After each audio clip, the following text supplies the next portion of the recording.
future is electric. So what? Soul will remain forever.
And we have an extra voice today as well, today and tomorrow, as we welcome back to our merry band, Bruce Jones. First of all, Bruce, to you, that's this week it's the Paddocks. And I mentioned variety. If variety is the spice of life, then we have got a vindaloo of a meeting. Very well put, and indeed it's also the fact that it's not just the cars, the mere 400 cars and probably about 600 drivers spread across them. Lots of car clubs in the paddock, and we've had trouble tearing ourselves away from those. I've even seen a working TVR. I'm just remarkably chuffed.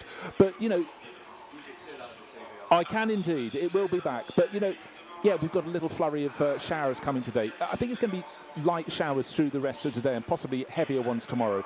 But, Andrew, we were like, well, we just didn't know where to look next. That's the thing, because the cars aren't kept entirely according to their paddocks, are they? Because some drivers are competing in lots of races, and their preparers have gathered all their cars in one garage. So you're flicking through the programme from one to another. But what a treat. My favourite circuit in the world, along with just a fabulous array of so many different cars. But the one thing they do all have, apart from the ones that don't, roofs. Of course, no single-seaters at this meeting. There are, of course, some sports prototypes that don't have roofs.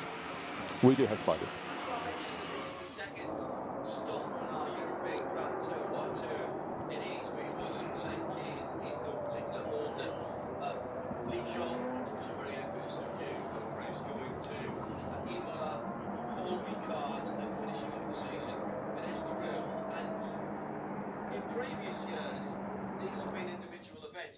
There are championships here this year.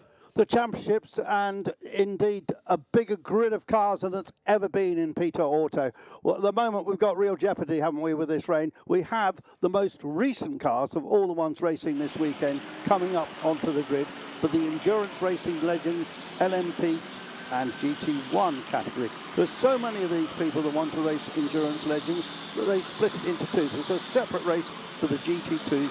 We'll see it later. And the marvellous thing about this is there's famous drivers being reunited with the cars in which they won, in which they raced at Le Mans. This is, I think, it's the fourth year I think we've run at Spa. There's a marvellous Audi R8 going through there. I mean, these are the cars that we love to see at the turn of the century, the early 2000s, particularly at Le Mans. And there's many cars on this grid, and I think we've got a grid of some 28 cars here. Many of these cars raced at Le Mans. There's a dome looking the famous checkered flag livery that Jan Lammers, a little Dutch guy, invented. But on the front row of the grid, John will tell you all about it.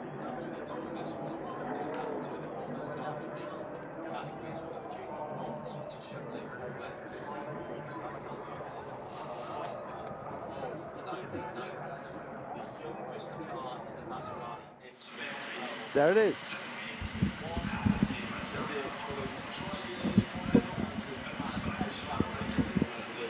That car would be an absolute fly. Yeah, that certainly will. But there's various different categories. I should say there's LMP1, there's LMP2, which a British guy called Mike Newton tends to win.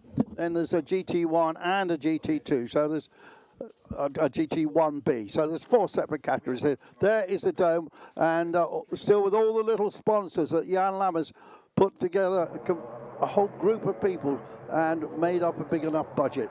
And one of the other things about this particular race is there's some fantastic engine notes, particularly listen to the car, which is on the pole, which is a Manueli Collard in the Pescarolo C60, won 3 Le Mans championships in this car. It's got a magnificent Judd V10 in, and it is one of my favourite racing engines of all time. It's right up there with the 4-rotary Mazda and the Matra Simca's V12s.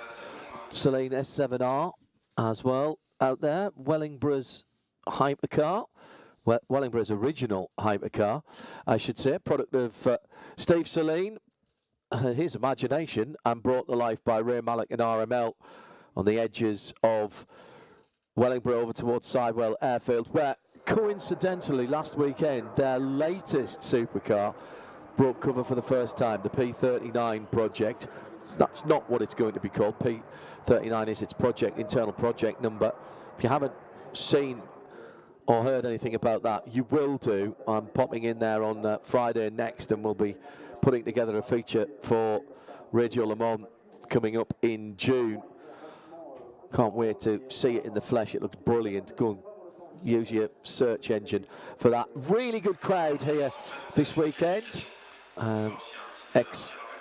Chamberlain Synergy Lola on the grid there, with its original number as well. I think that did run 39 in period. A lot of people have kept the original liveries. It's Peter Wolf's car.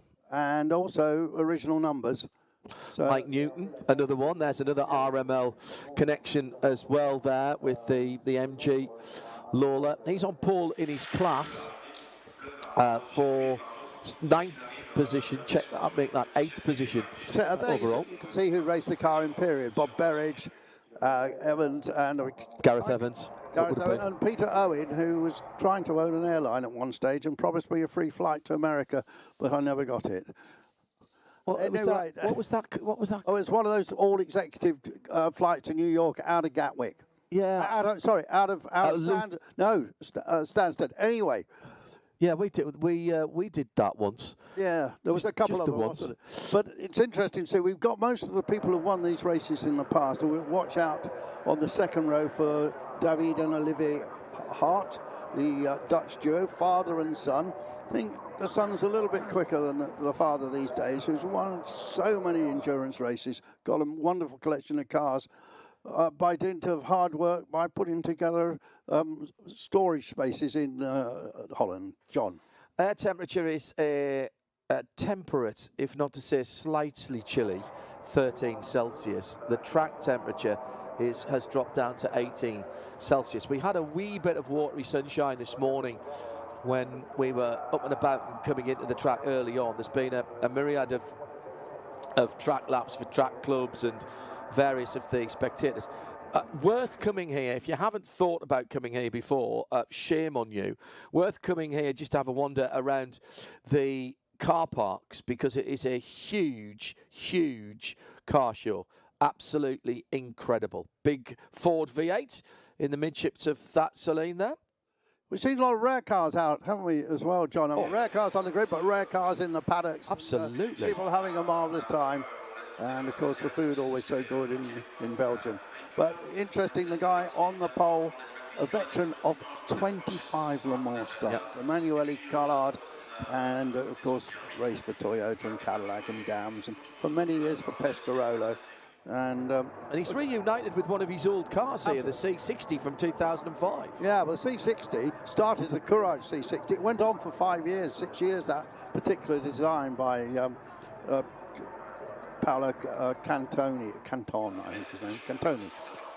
Very, very nice car run by Pescarolo. And I'm sure it must be a big moment for him to get back in that car, you know, that he had so much success in. Alongside him on the front row, the man whose cars he drives most often nowadays is Francois Perraudot. They had started a driving partnership some years ago and were driving right up to and including the FIA World Endurance Championship.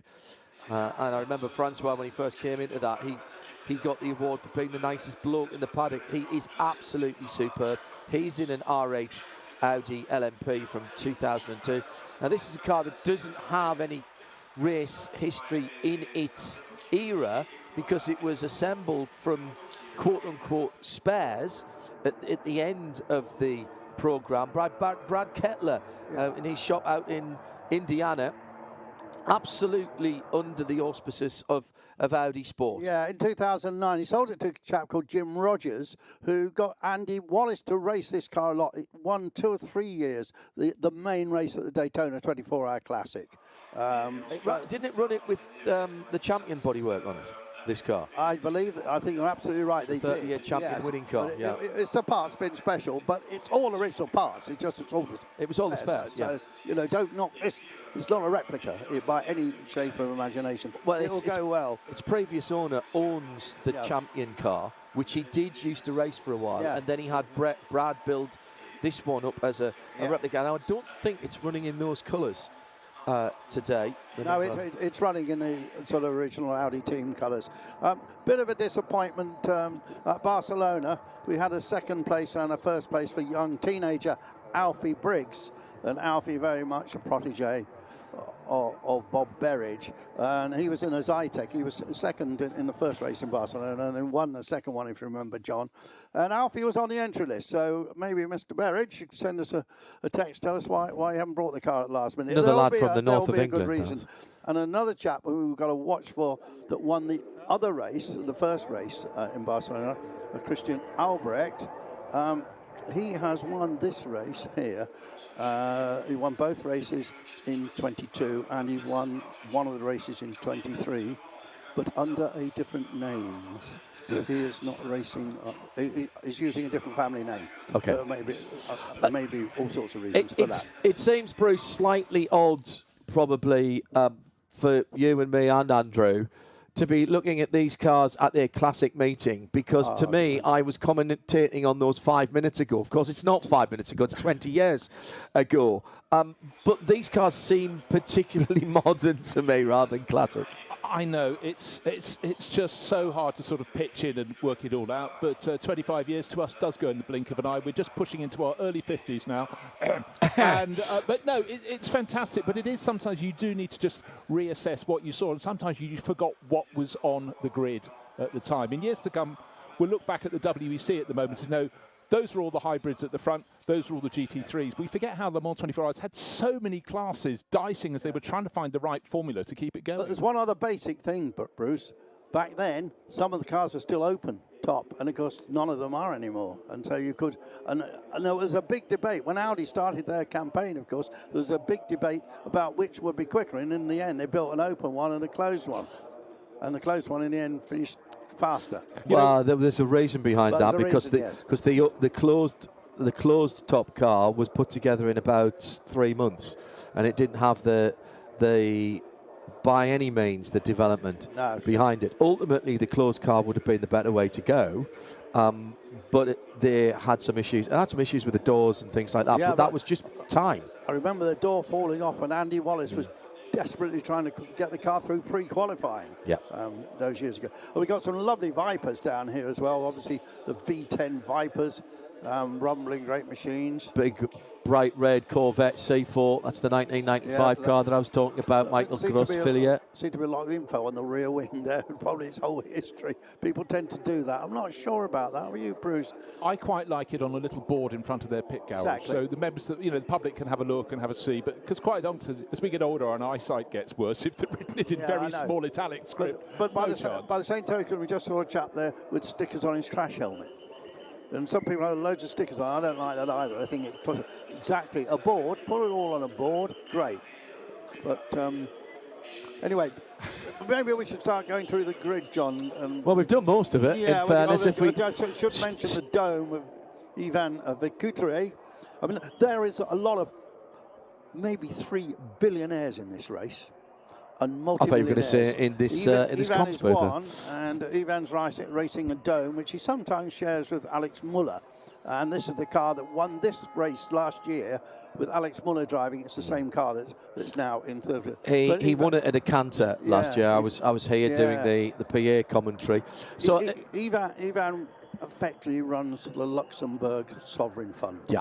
You know, if the Luxembourg government's spending money, he's the guy in charge of it. So Andrew said earlier on that this particular endurance racing legends class has become so competitive and so popular that Peter Auto, who are the organisers of this and the other events that we'll be covering for you this season, they've had to split it up into two. So basically, you've got what would have been I suppose back in the old days you would have called it the pro classes, but there was plenty of mixed drivers and gentlemen's drivers in the GT1 car. So this is the LMPs and the GT1s. We'll see the GT2s later on today. As the grid is being cleared, it's hearing from race control, this will be a safety car start. So we will roll off at 1:30 and the 40 minutes will start going. At the back of the grid, Pierre Avrion Violet is in a Porsche 996. That's the one with that was the first of the water-cooled cars with the fried egg headlights. That's a twin-turbo GT2 from 2004. We've got one of the Dome S101s. That's one of the earlier cars. The 2002 Philippe Ortez will be alongside him on the back row of the grid. Then the Lotus Elite GT1 from 1997. Mike Hazeman's in that car. I saw that car here, racing here in period. And Johnny Morlam had a go in that car as well in period. That's second in its class.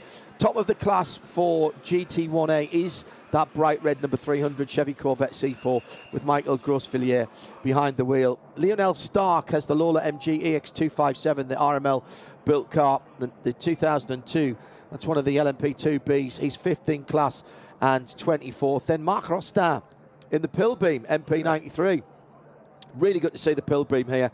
The 2005 car, fourth in its class and 23rd overall on the inside of row 12. On row 11 is the Marcos Mantra LM600 from 2001. Now, I didn't see that on the grid. I didn't see it, no. So I really hope it is there. It's the number 33 car.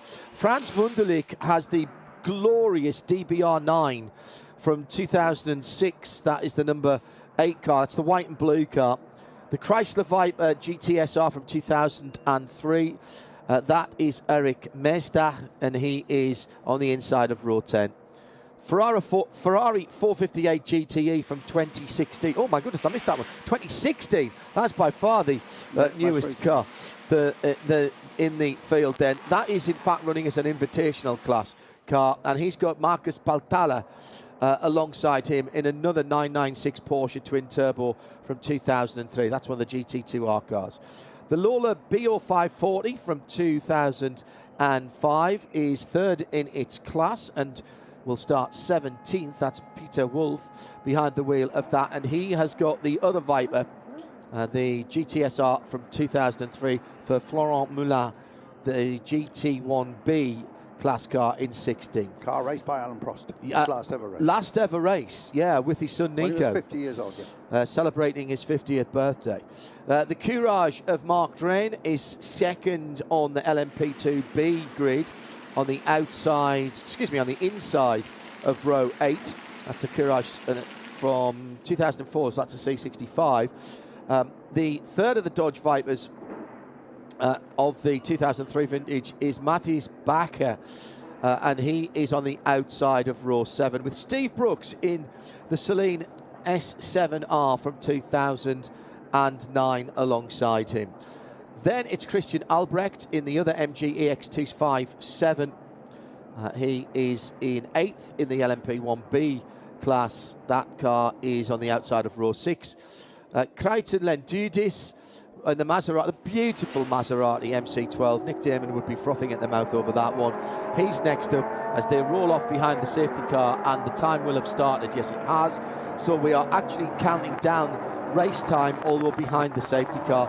Philippe Collinson is on the outside of row 10 in a 1999 B9810 Lola. Sam Hancock in another Maserati. That's the Vitafoam coloured car, the MC12 from 2008. He's in pole on the GT category and on the inside of row 5. Mike Newton's in pole for LMP2.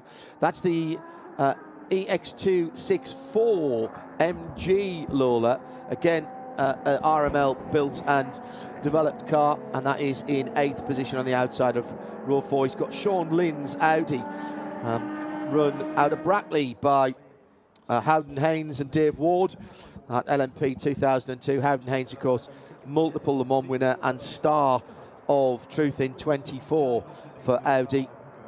7th in class, and from here it's all the LMP1 cars. Dallara SP1 from 2002, Gregor Fisken is in 6th. 5th is Rob Hubb in the Reynard Nazamax. Delighted to see that car back, being a subject of a really big restoration. The Dome S101, Ivan Vercutra, Francois Perrodo and Emmanuel Collard, as well as they go through. John, just wondering if everyone is on wet weather tyres. I think you have to be. I think you have to be. But it could dry out. I mean, you know, well, it's like capricious, I think is the word for the Spa weather, isn't it, Bruce? And then some, I think one could already say. But, you know, it's a delight. It was a really light haze of drizzle, but it did drizzle for about half an hour, maybe 40 minutes. So, you know, this is a really important time for getting that feeling through your hands, your knees, your bum, and the back of your neck. You may have noticed, if you've been looking at the times, that I didn't mention the car that should have been in 3rd position, which is the two Harts, David and Oliver Hart, in the Pescarolo C60. That car, I don't think, has rolled off the grid. So I don't think that has made it round. Neither has Mike Hazelman's in the GT1 Lotus, Philippe Ortiz in the Dome, and the Pierre Aviron Violet Porsche either. Certainly they have not come through the first timing. Right, yeah, in fact, the Felipe Ortiz Dome, car number 14 and the number 56 Porsche bi-turbo of Aviron Violet didn't set a time in qualifying. So that's probably their reason. But for the other two, yeah, losing the 3rd place car in the grid of David Hart, I mean, it was sitting in the garage looking good early on. I had to just check it didn't just nip by, but certainly timing hasn't picked it up, which is a big shame because he's got a packed weekend along with his son Olivier. Yeah, the Philippe Collinson Lola B9810 from 1999. That is running in the Dyson colours. And the Dyson number 60. And the 60, exactly so. One thing that I just found really nice when we were trawling around the garages, we met Nigel Metcalf. Sorry, that's a Christian Albrecht car, my apologies. Yeah, of Motor Historics, and he's got a lot of the original mechanics working on these cars. Yeah, he says they only run original cars. No Bitsers, thank you very much. And just having, when things go wrong, that's when you need the original person.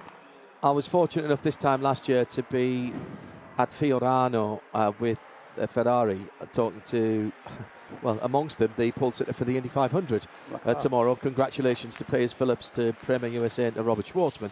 But also had a quick squiz in the Formula One room. That's not what they call it, but I'm not allowed to say what they call it if I want to keep broadcasting. Where there were probably 55 or 60 Formula One cars from round about the mid-1970s through till probably 4 or 5 years ago.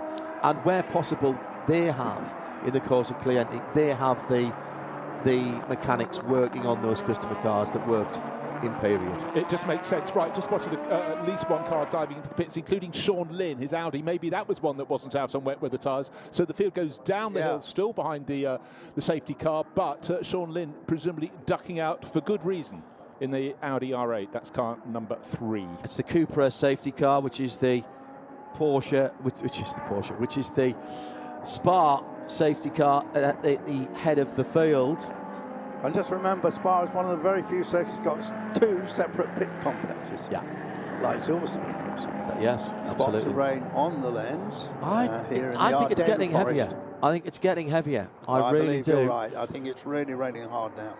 And we are hearing from Race Control. Thank you to Race Control for keeping us up to date. And also to Al Kamel, our timing partners for Peter Auto that the safety car will come into the Formula One pit lane this time around. So it's the Pescarolo C60 of Emmanuel Collard Manu, still driving at his absolute best. He's never stopped, has he? I think he got better when he went into the GTs with Perodo in those early years of the WEC. He really got back. It's in the PlayStation colours. Then the silver, Audi silver and yellow stripe on the Perodo car. Then the checkered dome. The Reynard Nasamax is the green and black car. I don't even have to look at the pictures of these because they're in my head. This is brilliant. What a great way to start off the day. The Dallara SP1 is next up, the number 81 car. And now that's an interesting piece of kit as well, because Dallara have been making chassis for a very, very long time. And that, of course, is the Gregor Fisken driven car. And purveyor of fine automobiles. He's got some very nice cars for sale at the moment, including McLaren M26. Really? He's a good racer. He's Gregor's been racing a long time. Well, he's been man and boy in the classic car actually, business. that car's not there though, is it? I didn't see it go through. Okay, we'll have a look, because let's just double check. No, he's still listed as having been through. He's listed as running in 5th place. But what I am noticing is the field is up at the front. It's closing up with the tail end of the field. The GT1s are dropping away. They need to be closing up because the safety car in at the end of this lap. But have you spotted it, John? Yes, I have. It's not running in the colours that it is shown in the picture. Crafty. Yeah, we must say, a wonderful programme produced for this race meeting. By Peter Auto. It's got a picture of virtually every car that's racing. Yep. I'm glad I'm not the guy that had to lay that out. So the Seat safety car pulls away. It's a safety car restart, so I'm presuming, which is always a dangerous thing to do, but I expect that will be a single file start across the Grand Prix start and then down into La Source for the first lap. I'm just checking that actually to see if it is yes it is, it's the F1 start line and finish line that they use. So then, how many memories is this bringing back to you as we kick off our stream from Peter Auto and the Spa Classic for 2025, and Francois Perodo with effectively his boss behind him, getting very sideways in the PlayStation. Pescarolo and losing it at La Source, and through goes Perodo in the Audi number 83. Speculate Collard might be on slicks, you know, John. I think you've hit the nail on the head. Somehow manages to hold onto it. The dome sitting in there, the black and white checkered car as they come through, but the Nasamax coming through of Rob Huff and trying to get through there as well. We're so used to seeing Rob racing touring cars and winning World Touring Car Championships, but rare to see him in a car of this nature. Looks like the Dallara and Gregor Fisken was just making up a position there, Bruce, as they come into Le Combe for the first time. Yeah, good. I think you're absolutely right about Collard being on slicks, but he's got back into 2nd place. But actually going onto the start and finish straight, you saw a real twitch, the tail coming out from Francois Perodo as he anticipated the start. That must have given him a wake-up call, but then to see his teammate and companion getting it wrong at La Source. But they are fielding out best of the GT1s. There it is, the Vitaphone Racing and MC12 Maserati at the front. Battle for a class position. The two Lawlers, or the Lawler and the Lawler MG. And it's Mike Newton in the red, white and blue car that is leading that little class battle at the moment. And then the Dyson car, and I have to call it the Dyson car because that's the colour it is, Andrew. Well, got the man who's calling himself Albrecht this season in it. Yeah. Christian Albrecht, the Thetford sponsorship. I never knew what that was about. Well, Thetford's in Norfolk. I can tell you what it is. It's toilet systems for motorhomes. Yeah. That's what it boasts. And maybe you asked why Guy Smith was driving for them. Swift Caravans, absolutely. Yeah. They also had Norcold as yes, they did. And that was refrigeration systems. And what a huge enthusiast, of course, Rob Dyson. Chris Dyson won a championship last year. Chris Dyson is winning Trans Am. Yeah. Rob and Chris, the power behind Racer magazine as well, of course, nowadays. He's a great enthusiast. Through and through enthusiast. Dryer, the bottom part of the circuit. The spray you can see as the cars went up the Kemmel Straight, and it is a climb. That's at the top of the picture. You can imagine the top of the hill, but down on the lower stretches as they come out of Pouhon, go through Fagnes, and then even on the climb, mercifully, the climb up through high-speed Blanchimont, it's pretty much dry. Collard in the PlayStation Mahmoud car.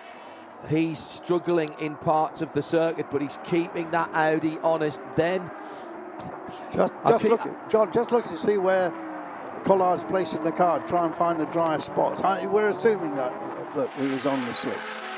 Seeing that Nazamak racing again is absolutely brilliant. Our much missed colleague Janice Minton did a lot of the PRing period for that car, and Chippy was an absolute star, really integral part of the Radio Le Mans crew in my early days. I found a Nasamak's notebook about a couple of years ago in a pile of, a box file marked Le Mans. Right, a bit of overtaking going on. It is the Dyson Thetford car through, fighting its way through. And but up front, certainly Francois Perrodo's having to hang on. Even he's having a twitch up at Les Combes. And we think Slickshot Pescarolo and Emmanuel Collard tucked in behind, but they're both sliding around the corners as they go down towards Bruxelles. And let's watch out for the other Audi of Sean Lynn, because I'm seeing from the timing screens he's back on track. And he is much faster than the people around him. Just looking at his sector times. Well, I tell you, he was 3 seconds a lap faster last time around. That's going to stretch. If he's decided that he's gone to slicks,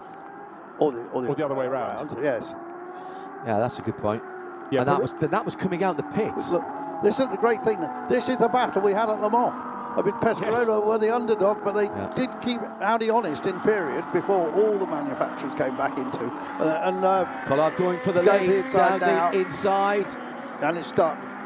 And he's got that done pretty easily as he went in to find that right, left, down towards Campus now and curve Paul Frere. Stavolo as the oldest. Are we going to have the classic names this weekend? Well, we have we have to. I think we should have had this decision-making process the last night over dinner. As long as it wasn't 1 year, let's say in the late 1980s, I came for the Spa 24 Hours and they had renamed all the corners. And I can guarantee, I can guarantee you one thing, I couldn't remember then and I don't remember now, which was Black and Gold corner. Why did I need to call it that? Luckily I was writing it then, not talking about it, but thank goodness a classic circuit has by and large kept its classic names. Going through the GT battle into fine now as well, Biff Path as it sometimes called, although that always confuses me because the Piff Path I think about is at Ricard, which is on our schedule for later on in the season. If you're just joining us, good afternoon from Spa-Francorchamps, where a Pescarolo C60 in the hands of a driver who knows this car very well, Emmanuel Collard, leading the first race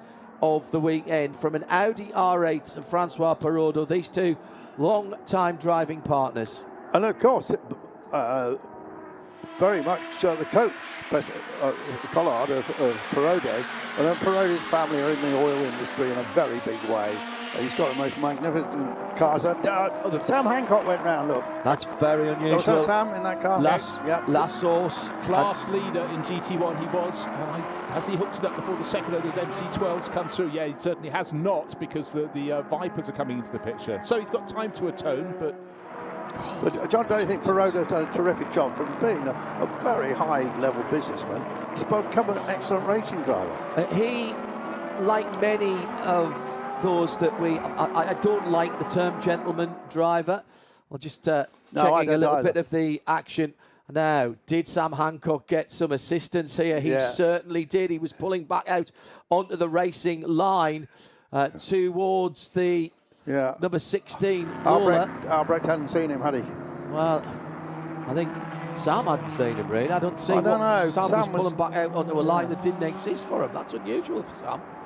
Maybe he expected that car to have braked earlier.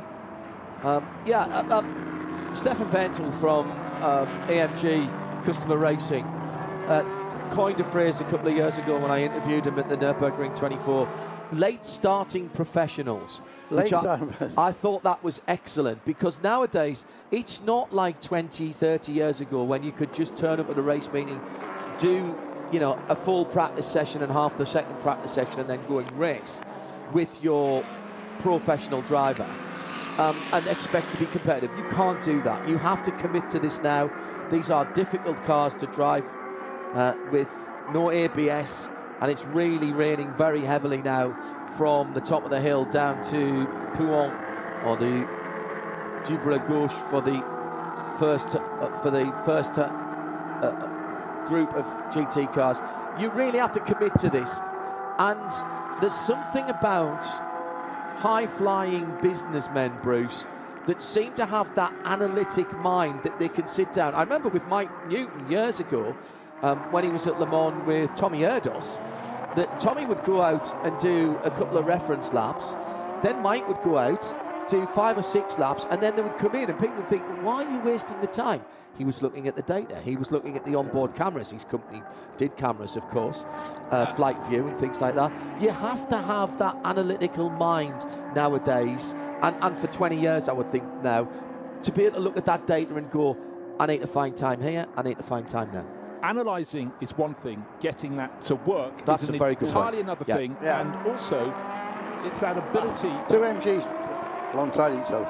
Yeah, ability to close their mind to their business world, which is probably going on all around the globe, and focus on what they're doing when they're in the car. But it is, some get it to work, and Francois Perrodo has just come on in leaps and bounds. Now, a few cars diving into the pits. When I say a few, I mean it's so big, it's actually just one, it's a Viper. But again, people not too sure about these conditions. We do feel it's getting wetter. But the mandatory pit window has just opened. Mike Newton taking advantage of that, coming in from the lead of the LMP2B class. Also, Philippe Collinson in the B98-10 come in. That's the 25 and 26 cars. They were in the top 6. They've just dropped out of that now, waiting for any of the leaders to come in. Sam Hancock has come in. Matisse Bakker as well has come in the Dodge Viper. So 2 of the major GT cars as well. So Hancock, who I think held the lead.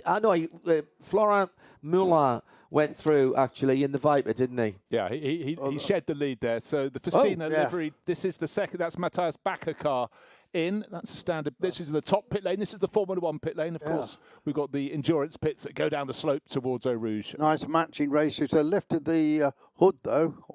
Bonnet through. So there's that great big Viper V10 engine. It's a lorry engine, really. It was a truck. Yeah, it was a truck. It was a truck engine. I drove the Orica Viper at Ricard on the short circuit at Ricard after the Le Mans win one year.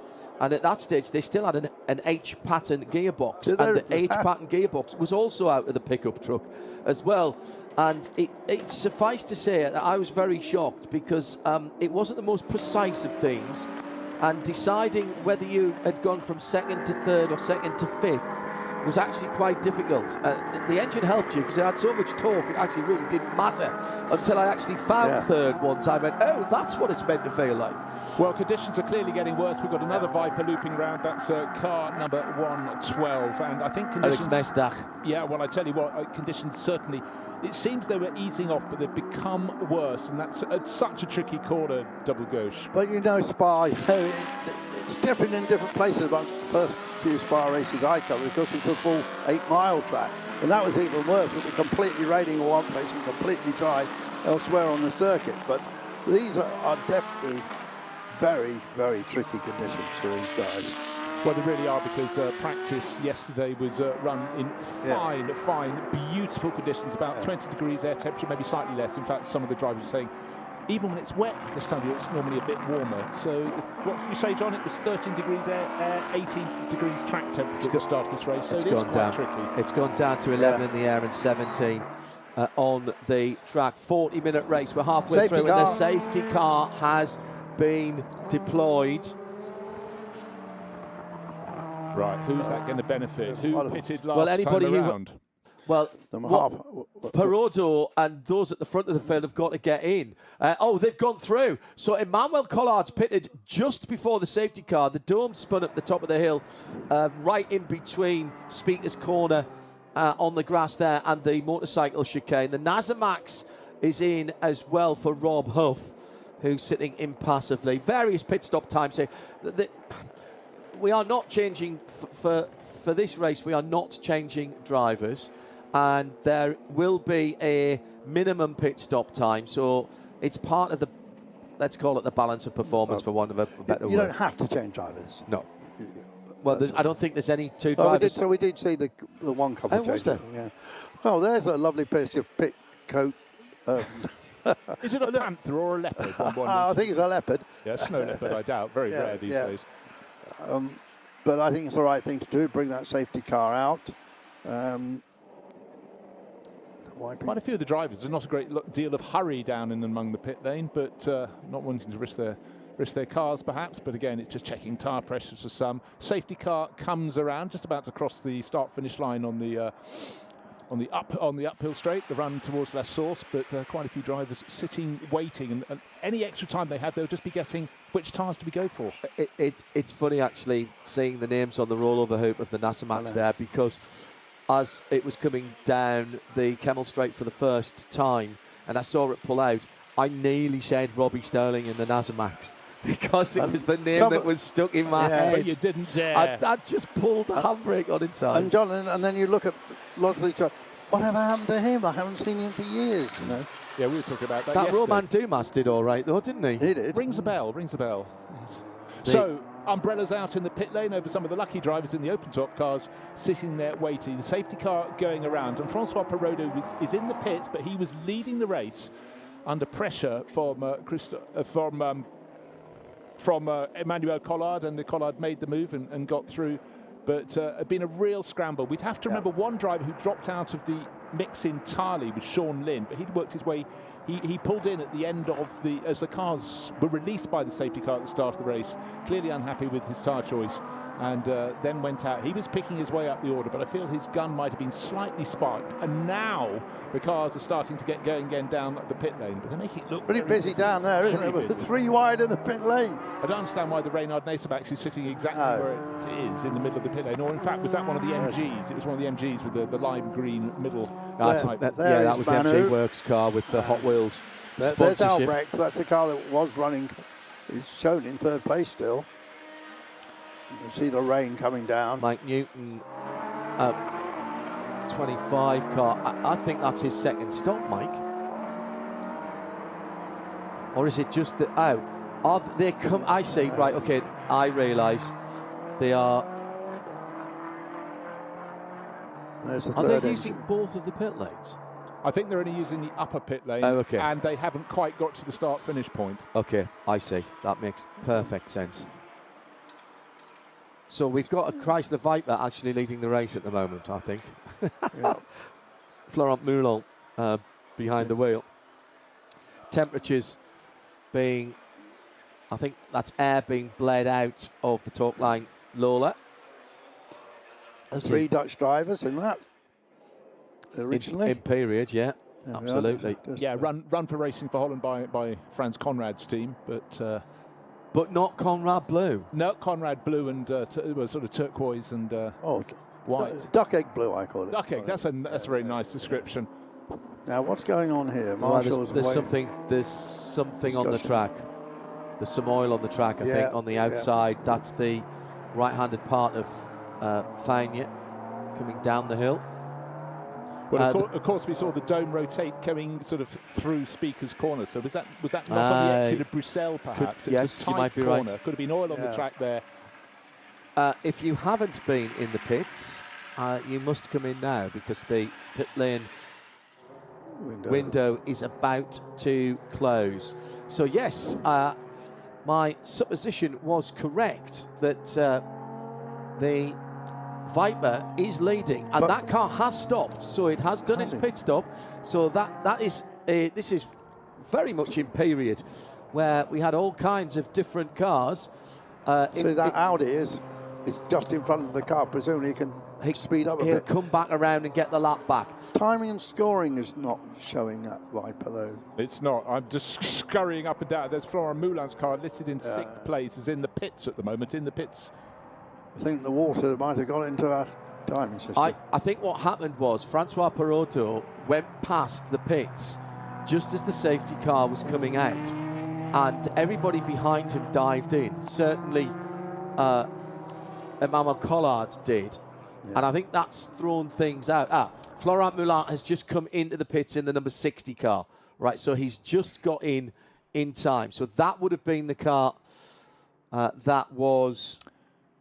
Okay, the car at the head of the front. You've got the safety car behind it is a Viper. It's car number 86. It's Matthias Backer's car. It's a lap down. Yeah. Okay. So he got out. He changed to Johan Kruger, who's in the car now, but he's a lap So down. they need to wave him by. I think the problem has been caused by where, and there's a spin behind the safety car. Now, that's interesting. The safety car took the cut through the motorcycle part of Speaker's Corner, or Curve Jackie X, and some of the other cars are still going round the full circuit. So which part of the track are we meant to be using? They're being asked to use, the problem is that the people who are further behind can't see the safety car. And the number 2 car, the Maserati of Sam Hancock, is having a 15-second time penalty added at the end for a safety car infringement. So what I think has happened here is that there has been, this is great, that's it, Le Combe as well, with some fluid on the track. So Perrodo is in the wrong place. He's ahead of the safety car because of when he came into the pits. Well, it's tricky enough, and I was just thinking the wettest part of the circuit was Les Combes down through Bruxelles and Speaker, and that is also where someone has dropped oil. Also, just talk about double, let's call it triple jeopardy, but for everyone out there, it's about surviving through to the end of the race, and let's hope we can get people into the right order. We've got this amazing mix of LMP prototypes and the GT1s, but they're all struggling because there's mixed conditions. So what's going to happen now is Perrodo's going to get a lap on the field here because he's in front of the safety car. So he's been waiting to see if he's been allowed to go around, and he is. So because of where the safety car came out and the fact that Collard dived into the pit lane and Collard was scored as the leader, I suspect the safety car was looking for Collard and Collard was not found. I think you've hit that nail on the head. And so it picked up someone further back, and Francois Perrodo has therefore got a lap on the field in this Audi R8. Bereft of sponsorship, because this is not a race car, it didn't race in period.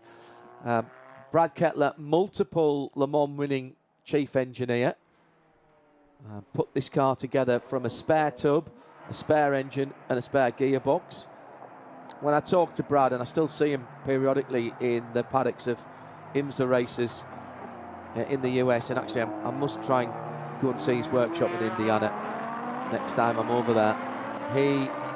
He talks about the engine numbers and the gearbox numbers as if they were old friends. You know, it's 503. Yes, I remember that one did 35,000 race kilometres, and we never even took it apart. We had to look down the bores; it was still fine, so we just left it in there. And you just nod knowingly. But John, that makes him sound like a bit of a geek, but he's an all-round great guy and super guy. Chap, and so helpful when I was doing the pits for Fox Sport and Speed Vision before that. He was so helpful. And it works both ways, Andrew. When you're in the pit lane, if they trust you, you're not going to twist the story. And you get the good stuff. And sometimes they'll say, between you and I, that's fine. It gives you the bigger picture, and your job is to sort of work out what to say. I'm just trying to work out who did the dropping of all the oil that caused this problem, because certainly looking at amounts of quick dry, particularly on the exit of Les Combes and then down, well, it starts at the exit of Les Combes and then goes the whole way down the hill. But at Bruxelles, they've used several sack loads of the stuff on the outside of the line. So when the drivers come down the hill to that tight sort of double right-hander, they really need to hug the inside of the circuit for a lap or so.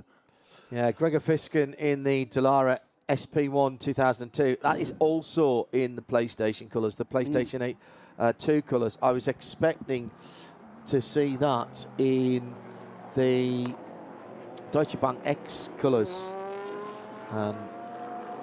The sort of dark blue and orange, dark blue and lime green.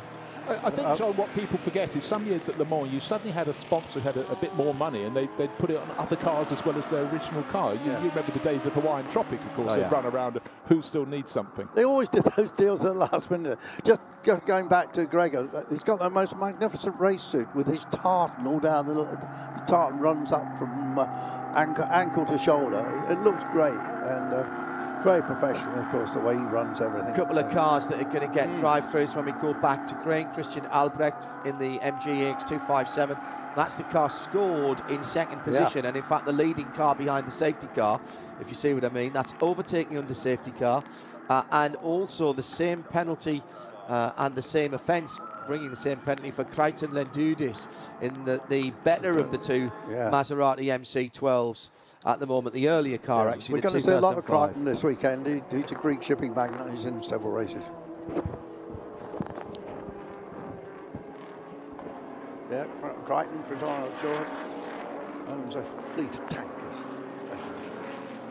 Much better days these days. When I was a lad and went out to Greece, you could see across the Bay of Salamis, and it was tanker after tanker after tanker in the early 70s. Remember the oil crisis? They certainly do. Yeah. Safety car coming in at the end of this lap then. We're going to have a 8-minute or thereabouts battle at the front of the field. Where's Francois Perraudot? Has he come all the way around to the back of the safety car's train? Yes, he has. So, as I suspected, he's got a lap on the field. The Seat, or should I say the Cupra, my apologies. The Cupra has its lights out.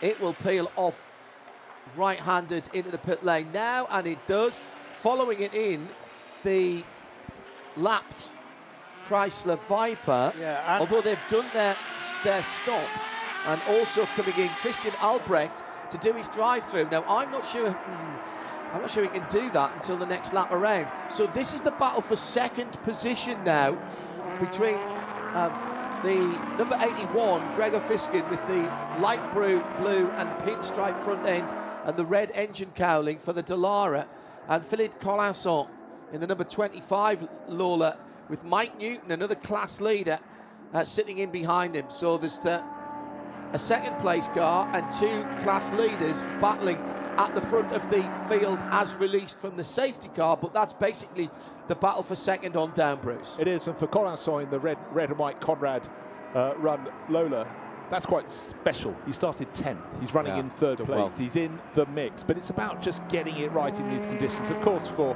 Francois Perraudot, he's had a gift, a massive, massive gift of effectively 95% of a lap. Of course, he'll make the very most of that, but right now, Collinson trying to hang on, but Gregor Fiskin just starting to ease away from him as they go down the hill towards Bruxelles. Now, Gregor is doing what I suggested. Take the tighter line, stay off the quick dry. Collinson thought, hey, I'm on the wider line, and now he might have the slippery bit of track, but actually, he's going quite nicely as they drop out of Bruxelles down towards Speakers. And there's more slippery stuff down there. I do wonder if it was the dome that put that down, but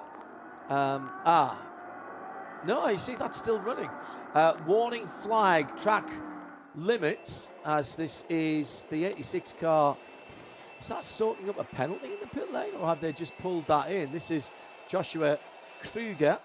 Yeah, he took over from Matthias Bacher. I didn't see him get a penalty. That was the one that was effective leader behind the safety car, but a lap down. Yeah, indeed. So. And then he pitted it just as it withdrew, but why he's sitting there, I do not know. Now, Collinson really starting to chip away at the tail of Gregor Fiskin. This is for second place overall. They're working their way down through Fagnes. The track doesn't look too wet down there, around Campus. The Lola getting closer and closer, but Gregor Fiskin he's not defending, he's just taking a very good median line. So he thinks, Collinson, if you're going to do it, you're going to have to find your way past. Now, the corner where you had track limits exceeded a short while ago was don't do track limits in the damp around. Yes, Blanchimont. No, stay between the white lines, please, because it's such a fearsome corner. So, heading through and down towards the final chicane. What's left on the clock? Well, the clock keeps on counting. We're 14 minutes into this race. It seems a lot longer because we've had all these rather stop-start. We started behind the safety car, then the safety car was brought back up because of that looping and presumably oil-shedding dome that went around just as it approached Speaker's Corner. But they've done the clear-up. The cars are back on track. But we do have a situation, John, quite extraordinary. Francois Perraudot gifted almost an entire lap. But still the track is slippery. And as I say that, the Vitaphone Maserati goes off at which corner? Yes, the slippery one down into Speaker's Corner. He's facing the wrong way. Is that Sam Hancock's car again, God? I fear it is. I didn't want to name names, but you've just gone and done that. Or is it his teammate Wittweger? Hold on, let's have a little look. He's sharing with Alexander Wittweger. We've got a red flag. Red flag with 5 minutes to go. That will be the end of the race, and we will go back to results a lap before. Well, that should still be Francois Perraudot by dint of him having nearly a lap. A couple of people making the point that there's 2 safety cars at Spa, not here, there isn't, and not in WEC. It's only really SRO that use 2 safety cars here, and it is a hell of a job to keep them coordinated. By dint of it being over 7 kilometres, it's 7.001 or 2, just over 4 miles. It is tiny amount. I remember talking to Eduardo Freitas about this years ago and said, why don't you use 2? He said, it really isn't worth it. He said, it's more trouble than it's worth to try and keep them at the same point. And just the one safety Cupra here. So thank you for that. So the red flag out, and it seems a number of people don't know what that means. As they continue on their way, not coming into the pits when they get through the button stop. Well, I would say a red flag means come round and stop on the start-finish line. Yeah, but a lot of the cars have dived into the pits and the ones going. No, hang on. All cars rejoin their pit boxes in part firmware conditions. There you go. So the teams will have been told that, the drivers will have been told that. So those that stayed out made the mistake. Session suspended. It's a great big flashing board. Missed that, isn't it? on the gantry on the start-finish straight, and I was certainly impressed earlier when they had another message up there. It's very, very clear indeed. So it's really been mixed conditions for the first race of many over 3 days of the Spa Classic, and it wasn't the race we were looking for. There was some good racing out there with Emmanuel Collard going off at the first corner when released by the safety car, Francois Perrodo taking over, and the conditions changing by the moment. Then we had a safety car period, and again it was getting, Andrew, those that started on slicks, and we think Collard did in his Pescarolo, could it come to them? It just fell wrong for Collard as well, didn't it? So, I mean, he was the class of the race, really. But, well, he finishes up finishing 6th, I think. He pulled in just as the safety car was being called. Yeah. And I think actually that triggered the confusion around where the leader was. Always very difficult. I have actually called many races where that exact circumstance has caused an issue. Gregor Fiskin coming through, and he's not come into the pit lane either.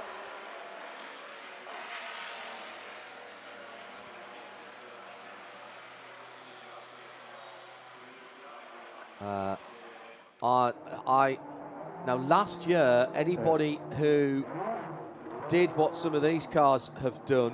Oh, no.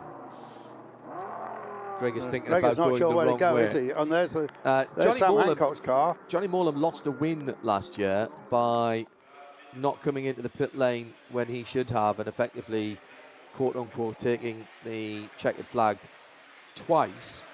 So I suspect that these results are very much provisional. I'll give you them anyway. Francois Perrodo on the road wins it in the Audi by a lap over Gregor Fiskin in the Dallara in second. Philippe Collinson is third on the road, but first in the LMP1A class. Winning his class, Mike Newton in the EX264, the Flight View car. Christian Albrecht third on the LMP1B podium. Emmanuel Collard fourth on his podium. Rob Hub fifth on that podium. Sean Lynn sixth in the Audi. Ivan Vercutre seventh. The GTs won by Kriton Lendudis in the older of the two Maserati MC12s, ahead of Steve Brooks in the Celine S7R. And who would have been third in GT1B? That would have been Marcus Paltala in the Porsche Biturbo GT2. What a handful that must have been in these conditions. That Biturbo flat six car, not known for its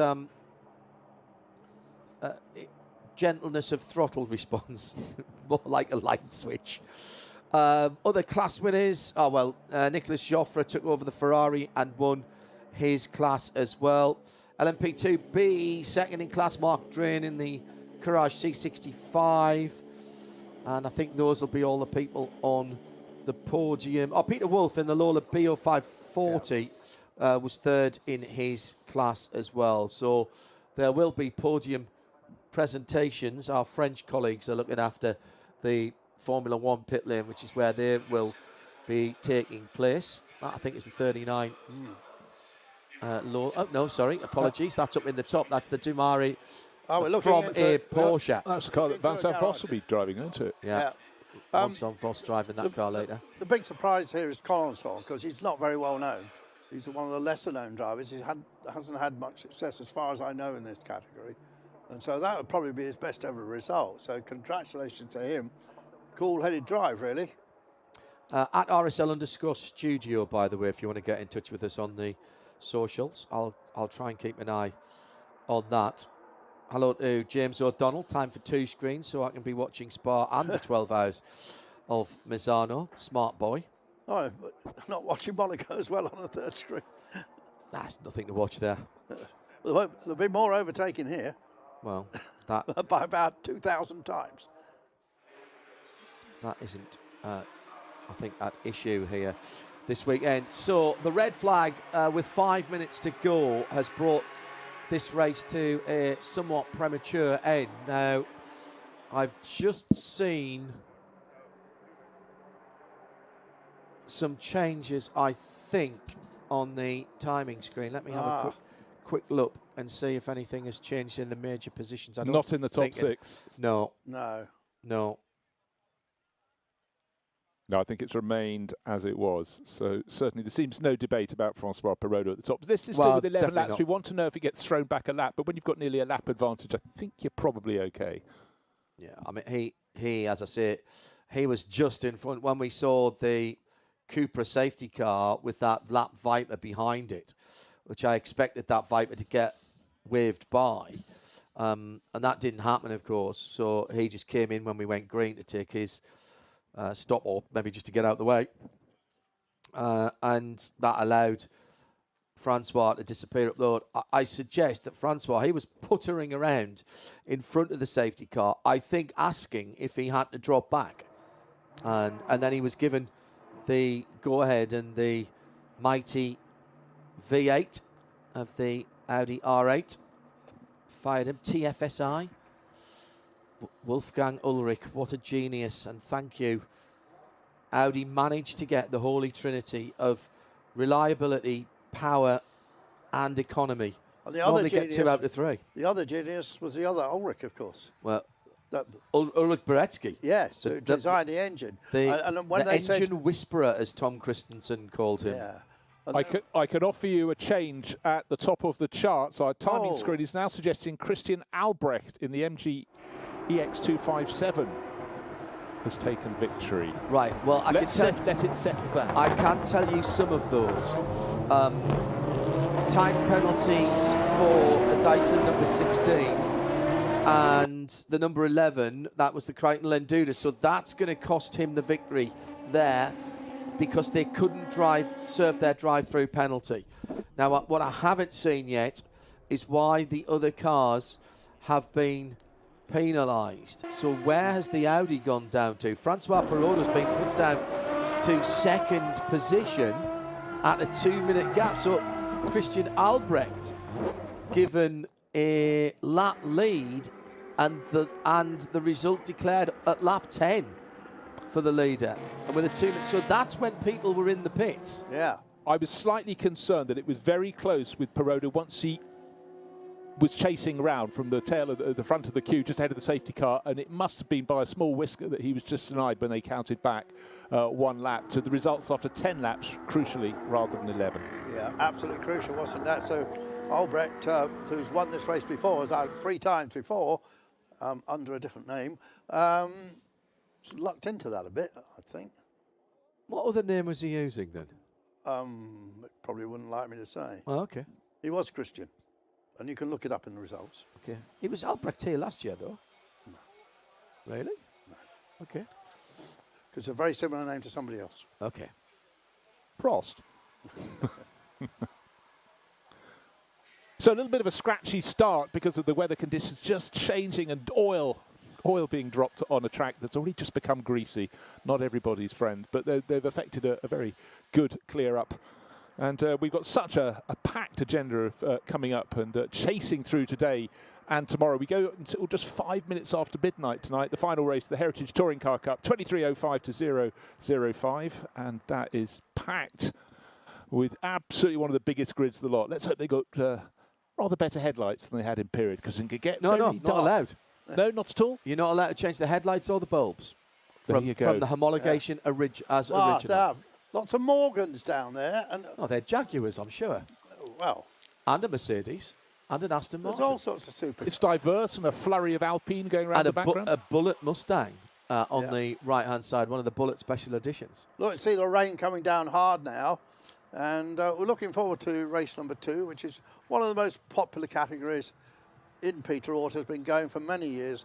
It's called 2.0 L Cup, but actually it's all about short wheelbase Porsches, and the man that really knows about these, of course, is Mr. John Hindhaugh. But, Well, James Turner, actually, he'll be joining us in James. a little while. he founded this series, didn't he? He did Yeah. indeed, and these cars from the mid-60s, they're... Oh, I see, yes. He founded this series. These cars all built on original mid-60s shells. You can tell if it's a 65 car if it's got welded turret tops. Only John Hindhaugh knows that. Well, I only know that because Ollie Bryant told me that yesterday. The later cars had slightly different tops to the turrets. And Ollie Bryant is the man who won this race at Barcelona in our opening round. He's a former champion a couple of times. Sometimes he drives it with the owner of the car, who is a man called Kyle Tilley. And John was talking to his team. Kyle is actually racing elsewhere today. He's at Misano. He'll be here tonight. Yeah, but he'll be here tonight. And he'll be racing it tomorrow, that car. I think he races a different Porsche, John, tomorrow. No, he's racing. He's racing I this. thought there was only one 2.0 L Cup race. Oh, Yeah. My He's racing apologies, yes. a faster Porsche tomorrow, yeah. yes. But He'll yeah, be sorry. My apologies. He'll be sharing that car with Ollie for the yes, rest with of the Ollie, season. yeah. Ollie's done But- the one on his own at Yeah. Barcelona and here. now a very strange thing. Ollie, 400. Ollie very much a star of this series, but I don't believe, in certainly recent times, he hasn't won the Spa race, because last year it was Andy Jordan won it, and then our Russian friend Evgeny Kiriev, who is going to be right up there, and then Andrew Jordan won it with Mark Sumpter back in 22. Oh, there's a couple of names to conjure with. Yeah, Mark Sumpton's got a garage, a Porsche dealership near me. So it'll be Ollie Bryant on pole position, Yevgeny Kiriev and Ramzan Orozbayev. Then it's Alex Van Houten and Jürgen Randolph on row 2.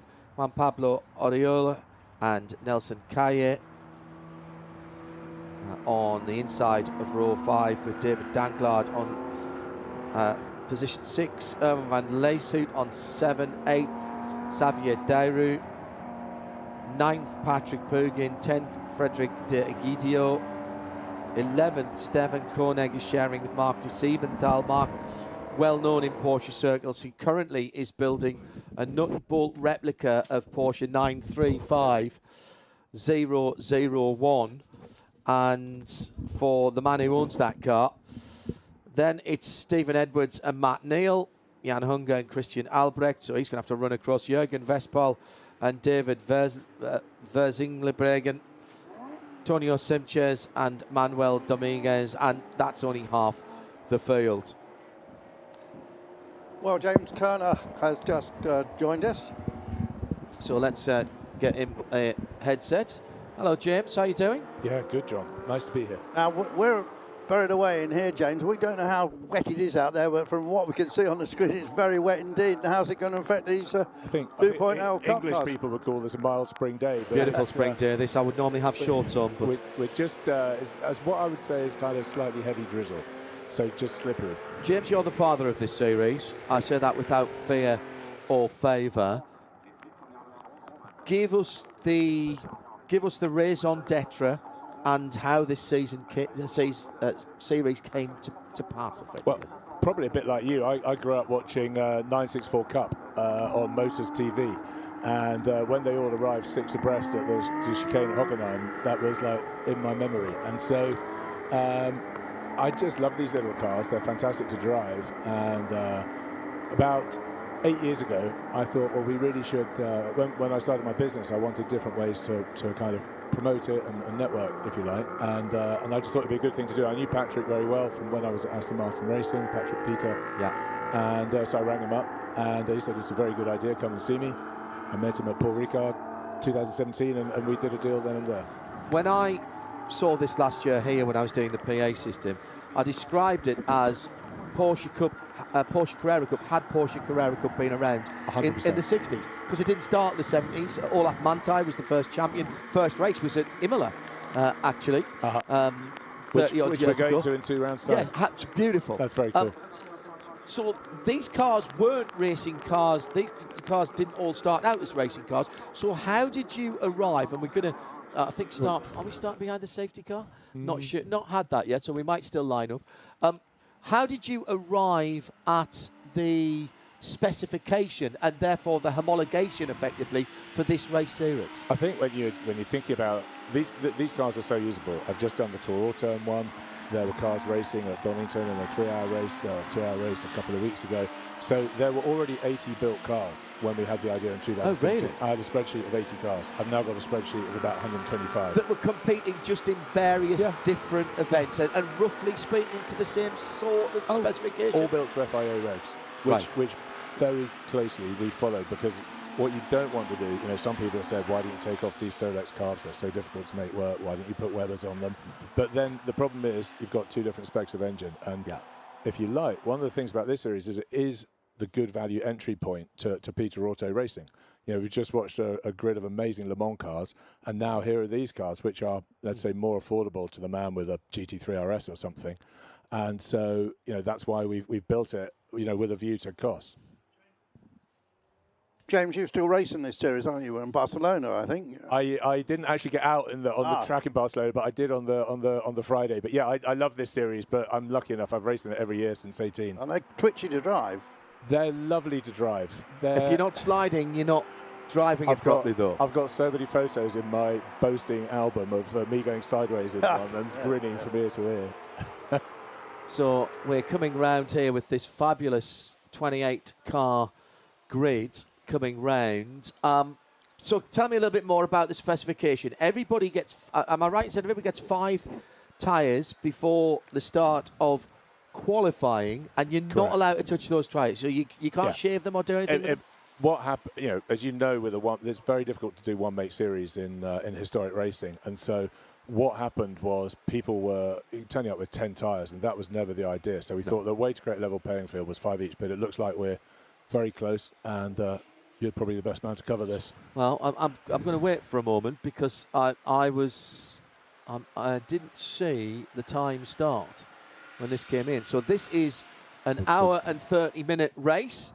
Ollie Bryant in the red and cream car on driver's right. It will be a start on the run down to La Source. Alongside him, Yevgeny Kiriev. And Ollie was saying to me yesterday, I really hope it's wet tomorrow. Well, he's got his chance. It is the first test match of the English cricket summer, so of course it's bound to rain on a bank holiday weekend as well. Through La Source for the first time, and Ollie Bryant gets the whole shot, such as it is. Around about 185 horsepower from these cars, all running on Aramco-controlled fuel. Oh, he went a bit wide. Yeah. And Kiriev has gone through. So Ollie, who looked to have converted that start brilliantly, has dropped down into second place, and Kiriev gets away. Whoa. Big slide through the middle part of the rise to Radion as they bottom out going through Eau Rouge, and the rest of the field coming through. Good news is we've got through the first quarter of a lap, and Kiriev it is that leads onto the Camel. John, I think I'm right that Ollie has got a 40-second longer pit stop than virtually everyone else. Yeah, he's got 20 seconds over the car in the lead, which I checked. That's actually got Roman Rusinov in it. That's Rusinov, isn't it? Oh, right, is it really? Okay. So Evgeny was standing next to it at the start. Thank you. Not at all. Roman Rusinov, former class champion in FIA WEC. Yes. In LMP2. Run a lot of cars at Le Mans, LMP2. I think won the class one year, and always had that sponsorship from Russian fuel company, didn't he? Well, he was the Russian fuel company, so that helped. What was it called? G something. Oh dear, Oh, straight on down. Now, you see, good news is that's all been paved again now. So that was an off and back on again. That was Alex, and look, Ollie's just gone off wide on the look. Was that Alex Van Houten that went off there? Yeah, that was Alex. Yeah. And Ollie went wide, and so that means that Rudolph's moved up to second, I think. That's Jürgen Rudolph in second place. Headlights on here. I want to talk about... put your headlights on, lads, everybody. I want to talk about the specification of these cars. As I say, they put out about 185 horsepower. How do you ensure then, how closely do you have to scrutineer these cars to make sure nobody's having you over, as it were? I'd look at the speed track data. Some people will say they make a different noise if they've got a bigger engine, but we have never found, well, be careful what I say. I think they're pretty closely matched. If you look at the speed track times here, they're all built to a spec, and as far as I'm concerned, there are people who tell you they've got 200 brake, but they're all pretty equal. And the Aramco fuel is a controlled fuel? Yes, very much so. You absolutely have to run that on through the race and through the whole race weekend, which is smart, because that's synthetic fuel is probably what we're all going to want. Yeah, absolutely. So 6-cylinder 2 litre. So this is a very, very... It's almost a Swiss watch of an engine in terms of it. They're beautifully compact in the back of the cars. Yeah, I mean, of course, when they were new, they were 130 brake. Yeah. And then within a year, they developed the S. And a lot of people use the S cam, and that was 160 brake as standard. So not a long way off. No. What we're producing now. I would say most people would be aiming for 190 brake out of their engine, but they're lovely. And part of the thing is how big the power band is, right, as with any tuned engine. So. There'll be engines that only pull above 5,000. There'll be engines that pull more cleanly from 4,000. But it's they're just lovely to drive. They're 1,000 kilos, so 200 brake per ton, which is nice. And most of these cars are actually ballasted to the 1050 or whatever it is. I saw the little smuggler's box in the front there where the ballast goes in. Who builds the shells then? Do you have? Nope. You don't have. So anybody could build a car. It's absolutely. I mean, so there's not. What I was going to say, approved suppliers, as it were. No, not at all. I think that causes its own problems. So if I'm looking at the grid here, I would have thought there were probably 15 or 20 different manufacturers or in terms of who people have done the metalwork on the shells of the cars that are going around. Tuthill, Historica, probably the most prevalent ones. And so because numerically they've done the most. So. But anybody can turn up with a shell.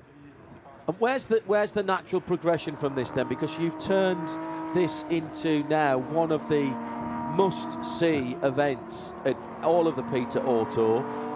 Where else can you race these cars? What else would you like to do with this series? It's such a good question, John. I would like to have a Joker race every year. The Peter Auto series is just brilliant, as you know. We go to the best circuits around Europe. It'd be lovely if we had a round in the UK. We keep talking about it with different people. I'd really like 50-car grids instead of 30-car grids, and I don't see why we wouldn't. They're out there. Yeah, and look at 60s. 60s has a totally full grid, doesn't it? So yeah. I think it's brilliant. This is season 8. COVID hit us hard, as did Brexit, and we're back here. The first race here was 38 cars in 2018. Yeah. Biggest grid was 42 at Paul Ricard in 19. Then we had COVID and Brexit, and for me to be looking at 30 cars going around is fantastic. Most of these guys, nearly all of them, will be doing every round this year. They're all fully entered in the championship. And where else do people tend to race these? You talked about taking one on the tour. Yeah. There was some out at Andrew was at Donington with Joe Bradley, another one of our commentators, a couple of weekends ago. Yeah. So they are eligible for other things. It's not like they're only built for this series. No, they're totally eligible. I think you could race one more or less every weekend in historic racing if you wanted to. There's there's very good series in the UK. Obviously, MRL has got the endurance races, and you've also got Masters, I guess you would race, and also Quick GTS, which is a great series. And are they relatively easy and sensible cost-wise to run? You look at me like the leading. All motor racing's expensive. I'm a pay driver, and I think it's okay as long as you're sensible. If you look, the weakest link of the 1965 911 is the gear shift. It's not the gearbox. Oh, really? Yeah, it's slightly imprecise, and the whole thing moves. So, well-known former McLaren Autosport Young Drivers of the Year have buzzed engines because they wrong slotted the gear. Right. But you just need to go a bit gently, and you know, people have to be careful. It's a 60-year-old car, right? But I heard somebody say drive it like a fast road car. Well, one of the things you say to people when they start driving is only change gear in a straight line. Now Brian's starting to challenge, by the way, isn't he? He's coming back at No, it's fantastic, isn't it? Roman Rusinoff. Yeah, and third place there is Xavier Derru. He's a good runner, isn't he? He's a fabulous driver. They all are, to be fair. Yeah. He's being told off for not having his headlights on in third place at the moment. He's just trying to creep up behind them. Yeah, stealth mode. Yeah. I noticed a lot of these cars have number plates on, but they are road legal. I know somebody who takes his kids to school in one. Yeah, I mean, I've got my little Paul Smith car, and that's road registered, and you know, drive that as often as I can. Why wouldn't you? This is great to see. The lead car, I know that colour scheme from the past, and I can't put my finger on it. It's slightly unusual because it's a 1970s colour scheme on a 1960s car. It's Weimar, which is on the Kramer RSR. Yeah. So it's cool. Evgeny always does things in a cool and fresh way. And I mean, look, the lap times are wet lap times at the moment, so they're about half a minute off. They're normally doing about 3 minutes around here, aren't they? Side by side at the top of the hill at Radillon. Yeah, and Roman did a sub 3 minute lap. Ollie was on for one, in fact did one, but got pinged for track limits. So under 3 minutes in a little 2-litre Porsche is some going. But that's about momentum, isn't it? This is great as well. Is that Matt Neal coming up as well? I think number 27 at the inside. That looks. Sorry, yeah. And it's not. The guy who used to race in Formula 3 25 years ago, Anthony Simoes. Yes. Raced for a good mate of mine, Andy Dawson, in Formula 3. Oh, Matt's made it up to 6th, and I always remember 2 years ago when it was very wet here, Matt came past all the rest of us like we were standing still because it fully pinned in the spray. I love the fact that some of the cars have got period or near periods, as we were talking about racing livery. Other cars, honestly, if you took the racing numbers off, it would just look like a mid-60s road car. Yeah, totally. And again, that's part of the ethos as different preparers. You know Mark de Siebenthal from, look at that, lovely drift. And these guys as well. But Mark de Siebenthal from Switzerland likes them to look like they would have done in period, and his cars are beautifully turned out. We were just talking about Mark, actually. Peter Mackay, who's commentating on Kai Tilly at the moment down at Misano. He went to see the current Count Rossi, Manfred, and Mark's building Manfred a nut and bolt replica of 935001, which Manfred has just bought back. Cool. And I mean, Mark is an absolute legend in Porsche circles. He's one of those people who, you know, he's just been there and done it, and if you ask him a question, he just smiles, and you know, he's always got the answer. So what's the key to driving one of these cars fast? Because you do compete and have competed in the past, and I've seen you very sideways. Thank you. In these, I think smooth, probably. They're almost dainty. They're kind of like a fingertip, especially in this weather. I prefer driving Spa in the wet, I have to say. Really? Yeah. Good for you. They're kind of pretty well balanced. They're quite snappy. The Avon tyre is amazing. And when we started the series, we had a debate about Avon versus Dunlop. But as you know, Dunlops can be a bit more interesting in the wet. So. Because there is only one tyre. There's no wet tyre and dry tyre. No. You put it on. Yeah. As I say, you get 5 tyres. You slap 4 on, brand new at the start of qualifying, and that's you for the rest of the meeting. Yeah, absolutely. And look, this is a great race between 2 of the top gent drivers. So this is Jürgen Rudolph in his German car with It's a darker car. Yeah, and David Danglard, who's a lovely guy who comes from California every weekend to race with us in the Tuthill car. And these guys are always at it. And David started in this series. He'd never done a race before. He'd done some rallies with Tuthill, like the Safari Rally and so on. He's a great enthusiast for Porsche. He's got some great cars. And he started racing at Estoril probably 4 years ago, I think. And that was the fastest lap for David in the gentleman category. Actually, Antonio Simoes has just taken that from him. And we do know it's Matt Neal, and although our time in scoring is showing. Did Matt start? Yeah, it was Matt, definitely. Yeah, I saw his helmet sat in the car, and as a rule, he does start that car. Yeah. Now this is a pit stop race. Yeah. Again, when you were putting this together, if we talk about Carrera Cup which we were seeing. This would have been, these cars would have been the sort of cars that would have raced in Carrera Cup had it existed in the 60s. They tend to be something between 35 and 50 minutes. Why did you particularly go for a longer race here in the Peter Auto Series? Look, I think there were a few kind of nuts and bolts that, or if you like, pillars that we wanted to start with. And firstly, I wanted to be with Peter Auto because firstly, they're very well run. Hospitality is excellent. They have this very strict no damage rule, which for me is fundamental. I mean, look, we've watched this race in very difficult conditions. As far as I'm aware, there's nothing gone on untoward so far. And we start every driver's briefing with a reminder that we're here to enjoy ourselves and not hit each other. And you know, that's a fundamental part. As for an hour and a half, that's what Patrick thought it should be.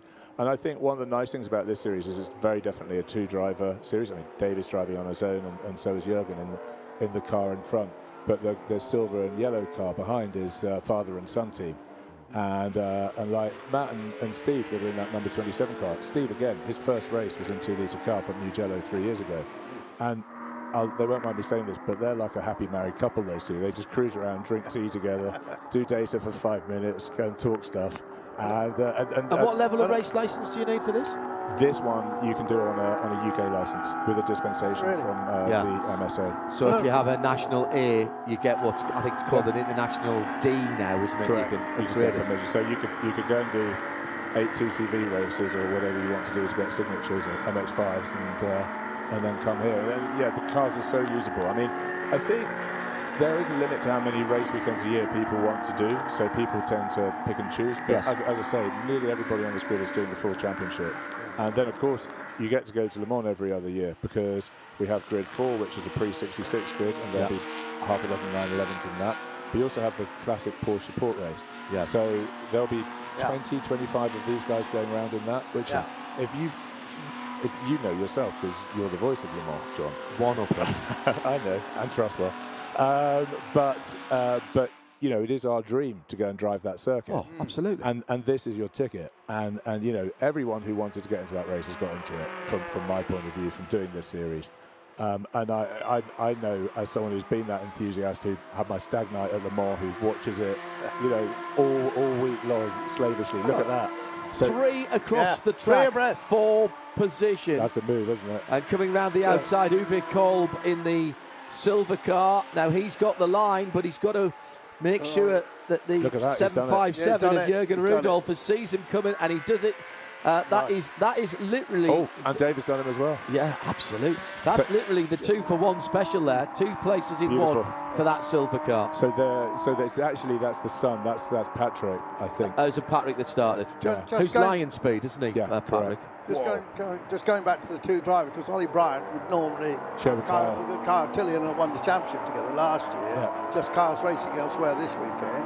But Ollie told me that he's coming up to race some cars later once he's finished. Yeah, he's here tonight. It's good commitment, isn't it? It's a 12-hour straight through at Misano today. He'll be dizzy from going round that. Do you know the famous story about Andrew Smith doing the Modena Centaure in a 3-litre RSR? Right. Going to the party till 2 in the morning, getting up at 4 and driving the RSR to Dijon from Italy through the Mont Blanc tunnel, got in the car, which Ollie had started the race in. He literally came in as the race started, got in his suit. Oops, we've got a spinner. Yeah, that is further down the field. That is Dean DeSantis. No harm, he's no foul. all the way from Florida, isn't he, Dean? Yeah. Yes, he is, absolutely. One of the gentlemen class drivers. Racing with his friend Josh. So he drove the race car all night? He drove the RSR from having gone to bed quite late, as Smithy can. Yes. And rocked up, got in the car that was leading the race. We got a dispensation from the rest of the grid that he could do this. Yeah. Got in the car, won the race. Of course he did. Pretty cool. That is the spirit, isn't it? A bit like a scene from that wonderful film all those years ago, An All Met in Femme, which had GT40s and Slasher in it. I don't know if you've ever seen that. Yeah. Still having this. He did something like that. Cracking scrap with Patrick Kolb in that silver car. Yeah, and Patrick we regraded as an elite. He had a fantastic race here last year and came about second, I think. Well, I've seen Patrick a lot on the Nordschleife and places like that, and he knows how to pedal a car. James, can I just ask, so with the grading, how do you decide? Is it a committee? Is it you? Is it how do you do it? Because it's part of it, isn't it? It's quite tricky. No, it's not. It's me with a kind of overview from Peter Auto to make sure it's fair, if you like. But when I started racing in the series, we didn't have it. In fact, the only driver grading was in Group C. Yes. And I used to get out of the car and see what that historical car had done. It was on pole, and then I used to look at my friends that were more like me that didn't go testing and had jobs, and so we were kind of racing for 6th or 7th. So I thought, well, there's a difference here between one of the things I talked about when we started the series was whether or not we'd have pro drivers in it. For me, it's an absolute privilege to be on the track with guys as good as Ollie or many Andrew Jordan, many of the great drivers that we've had. So I talked to Patrick about it, and he and I literally did it on a blank piece of paper. We looked at the results from the first year, and we reckoned that we didn't want to change the race result, but we wanted to close it up. So we created this gentleman and elite. So it's not pro. Ollie works for a living, so does Andrew Smith, so does Andrew Jordan. They're not pro drivers if you in that strict sense, but they're coming here to win the race, and therefore they're called elites. Someone like Matt Neal, obviously, is, Palmares speak for themselves. However, the rest of us, how cool is this that David started racing in this series 5 years ago, and here he is, easily in the lead of Gent driver, having a great driver with a far more experienced young driver. And so far, it's been pretty clean, but that's quite close. Down at it's the nice stop. move at the end. But David's a very smart guy. He's there, and he's driving because he knows this. He's now got a decent gap, hasn't he? Like a few car lengths at least back to Jürgen. Yeah, and this is the battle for 4th and 5th with Jürgen in 6th, then Antonio Simoes, who's put another fastest gentleman-only class lap in. Has he really? Yeah, he's down to a 25.4 now. Oh. So only at the front of the field is... No, that's him who's just gone off as I've cursed him as I looked away at the timing screen. So the only drivers who were faster than him last lap around were Ollie Bryant and Roman Rusinov at the front of the field. Not on this lap, I guess. No, I think we have lost a bit there. John, we have to say again that the timing and scoring is not showing Rusinov in the car, but we know he is. Yeah, indeed so. And Uwe Kolb isn't. It's Patrick, but Patrick will be getting out of that car within the next 16 or 17 minutes. Yeah, so it's interesting, isn't it? Because Evgeny's going to get in the Porsche afterwards. So Ollie's obviously managing a bit of a gap. But Evgeny yesterday in qualifying was, very quick. And so now it's down to, can his 20-second gap be offset by Ollie catching him up? That's the race that we're looking at, I think. Although Xavier, I guess, will be in that as well in the 3rd place French car. I don't know, Janie, but I got a very interesting guy. I believe he's one of the main investors in the Lucky Strike alcohol-free beer. Lucky Saint. Lucky Saint, exactly. Not Lucky Strike. Yeah, it was like that. And of course, I think he races an MC12 as well, which must be a bit different. Yeah. Oh dear! Look at this. I made some wrong life choices earlier on. I think. I remember. I did race in the first race of the 2 Litre Cup here, and I remember it was about this point on the circuit, and there were about 6 of us going round, and everyone was on a different line, and I just kind of burst out laughing because everyone's out there having a great time. I love this racing. It's and Christian Albert said to me, and he obviously races a lot of different cars. He said this is one of the most difficult but satisfying cars to drive. And the good thing is that you can come in. I mean, Alex van Hertel that was 3rd on the grid. This is his 2nd ever race. And unfortunately, he's going back down the order a little bit, which may be set up or because he's a local guy who knows the track. But I think, these can work for novices and expert drivers alike. Well, we've got a guy down in 23rd, John, that we know from racing in America, Jeff Westphal. I think we've seen in the No, that's Jürgen. No, it's Is that Jürgen? Oh, so Yeah. I just saw the surname. Okay. Yeah, I was surprised. There is an American that I'm watching, which is Papas in 15th. Oh, yes, but that's been That's started. Tim. That's Tim Tim Pappas. Pappas. I'm delighted, the man behind Black Swan Racing. Delighted to see Tim back racing. Yes. Because he had a very nasty accident about 18 months, 2 years ago at Bathurst when I was calling that race. And he was out of racing for a little while. Weren't sure whether he was going to come back. But he's come back and done some more classic racing. He loves his Porsches. And he's actually got in fact, I dare say, is it in green and white in this race as well, his car? It's almost no, it's black. It's a very rare car. It's a 64 car. Oh, really? And, yeah, it's one of the, I think, possibly the only black 1964 car. So that might have been a track limits violation there, I think. So we'll keep an eye on the timing screen. So the short wheelbase 2 litre car on which all of these cars, racing cars, are built, was produced by Porsche between when and when? So this is the first 911. This is so the short wheelbase. Obviously, tyres weren't as good in the 60s, and I have driven a couple of these cars on really, really old tyres, and it's completely different. On cross plates. Yeah. And as you know, modern tyres change everything. 911 turbos are great to drive now because Pirelli P7 has got modern compounds in it. So I think this is, as I said, there's 64 cars, the very famous historical car that races. They've won everything with, and I should mention them because they would normally be here, and they've been a fantastic supporter of the series, as have Tat Hill and Max Page in particular, and they've been really a key part of it. But yes, so you've got 230 cars built in 1964. Right. Some of which were 901s until Peugeot complained about the number. Then you've got about 2,500 cars built the next year, and about 3,000 cars. So some of these cars are 66 cars, but running to pre-66 specification.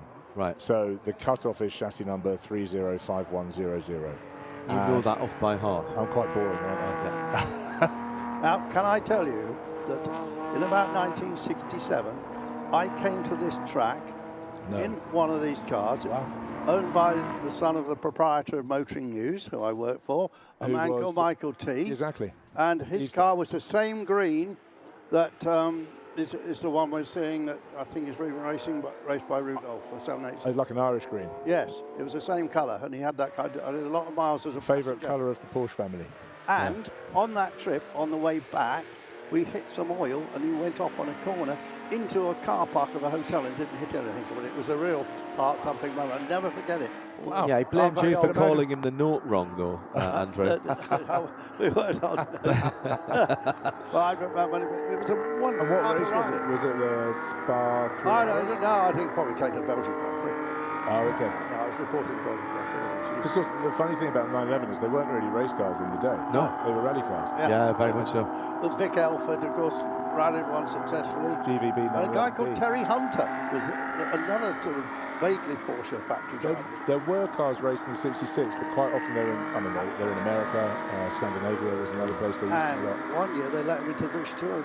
Championship. That's right. 1 year only. 1 year only, yes. Must have been thin grease that year. Well, subsequent Mazdas didn't they? RX, whatever. Yeah, the British Saloon Car Championship. That's worth a tome.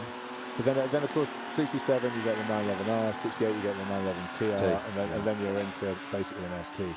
Yeah. So you've got a yellow flag. Yeah. So Ruslanov just keeping the gap pretty constant. Ollie pulled out a bit more now. 2.8 seconds now. I mean, you would think that the performance offset that Ollie will have against the second driver would be, okay, it's fine, it's only 2 seconds, but Ollie's going to be standing still in the pits for quite a lot longer than that car that's leading 20 seconds longer. Yeah. And that's the point of these offset pit stops. Oh, totally. And we got the closest we ever got. In fact, I know a gentleman driver, Christian Cole, who's not here this weekend, unfortunately, but he won it on the road last year and then lost it on track limits. Yeah. And at Paul Ricard last year, Remy Terraille led onto the last lap, and with Ollie behind him, and I think it's Xavier. And just oh, hold it. that in any Porsche, that is a moment where you're well done, that waiting, so, just waiting. Dayro is on no extra penalty, presumably. No, Dayro he's an elite as well. He's an elite he's done French Carrera car. He's a very quick little driver. So he's got 20. Is he driving on his own or not? Yes, he is. So he'll get 40 seconds. He's got the same as Ollie. As Ollie. And whether you're two elites, so if Ollie was showing with Kyle, who's an elite, they'd still get 40 seconds because it's the same difference. Yeah. It's drying up out there, I reckon, guys. Philippe de Kreiner has just put the fastest gentleman lap in, and sadly, the very pretty number 18. Is that Patrick? Yeah, it's Poujon. Yeah, Patrick Poujon. He's a French guy. He's been going really well all weekend. And Philippe de Cran's done the fastest gentleman only lap. Philippe is the guy I just did the Tour Auto with. All right. Age 69, 70 this year. Last year's gentleman driver champion. There's hope for me, yes. 100%. Well, come and race one. You're more than welcome to share Stripey. Stripey. And Philippe's raced 911s since the mid-90s. Did the Daytona 24 Hours with Zach Brown. And he's won 24-hour races like Zolder and so on, and that's one of the joys of the series is we have guys like Philippe in it. Obviously a local guy because he lives in Ghent.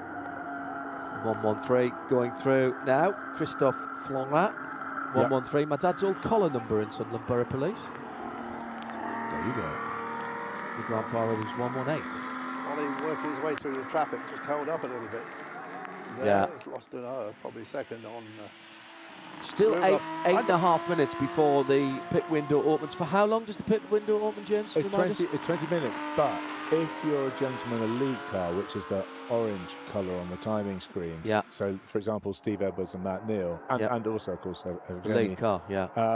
the gentleman, the owner of the car, which should be the gentleman driver, unless you're gaming it, which we've fixed. Good for you.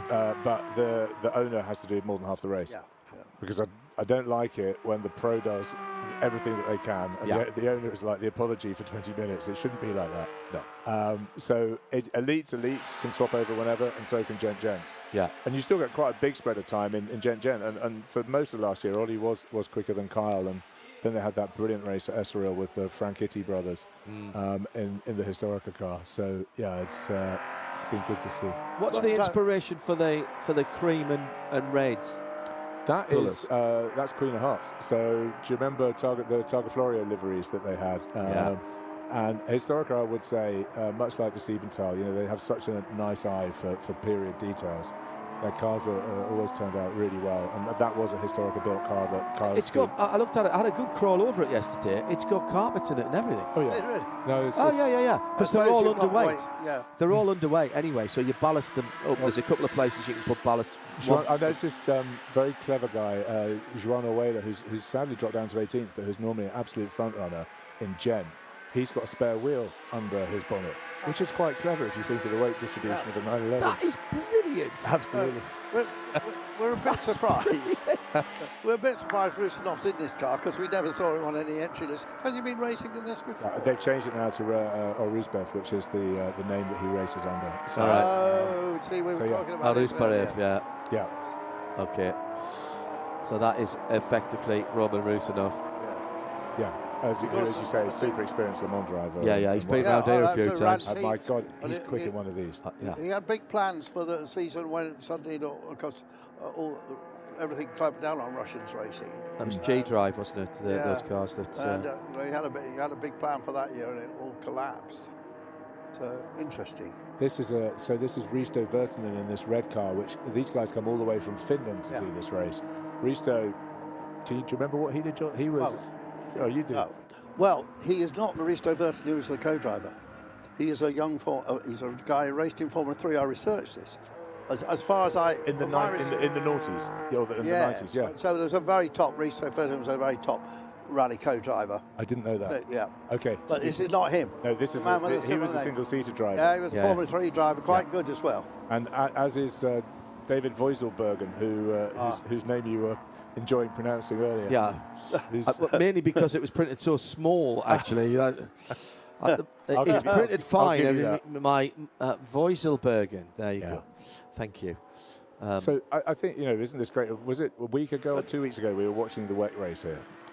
Which was incredible. How privileged are we that here we are in our little Porsches come and have a hoon round here for 90 minutes on a Is it important for you and therefore for the series and those who put down their hard-earned to come and do this, that you come to tracks that have this kind of heritage? I talked to David. I mean, David is a massive wheel in the electric karting world, e-karting I probably should call it. And he's just gone off, I think. That's him going wide at Pure. That's fine. There's a car park there. That's fine. Yeah, just keep going. But has that changed the lead? Where's Kolb? That's Kolb there. Yeah. Is it how far ahead of Rudolph is he in Gentleman? They might be quite close when they come into shot. Oh, that was very close. Yeah. Next two cars coming into shot was the two gentlemen. That's the red car that's Virtanen that's car behind him. He just passed Rudolph, didn't he? Yeah, absolutely so right. That's closed it up a lot. But David is he owns a number of go-kart tracks. He's built an amazing track in California. But he is so vocal about what a privilege it is to come over here. You think about it, with the travel he has to do, he's testing on Thursday. He probably left home on Tuesday. Yes. He'll get home on Monday. He's got a very busy business to run. And yet he'll go, this is so cool, I love this. it's a great advocate for our series. And does he just, presumably he leaves his car over here and somebody preps it for him? He's with Tuthill. So Tuthill would be running the lead car, and David, and Xavier's a small independent. Kolb's have got their own team. Ollie's with ERA. Carl Tilley's very successful team. Jürgen's independent. Antonio's independent. Oh, it's good to see some independence, isn't yeah, there? totally. Yeah. So it would be possible for you to literally put the car in the back of a trailer and drag it down and run it yourself? Oh, yeah. Can you drive it here? I would not be safe to do very much more than put fuel in it. But yes, there's Spanner check it and put fuel in it. But I am at that one end of the curve on that. So, but yeah, there are people who do that. Absolutely no question. Now, you reckon it's getting dry, don't you, John? Yeah, I'm going to dispute that. This is Spa. At the other end of the track. At the other end of the track, it's fine. Yeah, the times have gone back out again. They were getting down to the 220s, and now they're up into the 230s again. At the sharp end of the field, it's not quite as bad as that, because the leading two are still in the 22s. Yeah. Is there much you can do with these in terms of setup? Oh, yeah, I think so. Tyre pressures, dampers, roll bars. But I don't think, I mean, they all handle differently. I've been lucky enough to drive lots of different cars. And guess what? The Jordan Racing team have got it down to a fine art. You know, you go to a circuit with Andrew Look and at Mike. my face now. I know nobody can see this. Is there any sign of any kind of shock on my face at the moment, James? Very high science and very impressive. Okay, I've got a slow car in the Kemmel at the moment. That's the German car. It's might be number 5. It's Dirk Peters down in 26th, I think. Right, just keeping out the way as the lead pack was coming through. Nice outside pass through the Kemmel. So look at this, from David in 6th down to Eric Van Lieshout in they're covered by about 5 seconds. Yeah. And Simo's come Tim in the Pappas has come back at them as well. Yeah. Simo's came in the pit, and window hasn't opened yet. Yeah, so that must have been a problem for the 100 car. We did see a gravelly moment or two for that car. Magnificent stuff. Well, Russanov's driving this in brilliant. Great fashion here. Yeah, but Ollie is so crafty and thoughtful, you know. He's a wily chap, and that's why he's 3 times champion. Yeah, so yeah. I figure he's managing it a little bit. Patrick Kolb. Yep. Just in elegant isolation at the moment. Uwe's his dad, isn't he? Yeah. So his brother races as well. No, Vincent is the same surname, different family. There you go. He's another 2-litre cut racer with a guy called Max Moritz. Just going back to the lead car. Yes. Is he quite a bit? It's not much slower, is he, than Ruslanov? No, I think Roman did a 3-minute qualifying lap, and Evgeny did a 3-minute 3. There's the new fastest lap of the race overall with a 22.368. And that is either Stefan Koenig or Mark de Siebenthal. It says it's Stefan Koenig who started the car. Yeah, well, he's the owner, so that would make, because for me, the owner should always start the car. Looks to me like he got that restarted in the motorcycle chicane coming through. Do you guys have a view on that? It's something that's coming into historic racing more and more. It was a good word in the Tourist Trophy as well. The owner should start the car. Yeah. I'm a massive fan of that. Yeah. Otherwise, Bruce sees a lot of Goodwood stuff. And hello to everybody who's tuned with us on Goodwood. Actually, that was further down the hill than I thought. It was a slight spin. Yeah. That was nice bit of avoidance there. That, I think he might have nipped up the rear wheels on a down change there. Possible. If you do that, James, you're losing a bit of jeopardy of different strategies that might make the race more interesting. People catching, people not being caught. Oh, completely. I mean, I think the fastest strategy is to have. But I think in this series it's a bit different. Yeah, look. The window has just opened, by the way. One things we started doing more and more is getting people to go out for meals together, going for beers together. Yeah, that's a great idea. On Thursday night, I hosted drinks for 30, 40 competitors at the hotel. Yeah. And guess what? We're all Porsche bores. So, you know, the guy with the GT2 talks to the guy with the 3-litre RSR, talks to the guy with the 910. Yeah. And it's brilliant because they can talk about this stuff. And then the Paddock, you know, the Peter Auto is friendlier the way we're set up in these tents. And you stand in the sun and all the old competitors, the Mark Sumsers, the Lee Max, the Pages, they all come down and talk with everyone. It's such a friendly, and I think it's one of the differentiating elements of the 2-litre Cup is that we're all Porsche nuts. Yeah. And so we love talking about these things. We love driving these things. It's my mum's got this great phrase. She calls it my Porsche racing family, and I think it's a really nice, and you'll know that from your own racing activities. We spend more time with these guys than we do with many of our best friends outside racing. I don't race nearly enough, and nobody races nearly enough. Let's be honest. But obviously, I'm quite busy at weekends normally, so it makes life a little bit difficult. But one of the things that I've noticed about doing some classic events, and I did Classic Silverstone a few years ago in a little Chevron B8 and loved it, and it was an occasion. It was an event, and it was a social event as much as it was a racing event. And I had an absolute ball. We were being run. There was all sorts of different things being run in the garage that I was in. There was a big Ford Galaxy. There was a B16. There was something else, and we're all in sort of different races. And so we were talking about each other's cars, and it was great fun. And you learned about other people. So if somebody stuck their head in and said, "What's this, mate?" You went, well, the owner's not here at the moment, but he told me that. You know, totally. And it was really nice. It was a very, very lovely atmosphere, and the racing is, we're seeing it here.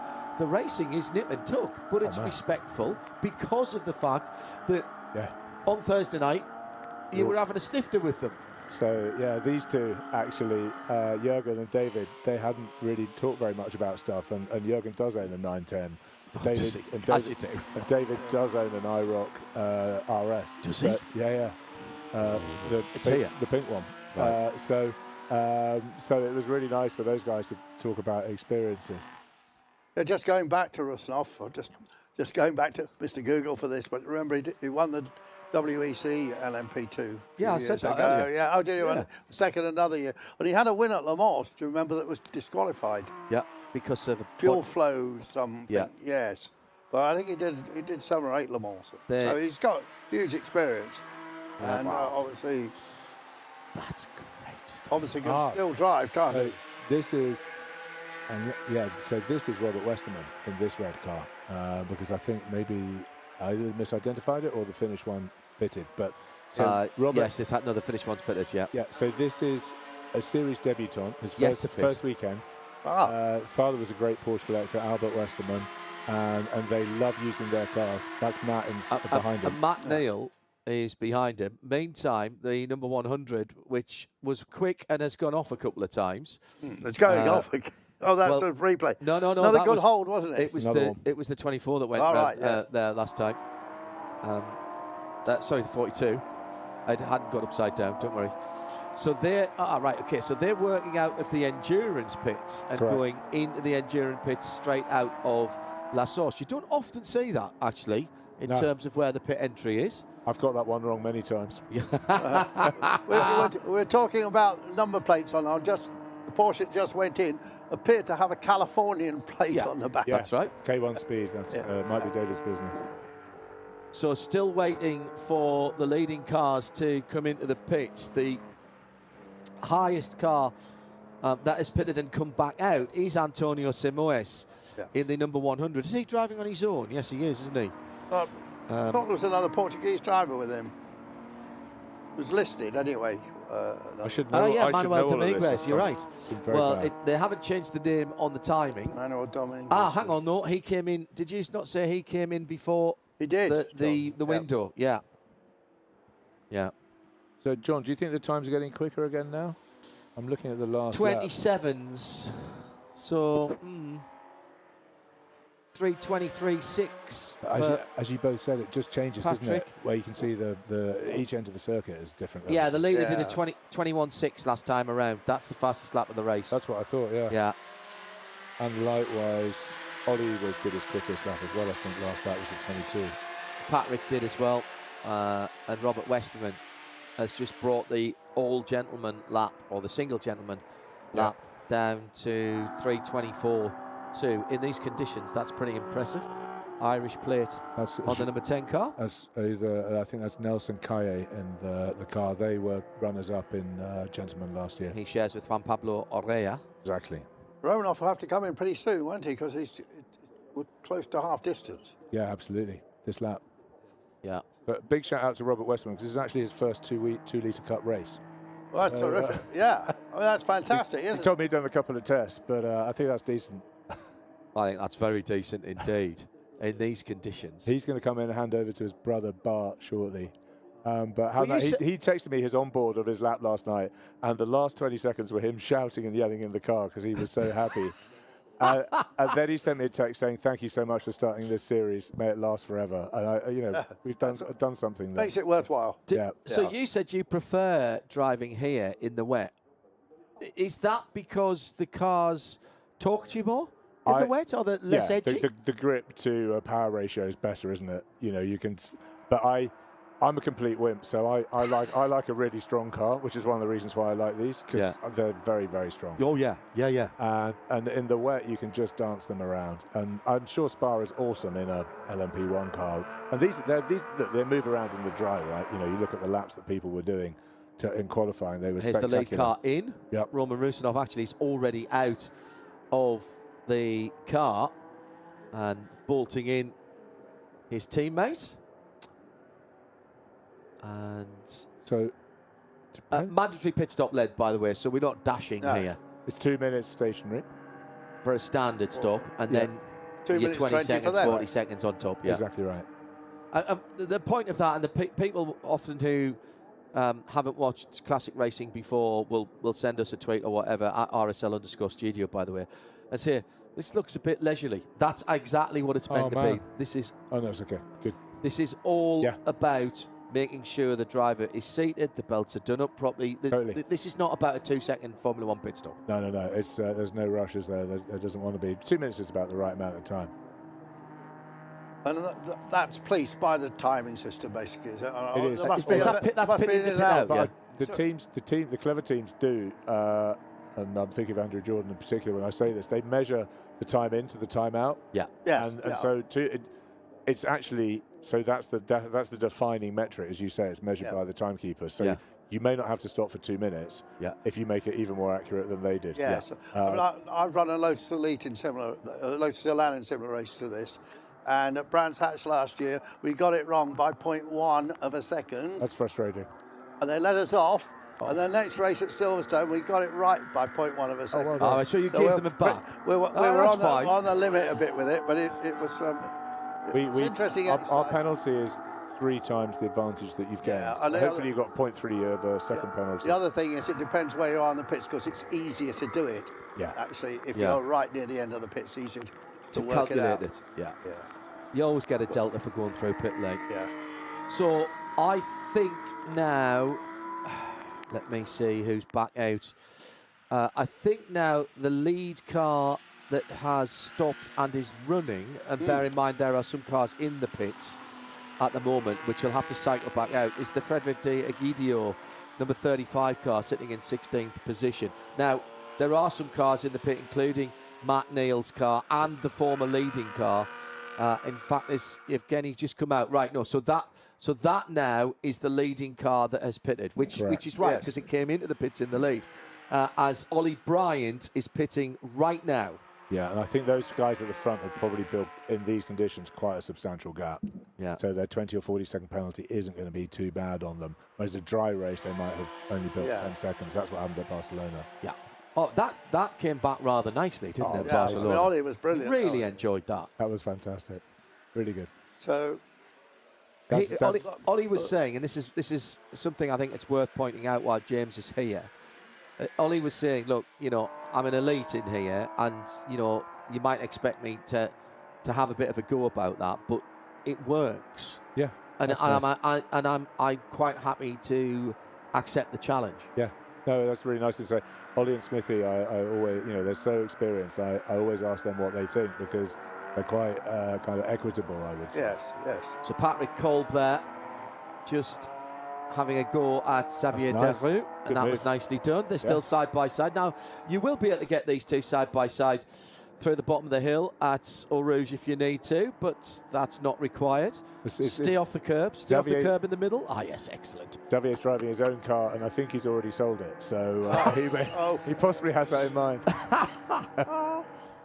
And there's a good market for these cars. They change hands on a relatively regular basis. Yeah, as a funny factor, there's quite a few people who like driving them so much, even if they're not going to race them this year, they'll keep them in the garage because they know they can do good within them one day. Yeah. Or they can come and do other fun races.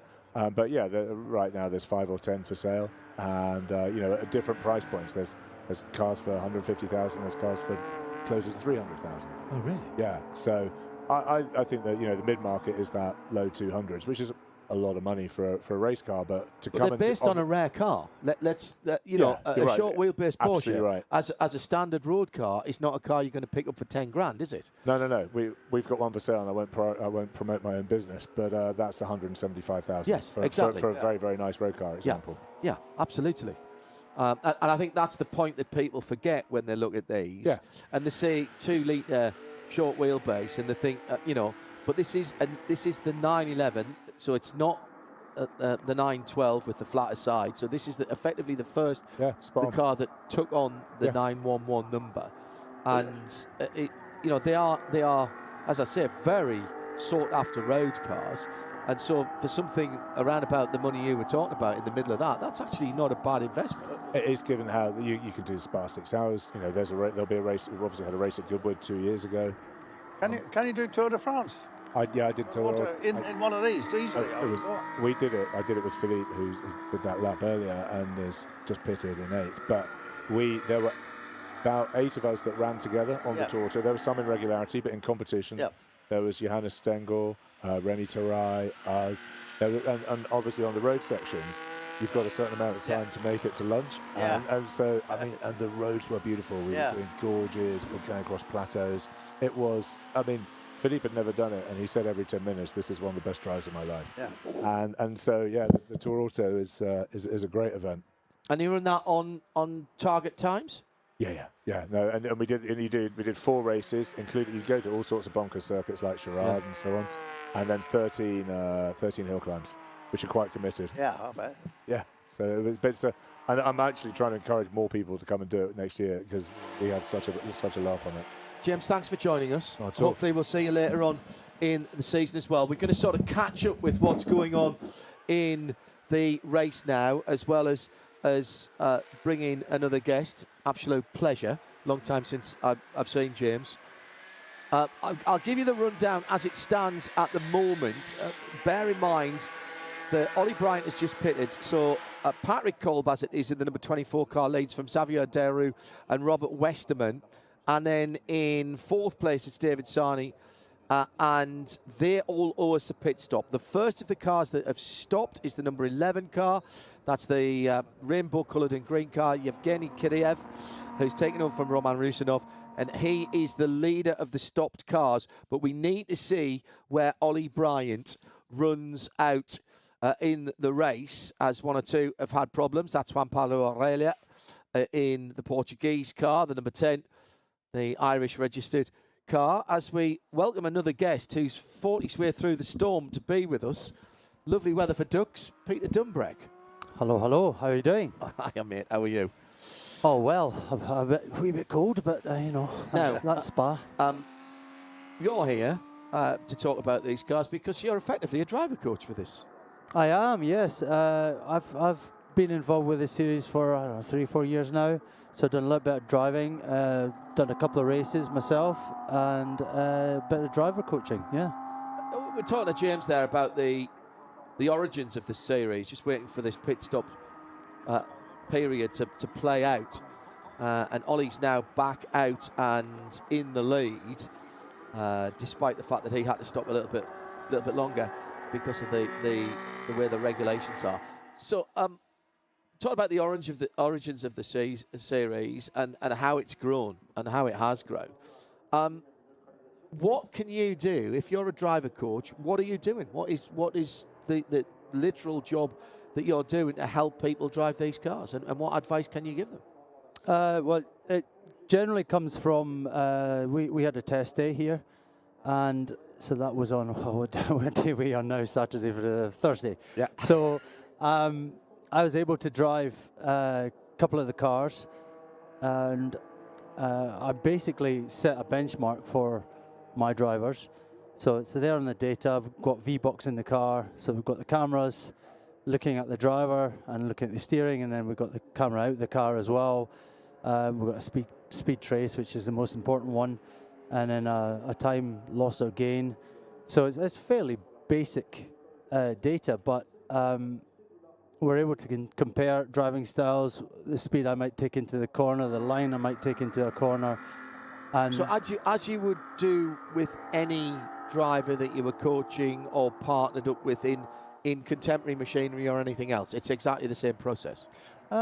It is, but I guess something like single-seaters, there's plenty of driver coaches out there that don't get the opportunity to drive the car, so it's simply on feeling of what the driver should be doing. But in this case, I get the chance to drive the car. If I don't set a quicker time than my driver, then I'm out of a job. So I go out, I set a time that is a decent time, and then they go and they try and accomplish what I've just done, and I talk them through lines and approaches, braking points, gear changes, and we just see where they are. And so I'm working with Philip de Croin and Alex Van Houten today. Right. Here is the car that was sitting in the lead but still owing us the pit stop. This is Ollie Bryant. He's driving on his own. So he has a longer pit stop because he's an elite driver. So the standard pit stop is 2 minutes, and then there's plus 20 and plus 40 second. Yeah, 40 altogether for that. And so he will stay in the car, have a chat with the team. They might want to have a look at the tyre pressures, Peter, when they're in. Will they give them a little check? And they will. It's a little bit of an unknown thing. It's very cold now. I mean, the air temperature's down to 9. Track temperature, we started this morning, before it started to rain heavier, we started at 18, 19 Celsius. The track temperature is 14 Celsius. That's a cold track now. Yeah, so you would expect on a dry track that the pressure would gradually come up through a stint. In this case, they're not coming up, so you probably would want a slightly softer pressure anyway to run in the wet conditions. Yeah. So we've kind of left our tyres pretty much the same. I did see a couple other teams just checking pressures and taking some of the air out, so they might have started with a higher pressure.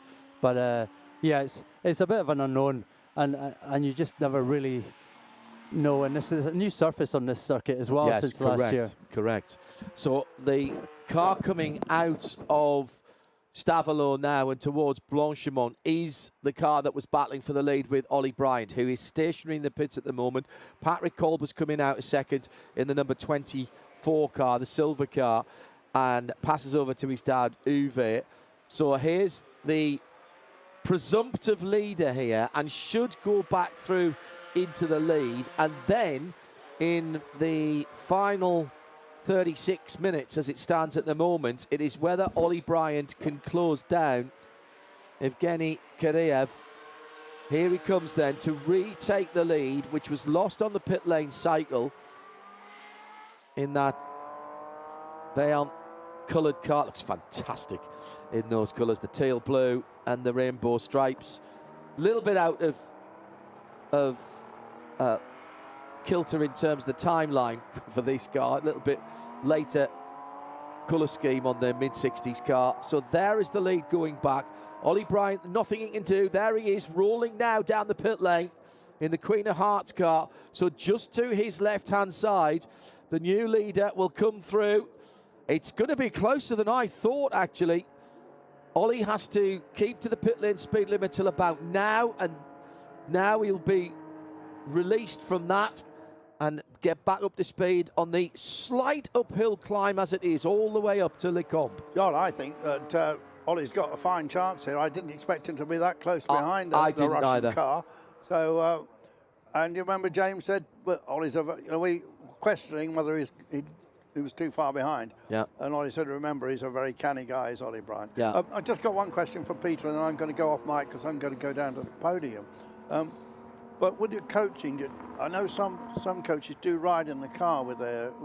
Do you ever do that? I mean, I do. We've got the option of putting 2 seats in the car. So one of the cars did have 2 seats in, and I rode on board with one of the drivers. So big moment there from Evgeny. Yeah.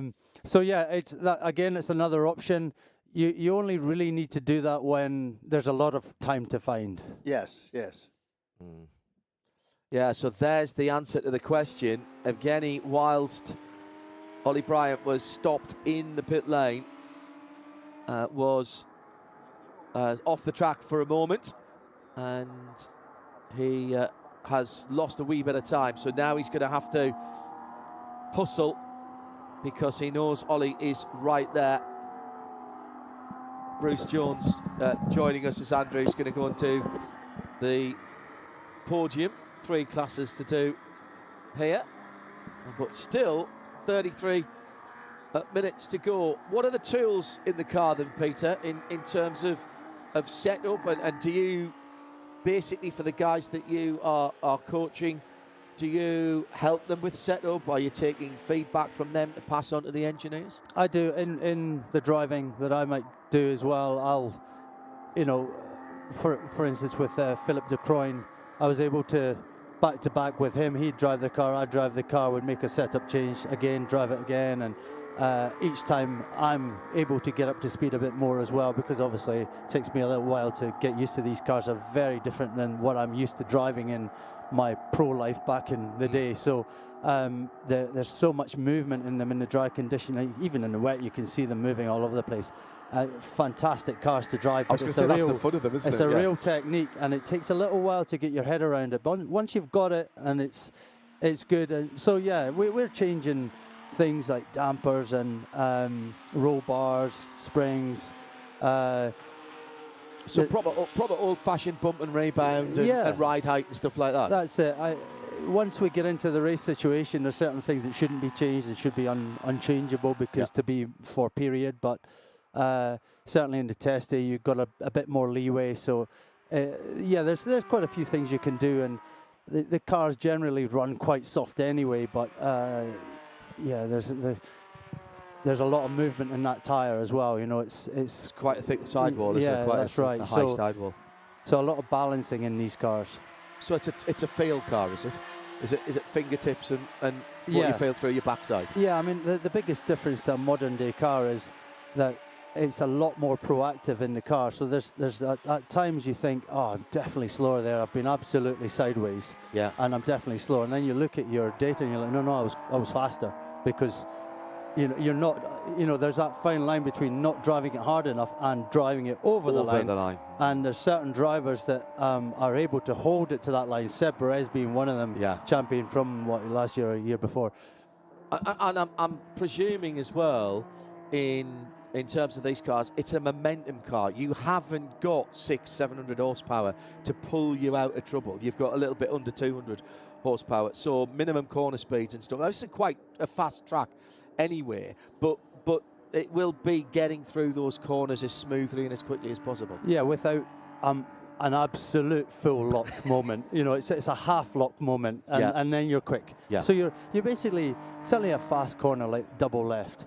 You get the car in, you turn it in, 4th gear, and you get the car already balanced, so your wheels open as you're going into the corner, and then you're driving it on the rear, on the throttle. So you're just in and out of the throttle gently. And it just floats around the corner, and then by halfway between the corner, you're pretty much flat through the second part of double left. So that's a driving technique generally. It's more of a rally driving technique than what we would think now of a track driving technique. That's exactly it.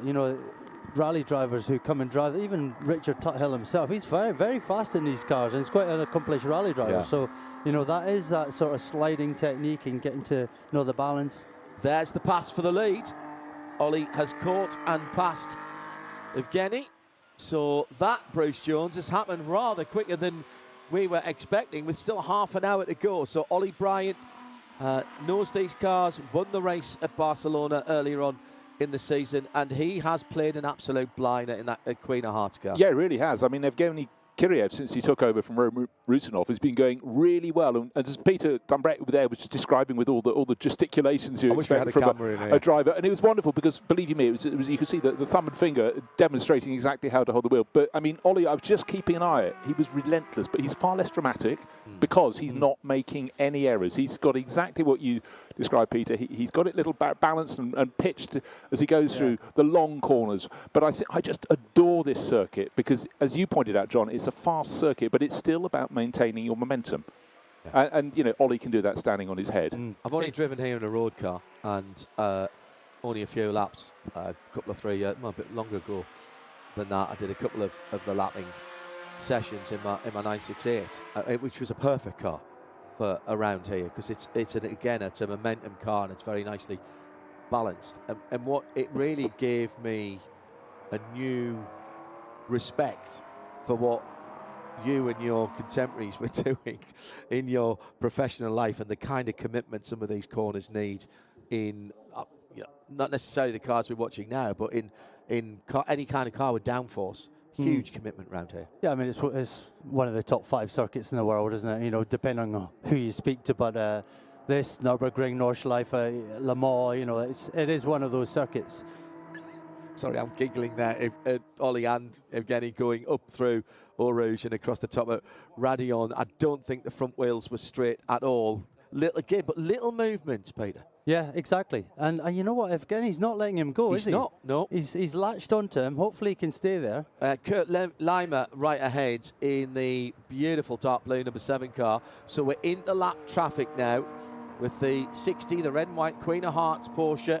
Ollie Bryant, elite driver, driving on his own through Les Combes, and now starting to plunge down the hill to the hairpin at Bruxelles. Puts himself well in the sight lines of the car ahead, who does pull in slightly. Ollie will have just been wondering, has he seen me? Has he not seen me?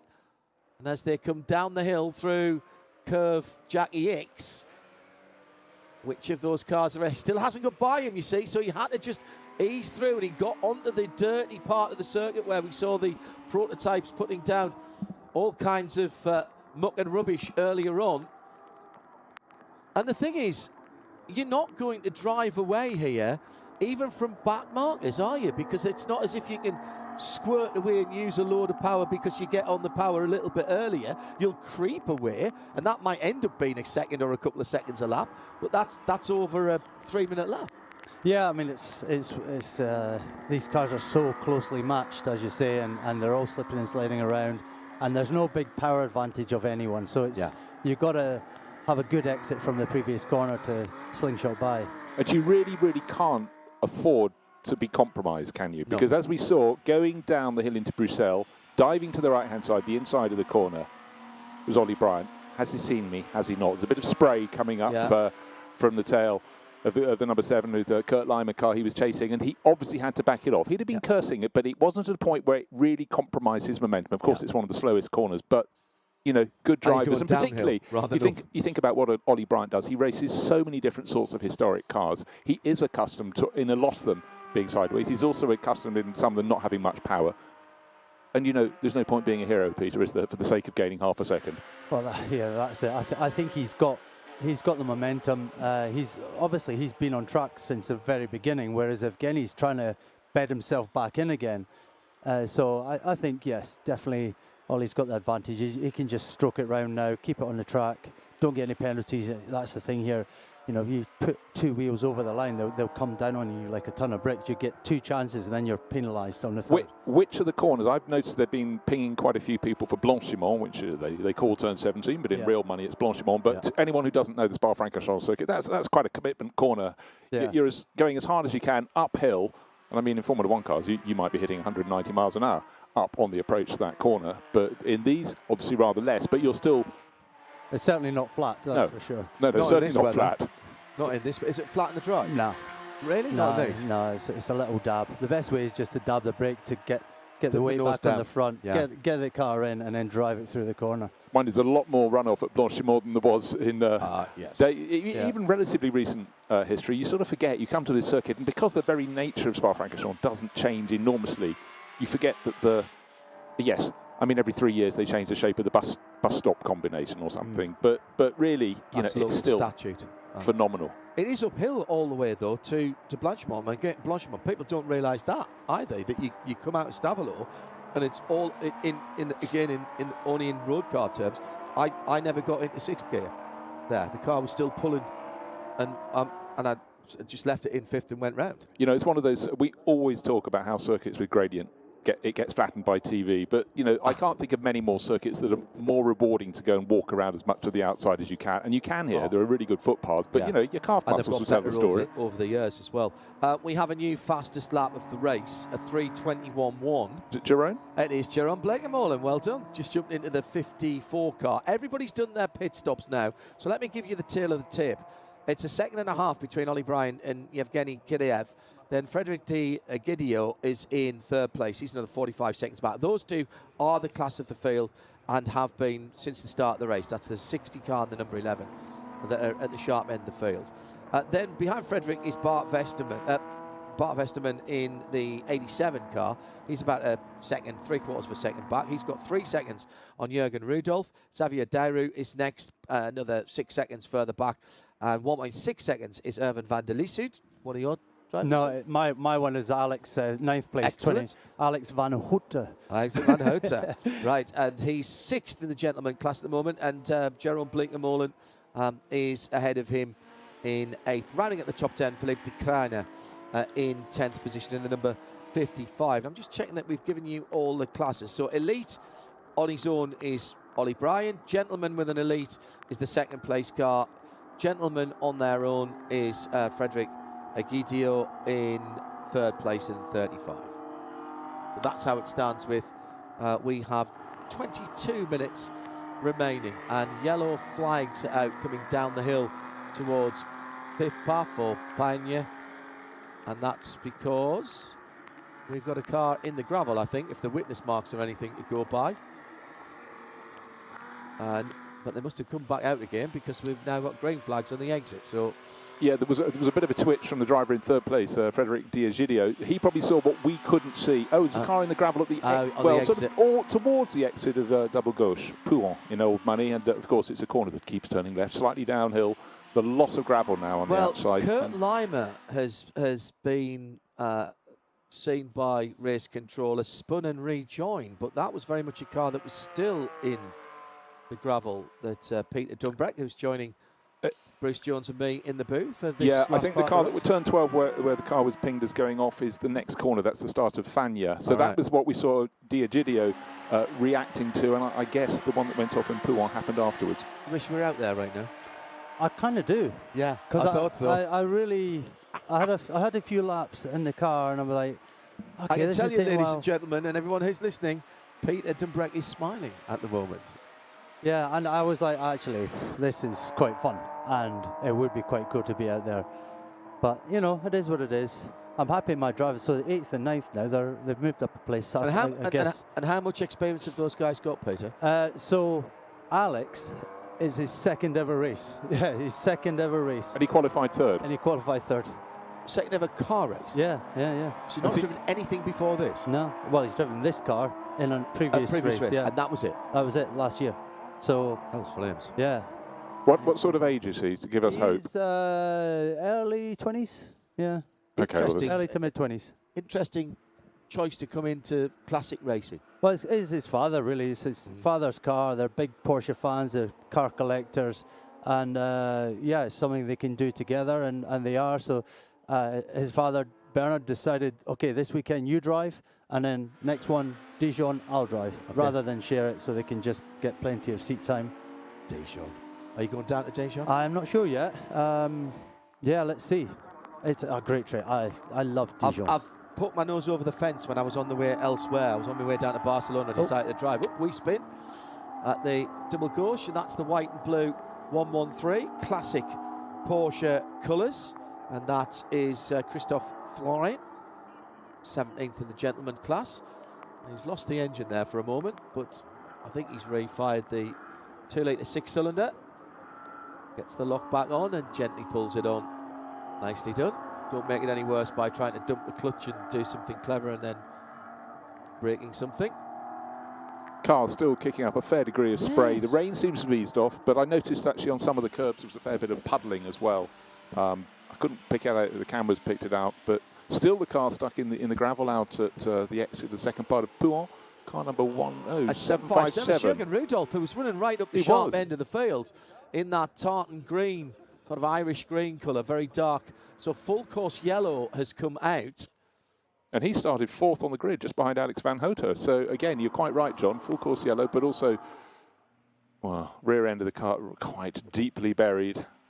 That's the thing with these cars. You can generally get away with it as long as you drive through straight away. Yeah. With the tyres, you'll get back out again. But he's actually spun in. Yeah. Fairly skinny tyres and a 1,000-kilo car, so you get a half, and it's wet as well. Wet helps you in gravel. Don't ask me how I know that, but I do. Peter Dunbreck's never been off into gravel. In the world of quick recoveries, about 10, 15 seconds ago, that 757 Porsche was hooked up by the tow vehicle. It's already out of the gravel, back onto the circuit, and is going to be tucked away at the, well, it's been pulled to an area of tarmac to the side of the circuit. The race still going on, full course yellow. He gave them a wave to say that he'd got the engine back as well, and I think he was wondering where they were going, but they weren't going to leave him right on the exit of the corner when they unhooked him, which is really sensible, and the guys in the Toyota pickup truck have done a cracking job there. I noticed they were really sensible. They got the long strap out, so even with four-wheel drive, they didn't have to drop themselves into the gravel. Unfortunately for Jürgen, that has cost him the lead lap. So his chance of a decent victory, a decent run in the gentleman class, and Bruce was saying was well up. Gotta say, impressive for Evgeny Kiryev. He's keeping Ollie Bryant in sight and making sure that the experienced British driver in the elite category does not get away. So this is, yes, it's a battle at the front of the field, but there's a class battle here that isn't on. The top three are indeed all the class leaders, with Ollie Bryant, Evgeny Kiryev, who, of course, sharing with Roman Rusinov, and Frederic de Egidio in the 35 car, who he's driven since the start, hasn't he? Yes, he has. Came up from 10th position, actually, so that's been a good run for the third place driver, Bruce. He's got plenty of company, though. He's not sitting pretty in his class. He's got Bart Westerman, second of the two Westermans in the number 87. He's just 2 seconds behind him. In fact, he's just gone through, as you mentioned that. Yep, flashed through. So, right, the full course yellow appears to be, period is over. This green flag around the track, and so for Ollie Bryant, it's all about getting the hammer down. He's up at Les Combes, turning in. Evgeny Kiryev, yes, been really, really impressed with him. But just going back to those Vaillant livery with the sort of, what do you call it? The teal blue with the yellow, pink and orange things. That was on so many cars, right up to giant Can-Am cars running in the Interserie, the Porsche 917 30s, et al. But it's generally a Porsche livery they've had over the years. But again, you know, some stand the test of time. And I must say, in the weather conditions today, it seems quite nice and bright on a glum day. I love the way that Porsche celebrate their liveries. We've had down through the years, even at Le Mans, cars that have had a smattering of various different liveries. They brought back the Pink Pig, of course, which was never successful in period, but won its class when it came back as a GT car. And even the current Porsche Penske Motorsport cars in the World Endurance Championship, they have a touch of the Salzburg about them, with the white stripes on one of the cars, the white pinstripes, which is black on the other one, which is great. It's either the 4 and the 5 or the 6 and the 7, depending on which series they run in. Yeah, it's a nod to the past. I like 1970. Of course, we've got a Porsche 917 in one of the races later today, but for Richard Atwood and Hans Serman, 1970 for Porsche, that was a massive, massive moment. And I think a fair degree of success has followed. Maybe. I'll have to look that one up for you. Yeah, absolutely.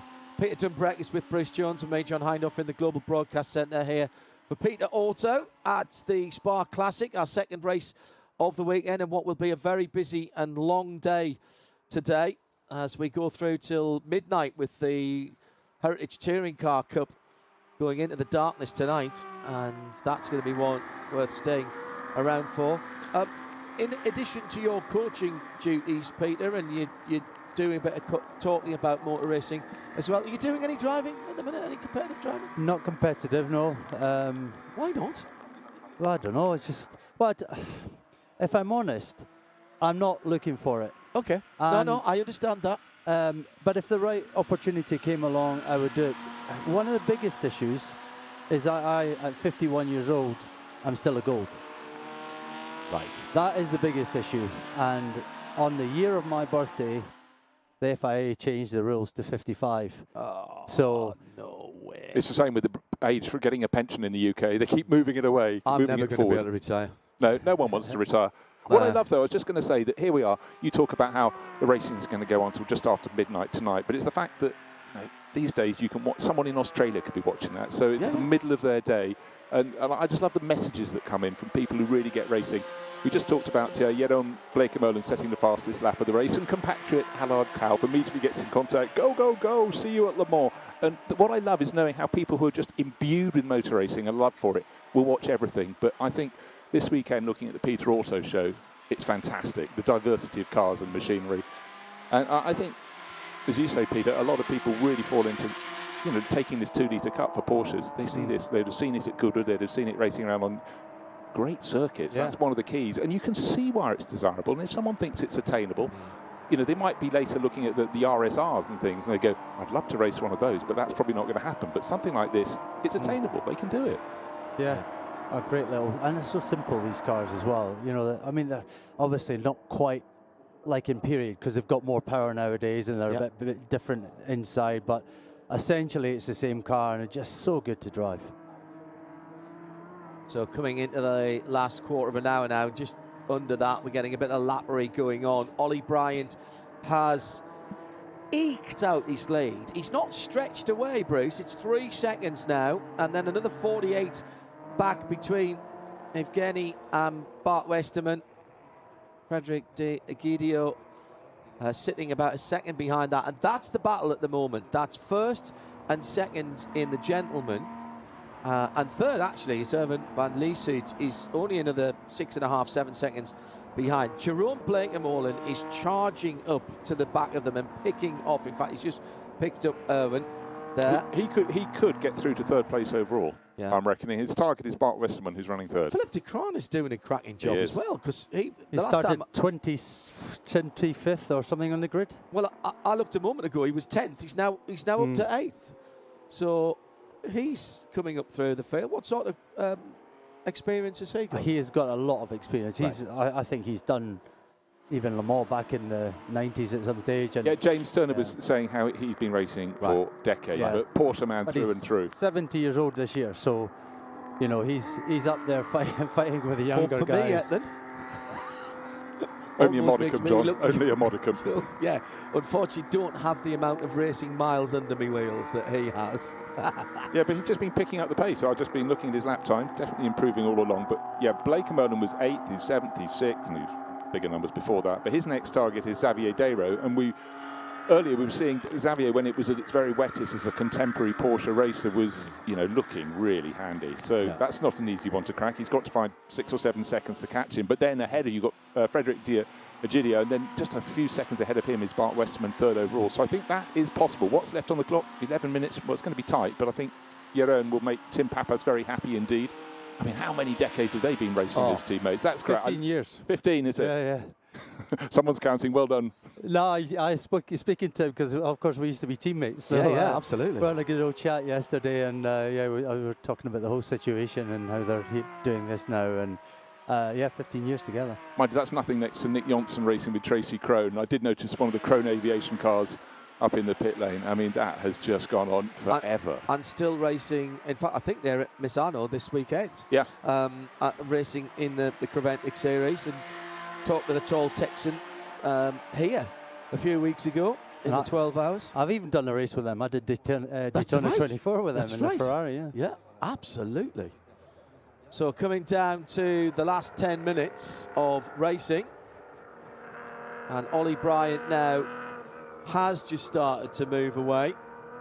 Added another second to his gap in that red and cream, I'm going to call that. The Queen of Hearts cars we have been referencing it. That's what it goes back to. Wearing its 1965 number plate.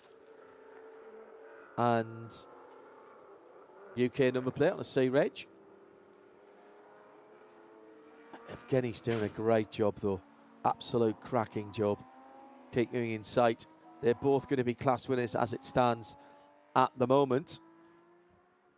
I'm not sure that rain's got any better, you know, if I'm honest. Although I say that, Mark de Siebenthal, now behind the wheel of the number 42, 14th overall, 9th in class. He's just put that car's fastest lap of the race in, 3:26. But Christian Albrecht did a 3:22 last time around. That is the fastest lap of the gentleman race. That's very impressive because that is only 8/10 away from Ollie Bryant's fastest time in the race. Mine, Jeroen's gone faster than that as well. Yeah, I really sort of sense on, at this point, John, that Ollie's just doing what he needs to do. The main deal was to be close when he came out of his pit stop, and he was closer than we reckoned he would be, and since then he's resisted a charge. He had a really good 2 laps whilst the leader was in the pits. And then Evgeny actually had a little whoopsie on his out lap. On his first flyer, whilst Ollie was in the pits. Yeah, with Ollie, obviously so experienced, he's able to cut through the traffic a little bit better than Evgeny, and that's where the gap comes. He just a couple of tenths here or there and just sized through them. Say that quickly. I was expecting something in the region of 20 seconds, maybe 25 even, that Ollie was going to have to pull back, having had the longer pit stop for being in elite driving on his own as well. That didn't happen, and that's I suppose that's a testament to how well he drove in that first part of the race. I was going to ask you about this, Peter. Okay, we're in wet conditions at the moment, and I know the Avons are an all-weather tyre. You don't swap from wet tyres to dry weathers. But in a dry weather race for an hour and a half, is there an element of saving the tyres? They will start to go away from you. Because you qualify on them as well, don't you? Yeah, they'll start to move around on you. And I've found that if you just have a lap or so where you just don't push the limits, they kind of come back. They come back to you again, yeah. Because there was back in the day, a few years ago, we used to actually shave the top off the tyre and make the rubber. Correct. And the tyres were 2 seconds a lap faster by just getting rid of some of the. So the quicker you burn that rubber off, the better. But then you're not allowed. We should say you're not allowed to do that. There, the tyres have got to go on now, brand spanking new at the start of qualifying, and they're all checked before you go out. Yeah. So in the dry, definitely you can overheat them. You can get them pressured a bit too high and back off for a lap or so where you just don't push it quite as hard, brings them back and in your grasp again. Interesting. Just racing is actually really starting to close in. We've got just under 7 minutes remaining, but Bart Westerman has got in 3rd place, leading the Gentleman Cup class, has got Frederick D'Egidio, 3 seconds behind him, 2 seconds, 3 seconds behind him, 2 seconds, 1.5 seconds behind him is Xavier Dayro, and catching the pair of them is Jeroen Blekemolen. So this could really close down. I thought Jeroen might have had a shot at getting up to 3rd place overall. I think he'll need one further lap than he's going to get, but certainly the battle for 3rd, for 4th, for 5th and 6th is good to the end. Up front though, Ollie Bryant, his lead is 5 seconds. There's the cushion. Yeah, and that's all come in the last 2 or 3 laps. Sort of half of that has come in the last 2 or 3 laps. He was sitting at about 1.82 seconds, and then it just started to creep out. But look, Evgeny's going to win his class with Roman, and Bart Westerman in 3rd. Now, you know, he's not getting away from Egidio. That's Blekemolen pulling in the pass now. He's just going by Deru. Yeah. Yeah. The dark Porsche going, the black Porsche going past. Who's it? Dark blue. I think it's black, probably. Just going past the white one with the yellow nose, which is Xavier Dayro. I thought that would be the harder nut to crack, but he got that nailed on the run between Radion up the Kemmel Straight. Exactly. I think he just got through Eau Rouge Radion so well and just was able to draw by. So now, the back marker up ahead of them, but luckily as they go down to Bruxelles, the back marker stays as close as he could to the left-hand side of the circuit, which helps the trio of cars. That's Dirk Peters in the silver car, or the grey car, just staying to the outside. So the improvement of Blekemolen continues. This is actually quite good news for Bart Westerman, because suddenly Frederick D'Egidio, who until recently was in 3rd place, has fallen behind Westerman, is now can't look forward, he's looking backwards because the attack is coming from, as they drop down from Curve Jackie down the slope, it's Blake Molan gaining hand over fist. Yeah, and actually, Bart Westerman would love to be third overall, but if he has to give that up to Jerome Blake Molan, he doesn't really care. That's not a class battle. He's class battle for top of the podium in the gentleman driver classes with Frederick Diagidio. So that is the battle that he needs to keep an eye on. So Bryant leading out, and all of a sudden it's 6 minutes.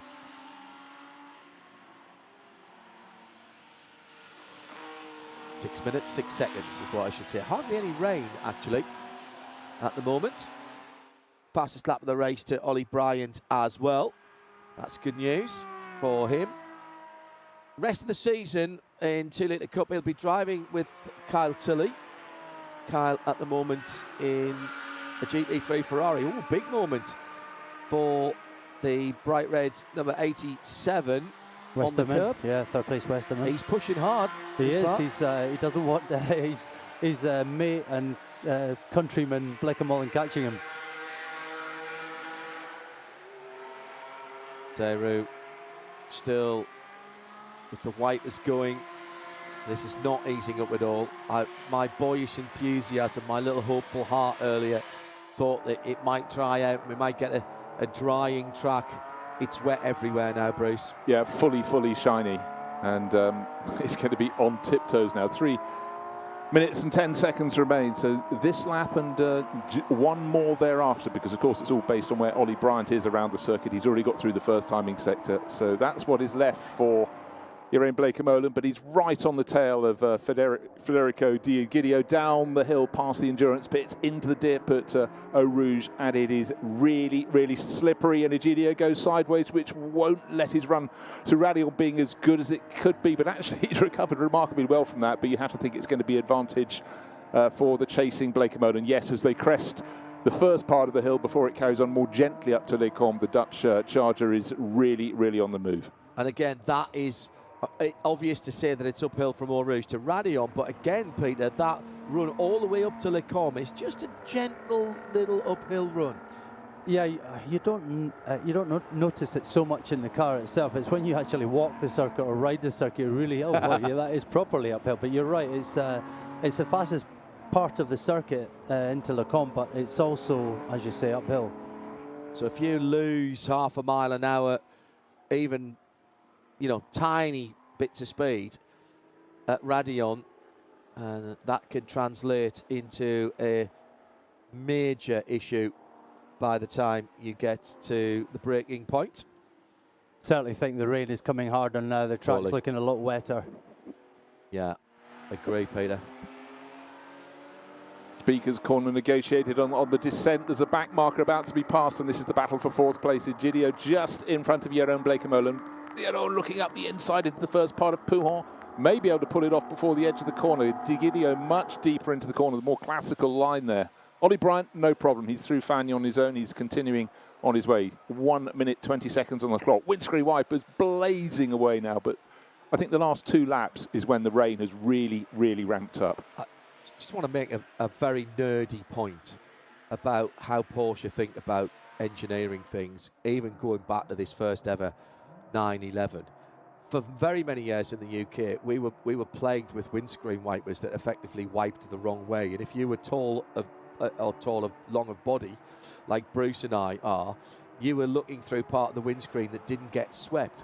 Well, on this 1965 car, the windscreen wipers are mounted right in the middle, so they actually sweep exactly the same either side, rather than being offset and giving you that bit that you can't see through. And Ollie Bryant has got the best view in the house at the moment as he comes down to Eau Rouge and climbing up over Radion for what I think will be the last lap. Yes, it is. Race control giving us that indication as he's got a nice clear track ahead of him as well. Oh, that's going to be great for him to see. There's no car until coming out of Speaker's Corner. So plenty of run for him. He won't have to worry about traffic. the Avon tyres doing a great job of clearing the water. You can see the lines of spray, the spray coming off the tyres and the lines left in the tarmac. And Peter, that is standing water now on the top of there. So you've got to be worried about aquaplaning and making sure you've got grip on the front end when you're turning in. Yeah, I mean, these cars have got good grooves in these tyres. So as the water comes down, obviously you get the chance to gradually feel it out as well. But those lines here, you can see through the corner really there. Dark. But big advantage now for Ollie Bryant, so he should be fine. Blake Millen stop. He's finally got by Gigidio. How did you pronounce that? That'll do. Frederick. Egidio. Frederick. Yeah. He's finally got by Frederick, the number 35 Italian driver. So moved up into 4th place now. I think that's as far as he will get in terms of the class, particularly because he's in the gentleman elite class. So it's Kiriev actually he would have to get back to. All downhill from here. Well, not quite, because he's got a little uphill rise to Blanchimont, we've been talking about through Fagnes at the moment. And if you listen very carefully, or you're watching or listening to us on the Peter Auto live stream, or welcome along to those of you on the Goodwood channel as well, tuned into us for the first time here at a Peter Auto event, you can probably hear the effects mic being hit by the rain. It's pretty awful out there at the moment. Doesn't really matter for Ollie Bryant, our race leader. He started the lap with a 7.8 second advantage. He's pretty much kept all of that. He can back it off. He's going up the slope towards Blanchimont. That just leaves the bus stop combination, and then he should see the checkered flag. Done it all on his own. Elite class. He had 40 seconds extra at his pit stop, but he just kept the start driver of the car that's following him home today, which is Roman Rusinov, disguised by having an alter ego on the entry list. I can only presume exactly that Ollie had rumbled that one, because he thought, I haven't heard of this chap, I fancy my chances. But obviously if he knew it was Roman, who got ahead of him at the start of the race, and he kept him honest, but it was persistent speed. And out of the final corner now, John, comes our race winner.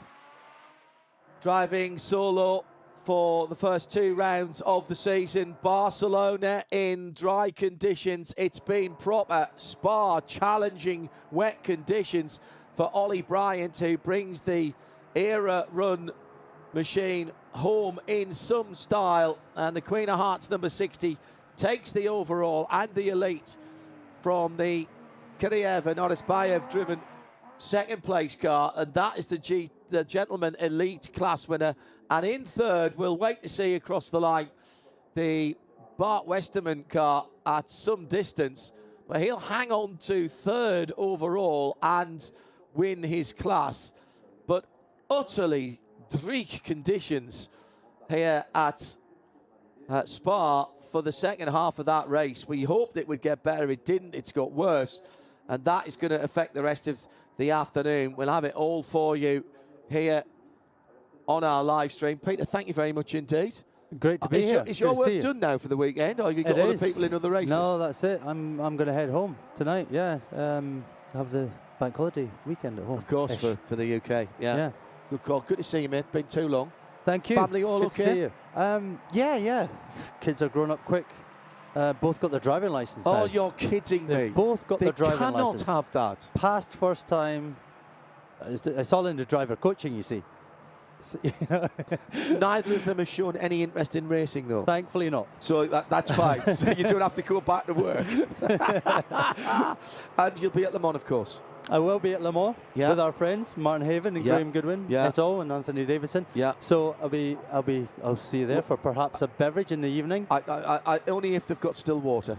That's, obviously. Obviously, that's what I meant, or a cup of tea. Yeah, indeed so. Cheers, mate. Thank you. And thanks for being with us. Peter Dumdreck joining us here in the Global Broadcast Centre as the cars come back around down to the collecting area. Still cars coming across the line. In fact, we've only had the top 9 and cars that have been lapped. And our winners are almost already in Parc Fermé, which is just outside of where we are sitting at the moment. Bruce, if you want to have a quick look at the timing screens, and I think I got down to the winners in class, down to the top 3. So yes, and Frederick Diagidigo did come through. Yeah, and of course the elite class only having the 2 runners there, Ollie Bryant on his own and Xavier Dero, who was 6th overall. So first and second for them in the elite and gentleman class, Kiriev and Rusinov.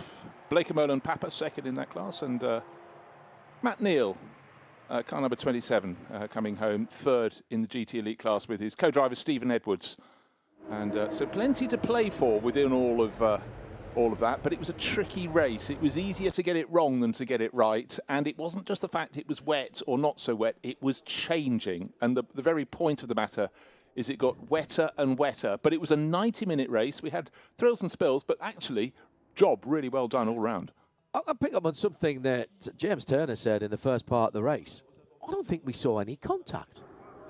Did we see any contact? I don't think we've seen a panel bent. And that's not bad with a field of 30-odd cars, 27 cars, pretty mighty. Yeah.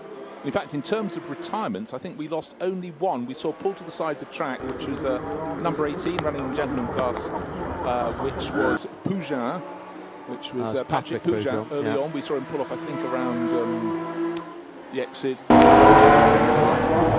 a few cars running through the gravel. Antonio Chimose deserved an award early on because he was the driver on the charge, the Portuguese driver who ran ASM for a long time, running those open-top prototypes, but obviously a Formula 3 driver in his day. But he was pushing. He was the driver who was making up ground in the early stages of the race. I've got to keep our attention because Nigel Metcalf of Moto Historics has mistaken us for cricket commentators and brought in a cream tea for us in the commentary box. But we'll keep that quiet. We don't want, or I'll just lock the door, stop incomers. But it was a really good show. But again, these 2-litre Cup Porsches, we heard from James Turner, who started the whole show, going, they're soft enough, they're gentle enough. So these conditions actually really, really suit the 911, the early ones, because the balance is good. You haven't got a lot of power. It's about keeping your momentum, keeping it smooth. And I think Peter Dumbreck described it best. It's not about the full turn, it's a half turn of the lock. That's what you should be achieving. If you're achieving more than that, you're not achieving what you could be doing. Yeah. Plenty of sideways moments through various parts of the race. Was it won and lost? Is it harsh to say that it was won and lost on the pit stops when Yevgeny came out and he knew he had to push to have any chance of staying ahead of having a meaningful gap back to Ollie, and he just had that little whoopsie while Ollie was in the pits. Tiny. That wouldn't have made any difference. I think it might have cost a couple of seconds, if that. If that. He drove really well, Evgeny Kiriev. And Roman Rusinov obviously took the lead at the start of the race. A little bit of a mistake there from well, that was the only mistake he made, that was wasn't it? And the conditions kept on changing. It was a movable target. And the cloud really now low over the circuit and over the trees that make it such a fantastic backdrop here at Spa-Francorchamps. But it was also, and I think Peter Dumbreck described it really rather well, which is the element, of course, Ollie wasn't coming onto a circuit he didn't know. The conditions were changing. But of course, for Evgeny Kiriev, the first few laps, it was a voyage of discovery, trying to work out where there was any grip and whether the rain was getting worse or lightening off. But those final handful of laps, we really saw that the margin stretch because Ollie Bryant just knew what he had to do and delivered it. Andrew's away doing the podium, but already we are preparing for endurance racing legends. 2 parts of endurance racing legends. We saw the LMP and GT1 part earlier on. Got a 40-minute race coming up here, Bruce, for what is described as the GT categories, rightly so. And we are, well, a cornucopia of GT cars. Delightful to see these cars back on the circuit. You know, one of the things about historic racing is that when you start a championship, you have half an idea of, maybe what you're trying to achieve and the sort of cars you'd like to see on track. And then suddenly some of these series just gain traction. And enough people go, actually, you know what? That was a car when I was thinking I'd love to be a racing driver, I really wanted to drive. But what we were talking earlier about, how can these cars, we said with the LMP1s in Endurance Racing Legends, already be in historics, but already we've got cars now out competing GT3 cars, the older ones that were there, in the early days. And, we don't think of them historics, but there are a lot of them out there. And you know what? If they're still relatively simple, which they are, you don't require, sort of degree in astrophysics to get the cars started. Why not race them? And until cars get too complicated, we've got a constant feed in to the bottom step, if you will, of all these historic series. And I'm really deeply impressed by the Peter Auto Classic series, the diversity of cars, machinery, the quality of the drivers, but the sheer size of the fields, huge. And you can probably hear behind us, the cars are already on the circuit coming round to the grid. 42 cars. That's mighty. Someone's done a lot of spade work there, but you've got to get the formula right. You'd have to suggest they have. Yeah. So this is a mixture, 90% of this field, if not more, Porsche, Ferrari. There are a couple, I think, of BMWs. Certainly there's one starting 7th on the grid. Is that the only BMW Is that in the the race? Scooter Gable car? That's the old... Yes. Yeah, that's the old Tom Milner's dad, that ran in the American Le Mans series with Yokohama tyres. And Boris Said and Hans Stuck driving those. When I said yes, I meant no. It's a Schnitzer car. I'm just hurriedly looking for the Scooter Gable car because I thought I'd seen that, but it's number 5, I think. It's number 5. It's definitely a low number. Yeah, number 5, and I cannot see that unless sometimes you look at a lot of figures on a page and further down. I beg your pardon. 18th position on the grid for Scooter Gable, but the better place of the BMWs is the 2010 car, Schnitzer car. One driven in period works car, Jörg Müller, Pedro Lamy, Uwe Alsen. Quite a handy little lineup. And it's the 77 E36 there as well. That's another American car. That's running in the Valvoline. I really cannot see on my timing sheet, but there it is. In 27 is in 28th position. Yes, that's an older one from year 2000. Yeah. Yeah, but lots of Porsches. We've got a Marcos in there as well, I think. Yeah, we've got an LS. Yes, that's right. Stephen Keating, car number 97. He's in a LM500. But the bulk of the field, and certainly at the front end of the field, they're 997 GT3 RSRs, as you'd expect, Ferrari 430s and the 430 GTC Evo as well. And in fact, the opening races of this Peter Classic Auto season, as far as I recall, both went to Maxwell Lynn, and he's starting 4th today in the ex-CRS Ferrari 430 GTC, which was driven in period by Chris Niarchos, Tim Mullen and Andrew Kirkcaldy, and in so many ways sort of led to what is now Garage 59 team. Yeah, good point. The opening round at Barcelona. Yeah. Maxwell Lynn won the first race from Mark Sumpter, Porsche racer extraordinaire. Pierre Ehre, well, he'll be in a Ferrari. Yes, he was in 3rd overall. The second race was, again, Lynn from Sumpter, but this time with David Sarney, who's another Porsche racer with his 996 GT3 RS in 3rd position. But today, on pole position, Manuel Collard. You may have heard of him. Yes. And he will be driving a 987 GT3R from 2010. We're basically looking at the late 1990s into the mid 2000s for these cars. So they're not all contemporaries, but they're round about the same time, without being, it's always difficult, Bruce, and you watch an awful lot of historic racing, and it's always difficult, I think, for series organisers to know where to put those lines, to say where is that going to be competitive. We don't want somebody driving off into the distance in X car, because this was the point where there was a big leap forward. And doing that actually is part of the skill of putting these meetings together. It really is. Actually, sometimes you can have a large span of years and it sort of works, because what was a GT3 car, a GT2 car in time is almost superseded in pace by a GT3 car. We've definitely seen that even in the world of GT3s. So you can balance it out. You can have early GT2s with GT3s from the later years. Other times, as you say, you get a sort of sudden quantum leap in terms of performance. And the bracket of cars for that series has to be literally 2 or 3 years. But we prefer it with a wider spread. Conditions appear to be getting rather less pleasant out there. It was getting wetter and wetter through the 90-minute Porsche 2-litre Cup race, and now it's full umbrellas down on the grid. Just trying to see if we got all our runners coming to the grid. They're still pouring in. It's a huge grid of cars, 42 potential cars on the track, including, Sarah Bovey, local expert. Mother, as you say, has a guest house not too far from here. Her father used to race here, and She, of course, has been one of the linchpins of Iron Dames in recent years, but as a home race, and she's entered, well, she didn't get time, but she is hopefully 42nd, well, not hopefully 42nd, she is 42nd on our timing list, which is last of the order in a 360 Modena GT Ferrari from 2003. I don't know if not getting a time means she's not starting, but hopefully, local hero on home ground. It'd be good to see her. Good peddler. The Iron Dames initiative, she's been an integral part of that with Michelle Gatting, Rahel Fry, and more latterly with Celia Martin coming in to join that programme as well, and part of a real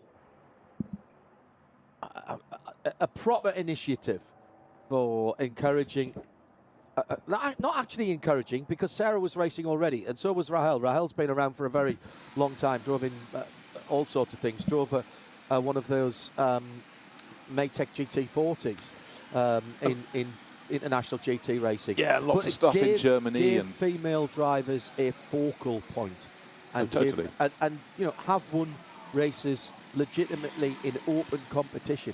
And one of the things I love about sports car racing, and it's a bit of a cause célèbre for me, and whether I talk to Pip McMahon about this when she's driving at the Nürburgring, or Catherine Legg, Christina Nielsen, who was a double champion in IMSA,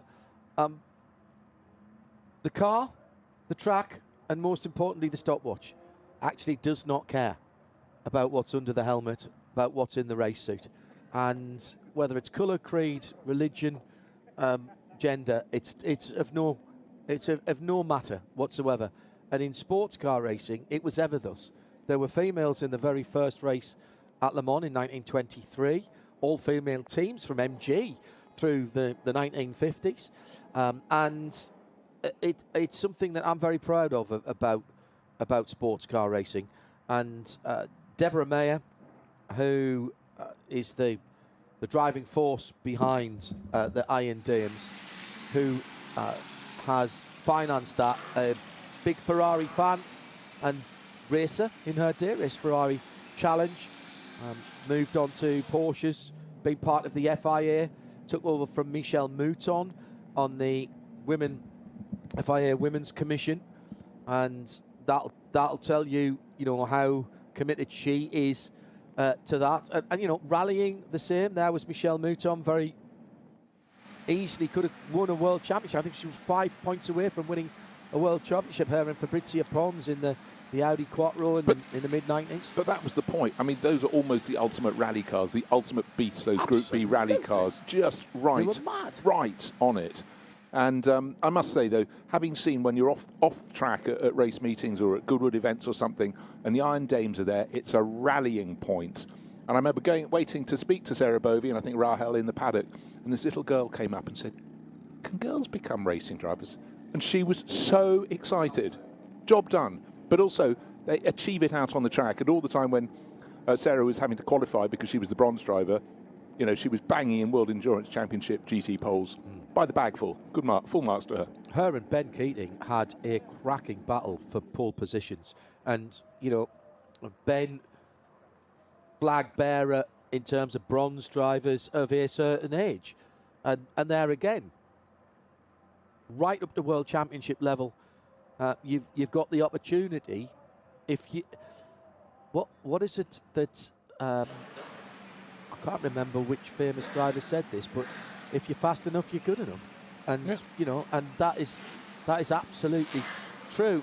Down on the grid, the IMSA Matmut car, IMSA the team rather than IMSA the sanctioning body. Raymond Nyrac's name on that car, noticing down there, and these are all cars, Bruce, that you and I have very happy memories of talking about in various series up to and including Le Mans. Totally. Actually wandering around the paddock, you suddenly go, there's the Montoya-sponsored Porsche, and you forget how much you've forgotten, which is maybe a good thing. Maybe that's just life. And ex-Tracy Crone Ferrari sitting down there. We were just talking how could that be a classic car? I know. Nick Johnson is racing this weekend in that car's found a spare version. one, lime green and blue, stick it on the grid. Except he's driving a Porsche now, in fairness. Safety car start will not surprise you at all. So the 40 minutes will commence as the cars roll off the line. Better give you a quick look at the grid rundown. Emmanuel Collard and Francois Perraudot have locked out the front row again in respectively a Porsche GT3 RSR from 2010. GT3s weren't the top class, of course, then. Sorry, that is a top class car. Everything in Porsche is called GT3, isn't it? So that is an RSR. So that would have been the type of car that went to Le Mans, as would have been the Ferrari 430 GT2, as that was called in Ferrari nomenclature. And then some GTC Evos. Now, the GTCs were more cup cars, but Philippe Cadore and Max Lin and Benoit Romac are all in more Ferraris. Then a couple of more Porsche at 993 GT2 Evos from 1999 for Tim Pappas in particular. That is the white car with the green and black stripe on it as we're rolling already. There's an invitation class Porsche in there as well, a GT3R. So GT3R is a proper GT3 Cup car. That would have been what was called a GT3 car, the Invitational. And we have three, because we've got a 458 Italia and a 430 GT3 from 2007. What the organisers have done there is group cars of similar lap time, not necessarily the same age or even running in the same regulatory area when they were each new. They wouldn't have been contemporaries necessarily of each other's. I think you've got to watch out for Maxwell Lin coming through, and this is a single driver. I've said that. It is not a single driver. No, it's not. For some people, yes. Majority of the front runners are running single. In fact, the highest qualifier that has a two-driver team is Tim Pappas and Jerome Blakemolen. Just been out in the previous race. One presumes Tim will start this because Jerome has only just finished with a charge up towards the sharp end of the field. Ended up in fourth overall. But right now, as the cars parade around the lap, it's full windscreen wipers on, and if one can look through the spray, you see some of the great names that ran these teams: Freisinger Motorsport, Schnitzer, et al. CRS up at the front end. Last year, 2 wins to 1 driver in this event here at Spa, Philippe Cadore. Driving the same car and starting from 3rd on the grid today. That's a Ferrari F430 GTC Evo from 2010. That's one of the youngest cars, if not the youngest car in this race. But we've got 2 red and white cars on the front row. One's a Porsche. That's Emmanuel Collard in car number 123, and alongside Francois Perraudot. And again, like in an earlier race today, they were alongside each other on the front row in the first of the endurance racing legends, but that was for LMP1 cars. And Collard for years raced with Francois Perraudot. His driver coached him, and must be really proud because you know, Francois is one of the drivers who's listened, listened, learned, and does it in multiple machinery now. He's assembled a lovely collection of cars, the majority of which are kept down at Paul Ricard, I believe, and he's not frightened to bring them out and give them a go. Look, he just loves racing. I've been on the track with both of them in test sessions rather than in races. Francois also has at least one Peugeot 908, Porsche RS Spider, which Emmanuel and he drive, sometimes swapping between them. Just incredible to see. What the drivers are having to do now, John, as they go around, there is quite a lot of standing water. That is going to be absolute key. And sometimes you get points on the circuit where you really need to be running out of the spray of the car in front of you. Up the Kebble Straight, it's going to be hideous. You've got, you know, plenty of trees to enclose that, you know, the shower of water that comes off the track. And but some of those, they have really got to gauge exactly where it is for the next lap at least. They don't know where it's going to be next time around. You think anybody said on the grid, so what tyre shell do you think we should put on? Team manager, whack round head, drive car. Right, the safety cars come round the final corner. Well, the time started as we rolled off the grid, Bruce, as it has done each time that we've started behind the safety car. So the Cooper is getting a run out as it heads through La Source now. And no sign at the moment of anybody. I'm looking at this, and I hate to be the harbinger of doom, but I don't think we can start this race as it stands right now. But the rain is the heaviest it's been thus far this meeting. And bear in mind, when the teams arrived here, they had 2 days of glorious weather, fabulous track time, almost uninterrupted, which was great to see. Vast majority of the cars running smoothly. And again, when you start a racing championship, it takes several years as people bring cars in historic racing to get them fine-tuned. But these cars have been running together for quite a while now. And I must say that the level of presentation, the level of the way the cars are prepared is very, very high indeed. So you don't expect the cars to fail. But right now, there's no point asking them to fail by releasing the field. Up the straight they go, up the Kemmel Straight to Les Combes. The spray is huge, even at the abated pace at which they're running. The hardy fans still looking down, because that view down to Les Combes is still one of the best in motor racing, because when you're high on the banking there, looking down into the braking zone and the chicane that follows, you can also see other points of the track. That's one of the things about Spa-Francorchamps I think is magical. You can see the cars bursting through the trees on the run-up from Curve Paul Frere up towards Blanchimont, and you can see them sometimes even going onto the start-finish straight. But you will be, if you're up there, bedraggled. But blessed to be bedraggled. It's Spa-Francorchamps, no less. Wherever you're tuning in from around the world on the Peter Auto YouTube channel, we're broadcasting for the first time on the Goodwood channel as well. Hello to those of you who are watching there. We will have coverage for you right through to midnight tonight. The historic touring cars are out for the final event this evening, and they'll be kicking off again tomorrow morning with a slightly earlier start. We'll be on the air at 9 o'clock in the morning. Check that, 9:30. I've just 9:30 is first race, so we'll be cranking. Yeah, probably about 9:10, I think. Yeah, it is correct. Yeah. So tune in from about 9:15 or so, 9:20, and we'll be on the air for you then, and taking you through to the end of the day. Starting to sense that the flurry of rain that come through has largely stopped falling. What we're facing now is a track that is glistening with that rainfall. Some famous liveries in there. The Emke livery, EMI on the door of that white and red Porsche. Steve O'Rourke, of course, the manager of Pink Floyd. And, you know, he loved his racing, did Le Mans many times. And Tim Sugden, who at that stage had moved up from being a single-seater driver, he worked for years to get a Formula Ford career going, but then suddenly was the Porsche Cup winner because he stepped up. And that is, John, explain what that is. It's a global prize for Porsche drivers, but it was huge for Tim's career. Any driver, non-professional driver who drives, safety car life's gone out, so we've got to go racing, who drives a Porsche is eligible for it. And basically, different championships have got a different coefficient. And it's a very complicated set of scoring.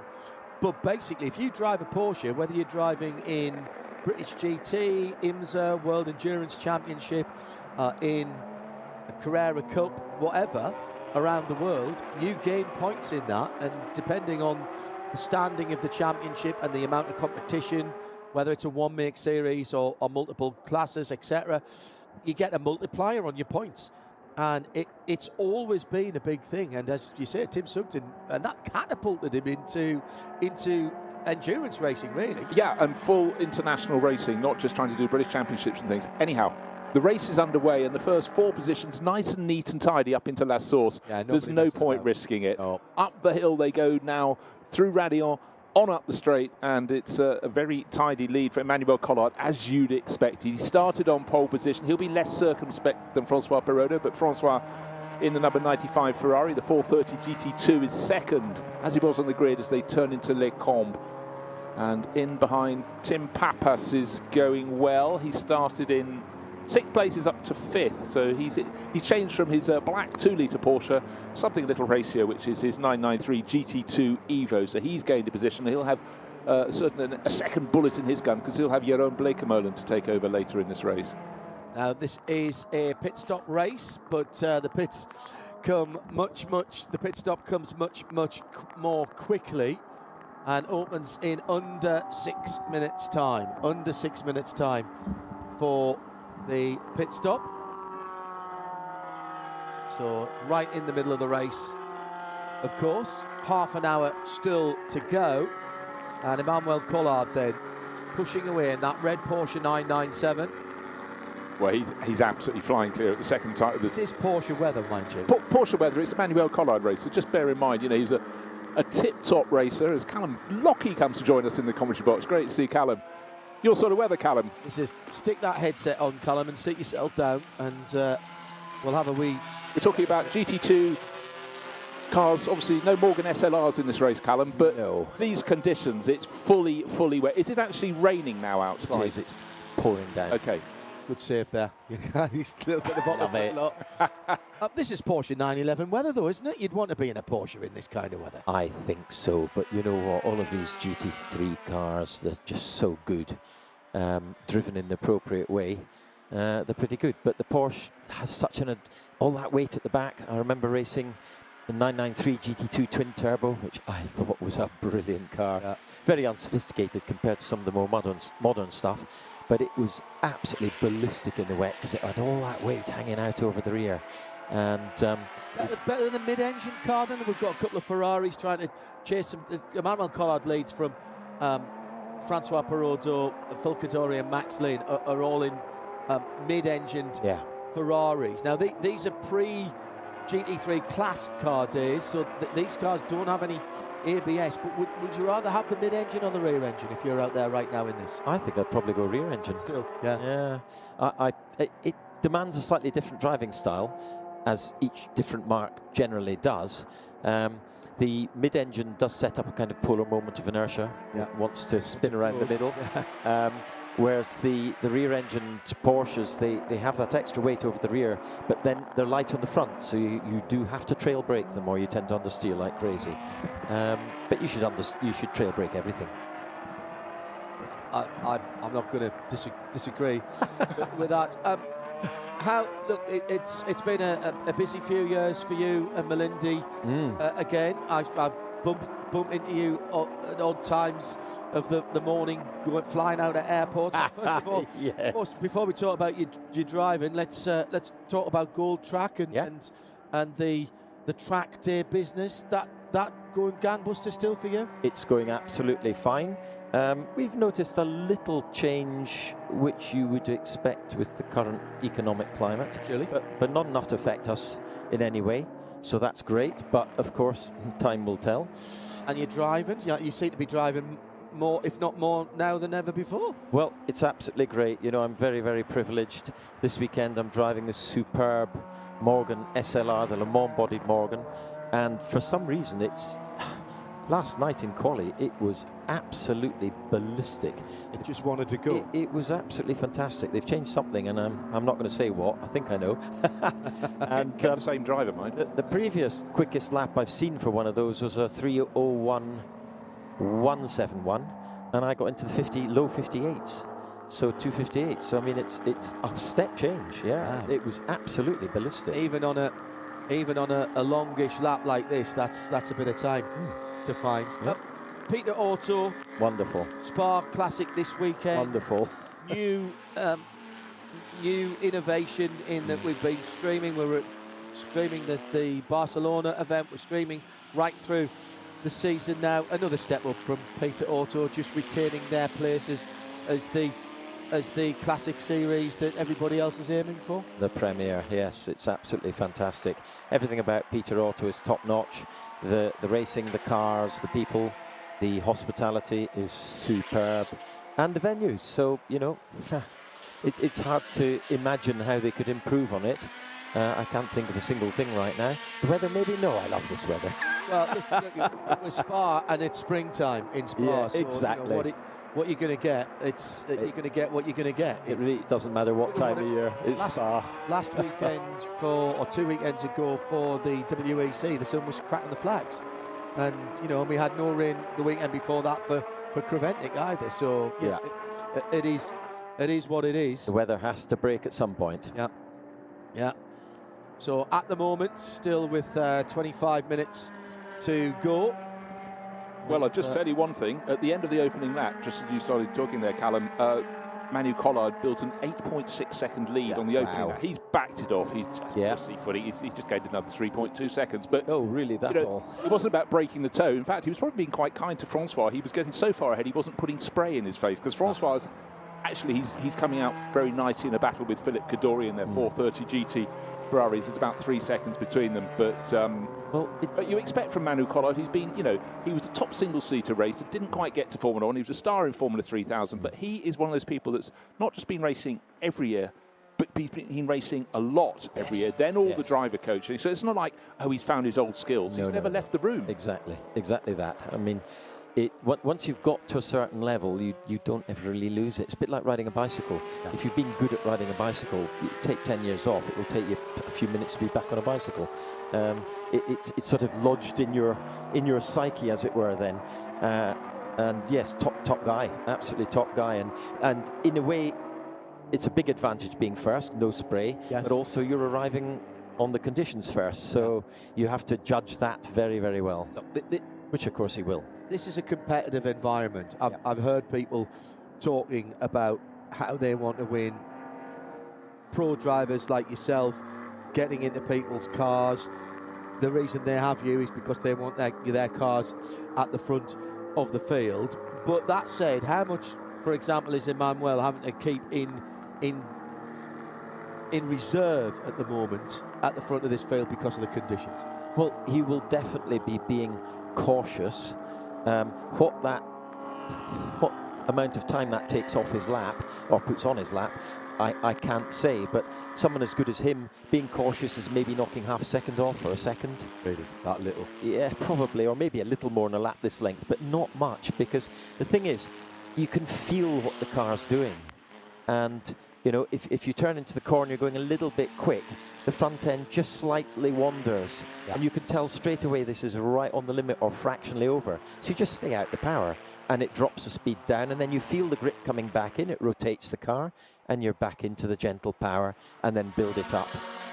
We're looking at cars here, Callum, from sort of mid to late 90s through into the 2000s. Yeah. Even in the relatively short time since these cars were current, my goodness, things have moved on. So, oh my gosh, yes. I mean, if I think in 19... How did you win the British GTs? What year were you British champion? 2000. 2000, I thought it was a long time ago. But, all right. But, no ABS, no traction, none of the driver aids. And the 993 GT2 that's just on the screen, I mean, I think it's a GT2 anyway. That is, yeah, absolutely. I loved racing those because they were so raw. The driver had to drive them. There was nothing taking any care of you. You had to drive them. Did you have an engine map? You could yes, on the twin turbo you did, and I remember clearly. Remember I raced for a German chap called Dave Weltz. Oh yeah. And that was actually a road chassis that he developed into a GT2 car, and it had a factory engine in it, so it was ballistic in a straight line. It had loads of power. It was running about 560. It was a very quick car. And he rang me. I was standing on the banking at Donington watching the start of the European Le Mans Series race in 2001. And I got this phone call, his phone rang, and I said to Melinda, "Oh, come on, what?" She said, answer it. And it was Dave Weltz saying... Always the voice of reason. Yes, exactly. She said, "Will you come to Snetterton and qualify my car?" And I said, "When's qualifying?" He said, 3 hours. And I'm saying, well, I'll do my best. So I had to go back to my car, back home near Silverstone, grab my gear, squeeze the dog, shoot over to Snetterton, all in 3 hours, which was, us to Donington's an hour.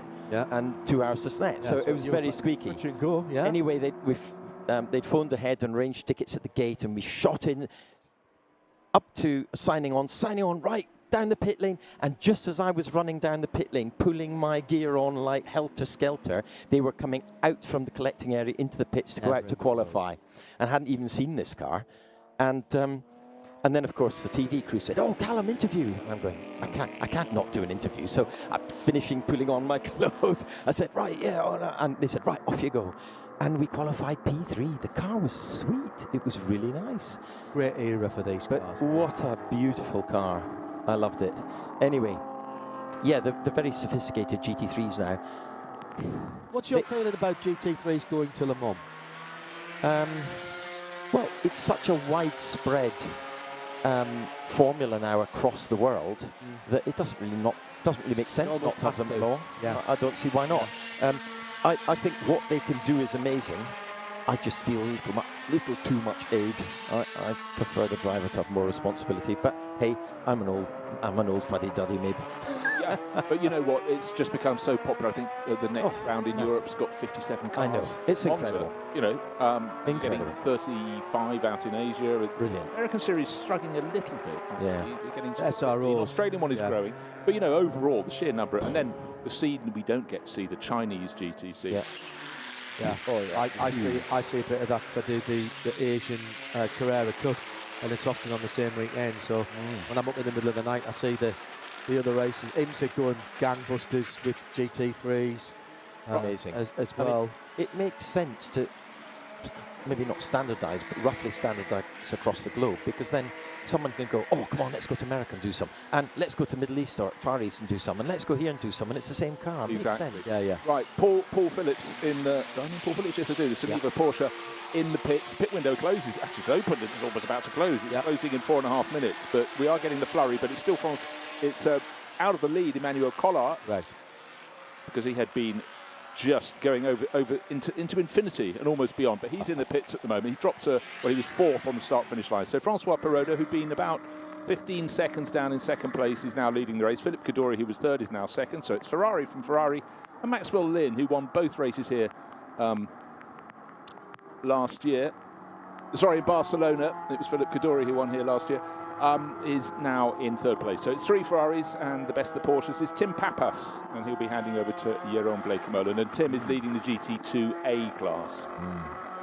It's GT2C as the top class for the top 3 runners. But just remember, Emmanuel Collard will be continuing in this race. He started from pole position and has looked supremely confident. Tim Pappas stays out for another lap.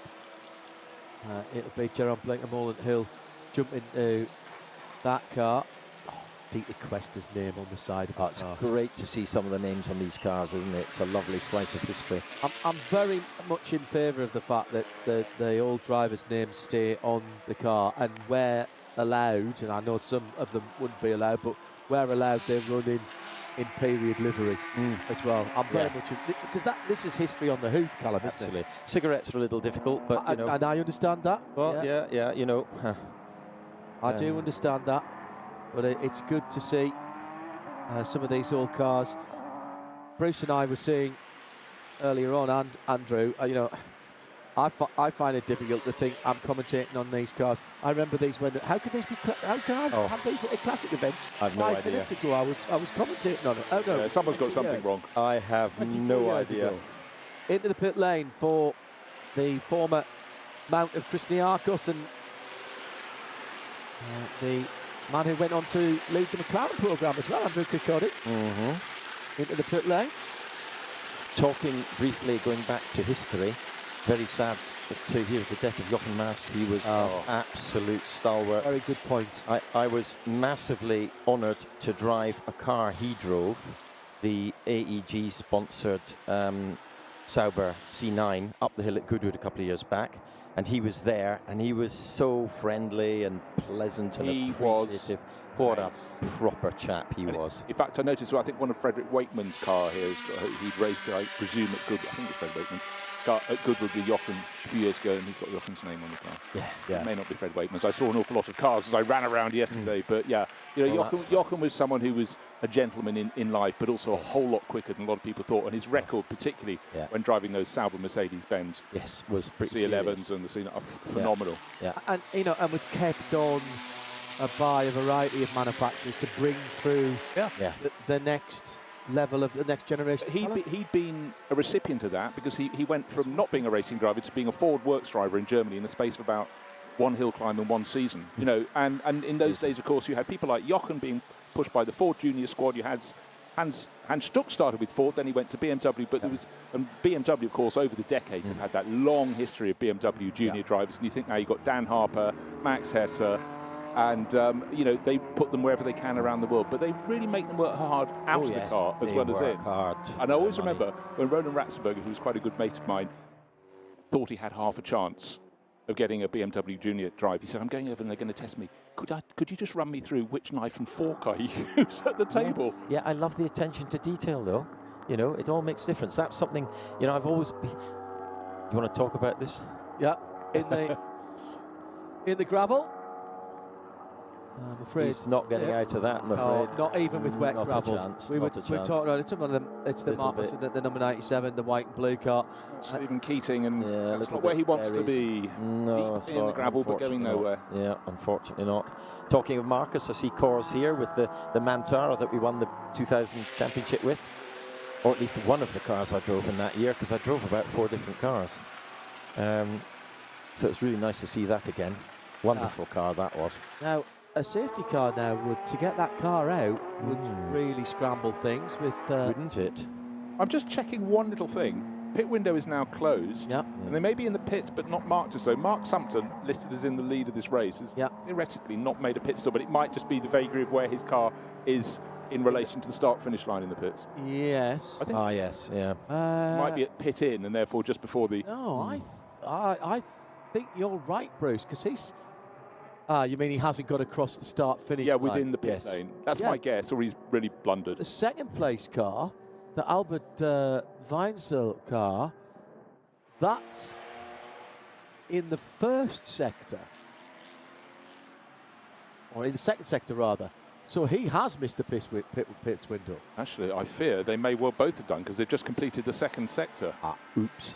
Okay. Yeah. Couldn't see it because the spray. Yeah, it's very tricky when it's raining this hard, and if you're in behind people, you're driving in a cloud of spray. And also, you've got to slow right down. Full course yellow has just been triggered there. Just trying to see who, what, where, and when. Well, that's going to be for that Marcos, isn't it? Yeah, I would think. One presumes.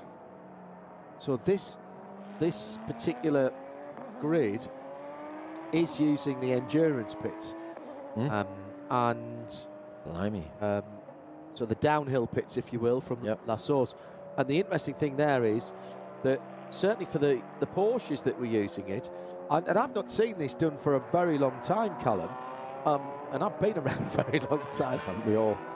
They weren't coming in through the F1 pits and then cycling, they were coming straight in from La Source. Yeah, the briefing was interesting in that different series use different entrances to pits, and it was all a little bit, only mildly confusing, but if you're driving in multiple races, yes, then you have to keep your wits about you and remember which one you're doing. It is one of those dreadful sights when you see someone who's just got it wrong, and they sort of stop the car and just go, what was I told? What were they talking to me about?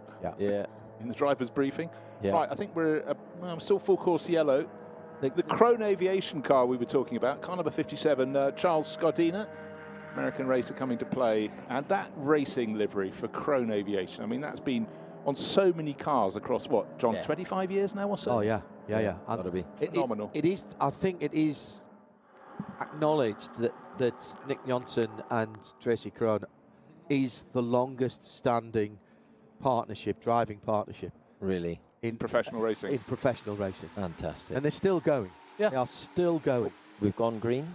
Yeah, we have gone green with just on 12 minutes to go. There's plenty of water around there, isn't there? Mark Sumpter is now in the pits, waiting to see if car 276, it started a few places behind Albert Weinzel. They were the cars that seem to be out of the loop, but have they missed the moment? I fear they have. I'm afraid you don't get, and you know this, Callum, having raced for a long time, you get no free pass because there was a full course yellow or a safety car, and that's why cutting it fine is sometimes not the right thing to do. Yeah, I mean, tactics are a risk. They can work for you and against you, and you make the best decision you can with the information you've got at the time, and sometimes it comes unstuck. Other times you're the hero because you've just timed it to perfection. You're like 10 seconds to spare, and boom, in you go.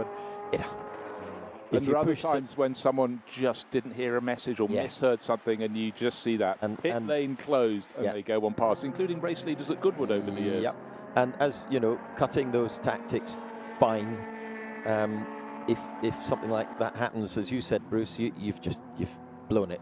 You have, and also just the one that always makes us even. I mean, what it's like for a team chief, but when your driver is done for speeding in the pit, Oh, I know. you So pick up a drive-through, and it's just like all the effort, all the finance, and it might be a 6-race championship. You've blown it. Yeah. And you know, certainly even endurance racing. Since I started working in endurance racing, and it'll be the same for you, Bruce and Callum. The days of somebody winning even Le Mans by 10 or 20 laps are gone. You fight tooth and nail over a double or a triple stint, getting on for 2 hours to make up 2 or 3 seconds on somebody, or pull away 2 or 3 seconds on somebody, and then you have a foo-foo in the pits that cost you a drive-through that cost you 2 minutes. Exactly, and you're gone. I've seen some good fight backs, but nowadays... It's nearly impossible nowadays without a wave by or something like that. Aficionados know this, but Le Mans is now a 24-hour sprint. Oh, it is. They're absolutely flat out, as quick as they can go for 25 minutes, 24 hours. As soon as your thumb comes off the pit lane speed limit till the moment it goes back on when you come in. Flat. And all the drivers, and it doesn't matter how much traffic you're going through, it doesn't matter, okay, they'll take out slow zones and full course yellows now, but they never ask about what was my fastest lap. They're always asking what was my stint average. Yeah. Because that's how the works drivers are judged, and they are right on it all the time. Yep. Racing to within 2-3 tenths a lap, every lap. Consistency. Yeah. Wins you more than being ultimately quick on one lap and then, fiddling about on some others. But just talking about Le Mans, and in fact looking at these cars, GT2 class cars, when they first... Oh dear, the car's gone around. Porsche is off the side. He's not on the gravel, though. Not on the gravel. It's okay. Sitting with the windscreen wipers going. I thought the door opened, but I wonder if he's steamed up or something and can't see anything. And he tried to open the door to, I don't know, get some air in. That's looking pretty hairy it's out there. Pretty heavy weather, isn't it? That's coming down the hill, isn't it? Yeah, that's coming to the bus stop. Going back to Le Mans, I mean, in days gone by, the cars couldn't go flat out for 24 hours. They broke. So they had to go, okay, qualifying flat out, and then we're going to knock 5 seconds a lap off to preserve the machinery. It's not like that now. Yeah. If you do that, you're gone. But also, just... Paul McLean, by the way, in that... Look at that. Just when these GT2 cars were racing at Le Mans, this type of car, in the early days of the championship, I'm fairly sure I saw a figure last night that between first and second, in class was 24 laps. Yeah. This is because they were frail then. They didn't have the reliability. You couldn't ever push them flat for so long. But now going back to John's earlier point about what do you feel about having the GT3s, at least they're pretty much rock solid. Yeah. And the performance differential. Well, I would say even the GT3s now, when people say, it's just a GT3, but the GT3s run 24-hour races all around the world. I've not been to Le Mans yet, and I've done 3 24-hour races, 2 12-hour races, and a couple of 6s, all of which have involved GT3 cars, either as the top class or in there as the top GT class. Very few break down. Incidents, contact, spins into gravel, that sort of stuff, but very few mechanical or electrical failures. Right, we're back to full course yellow because of the EMCA Porsche off. And just to highlight what's happening at the moment, of course you won't gain anything under full course yellow, but our race leader is Maxwell Lynn. 5.8 seconds clear. Pit stops all done. That's a good point, Bruce. Yeah, go through the... And then down in third place is Francois Perrodo. So it's Maxwell Lynn, Ferrari, Mark Sumter, Porsche. Well, it's sort of, you do say Mark Sumter, Porsche, don't you? Yes, then Francois Perrodo and Philippe Kaddouri. Porsche is not required. Exactly. And then still in the pits, listed in fifth place, is Albert Weinzierl. And we don't know if he's missed just the pit come window. out. Yeah, he's just come out. It was the Sumter and Weinzierl cars that we thought were on the edge, on the lagging edge. Interestingly, Emmanuel Collard, he's been hampered. He was early in the pit stop window. In fact, he's one of the first ones to come in from the lead of the race, easy lead in the race. He is listed down in 6th place. So I think these full course yellow and periods have really rather hurt his chance of that early pit stop to come back up the order. Yes. Just the one race for you this weekend? Yes, just the one race for me. Right. And then we've got our track day on Monday here, which works out beautifully. Oh, how lovely. And then we go back through the night for track day on Tuesday at Brands Hatch. So it's actually worked out really nicely together, saving quite a bit of journeying. You're proudly wearing your BRDC woolly hat. Indeed. We had Peter Dumbreck in here just before you, another BRDC member. the club doing well, a time of great change for the club. Yes, and Andrew here. As well, isn't he? Absolutely. The club. In fact, you two, I think, should be in as well. Well, we've never been invited. Well, but you might have done, John. They've lost my address. I think you ought to be looking at that in the very near future. I had Andy Preo with me a couple of weekends ago talking about the Nürburgring, and BRDC still doing what it does, but it does a lot of things in the background that people aren't aware about, particularly the charitable work. And yeah, it does. It does a whole load of different things, and some of it, yes, like the Grand Prix Mechanics Association and charity and things like that. Yeah, lots and lots of bits and pieces that people don't know about. Rising stars, superstars, helping these up-and-coming drivers and already arrived, but needing more help drivers. I don't know how much they help on budget, but certainly in terms of training and media stuff, which is so important now. Always, it has been for a long time, but I never forget this story about Schumacher, because, I was going to say earlier on, but we got onto something different, that I'm not really a hero worshipper, but if I was, Schumacher, I thought, for all his faults, we've all got faults, he redefined what a modern Grand Prix driver had to do to be. And I heard the story about him, which was that when he had to go to an evening function, he would request the list of all the guests' names and their wives' names, and he would greet them personally by name. Nice. On the way in, and I think that's just a whole level of attention to detail and professionalism. And if he's doing it for that, he was always the last. Well, that was the Sir Jackie Stewart way of thinking, wasn't it? If we're talking about great BRDC and British drivers, he always thought that whatever he did, if the small things if people realised you were doing the small things, then the big things would be getting looked after as well. And the other thing he always said that I've taken on down through the years with what we do with Radio Le Mans and partnerships for that and all of our commercial partnerships, it's much easier to keep a current partner than to find a new. Oh God, yeah. I learned something from Jackie Stewart's attitude, and that was if you get a sponsor and it's worth X, and they're expecting X return, try and give them a bit more. Give them some 10% plus something, and it's stuff that needn't actually cost you much, but that they go at the end of the year, well, we expected this, but actually we got this, this, and this as well. Under promise, over deliver. Oh, do absolutely. it. Absolutely. And I don't think it's a very common attitude.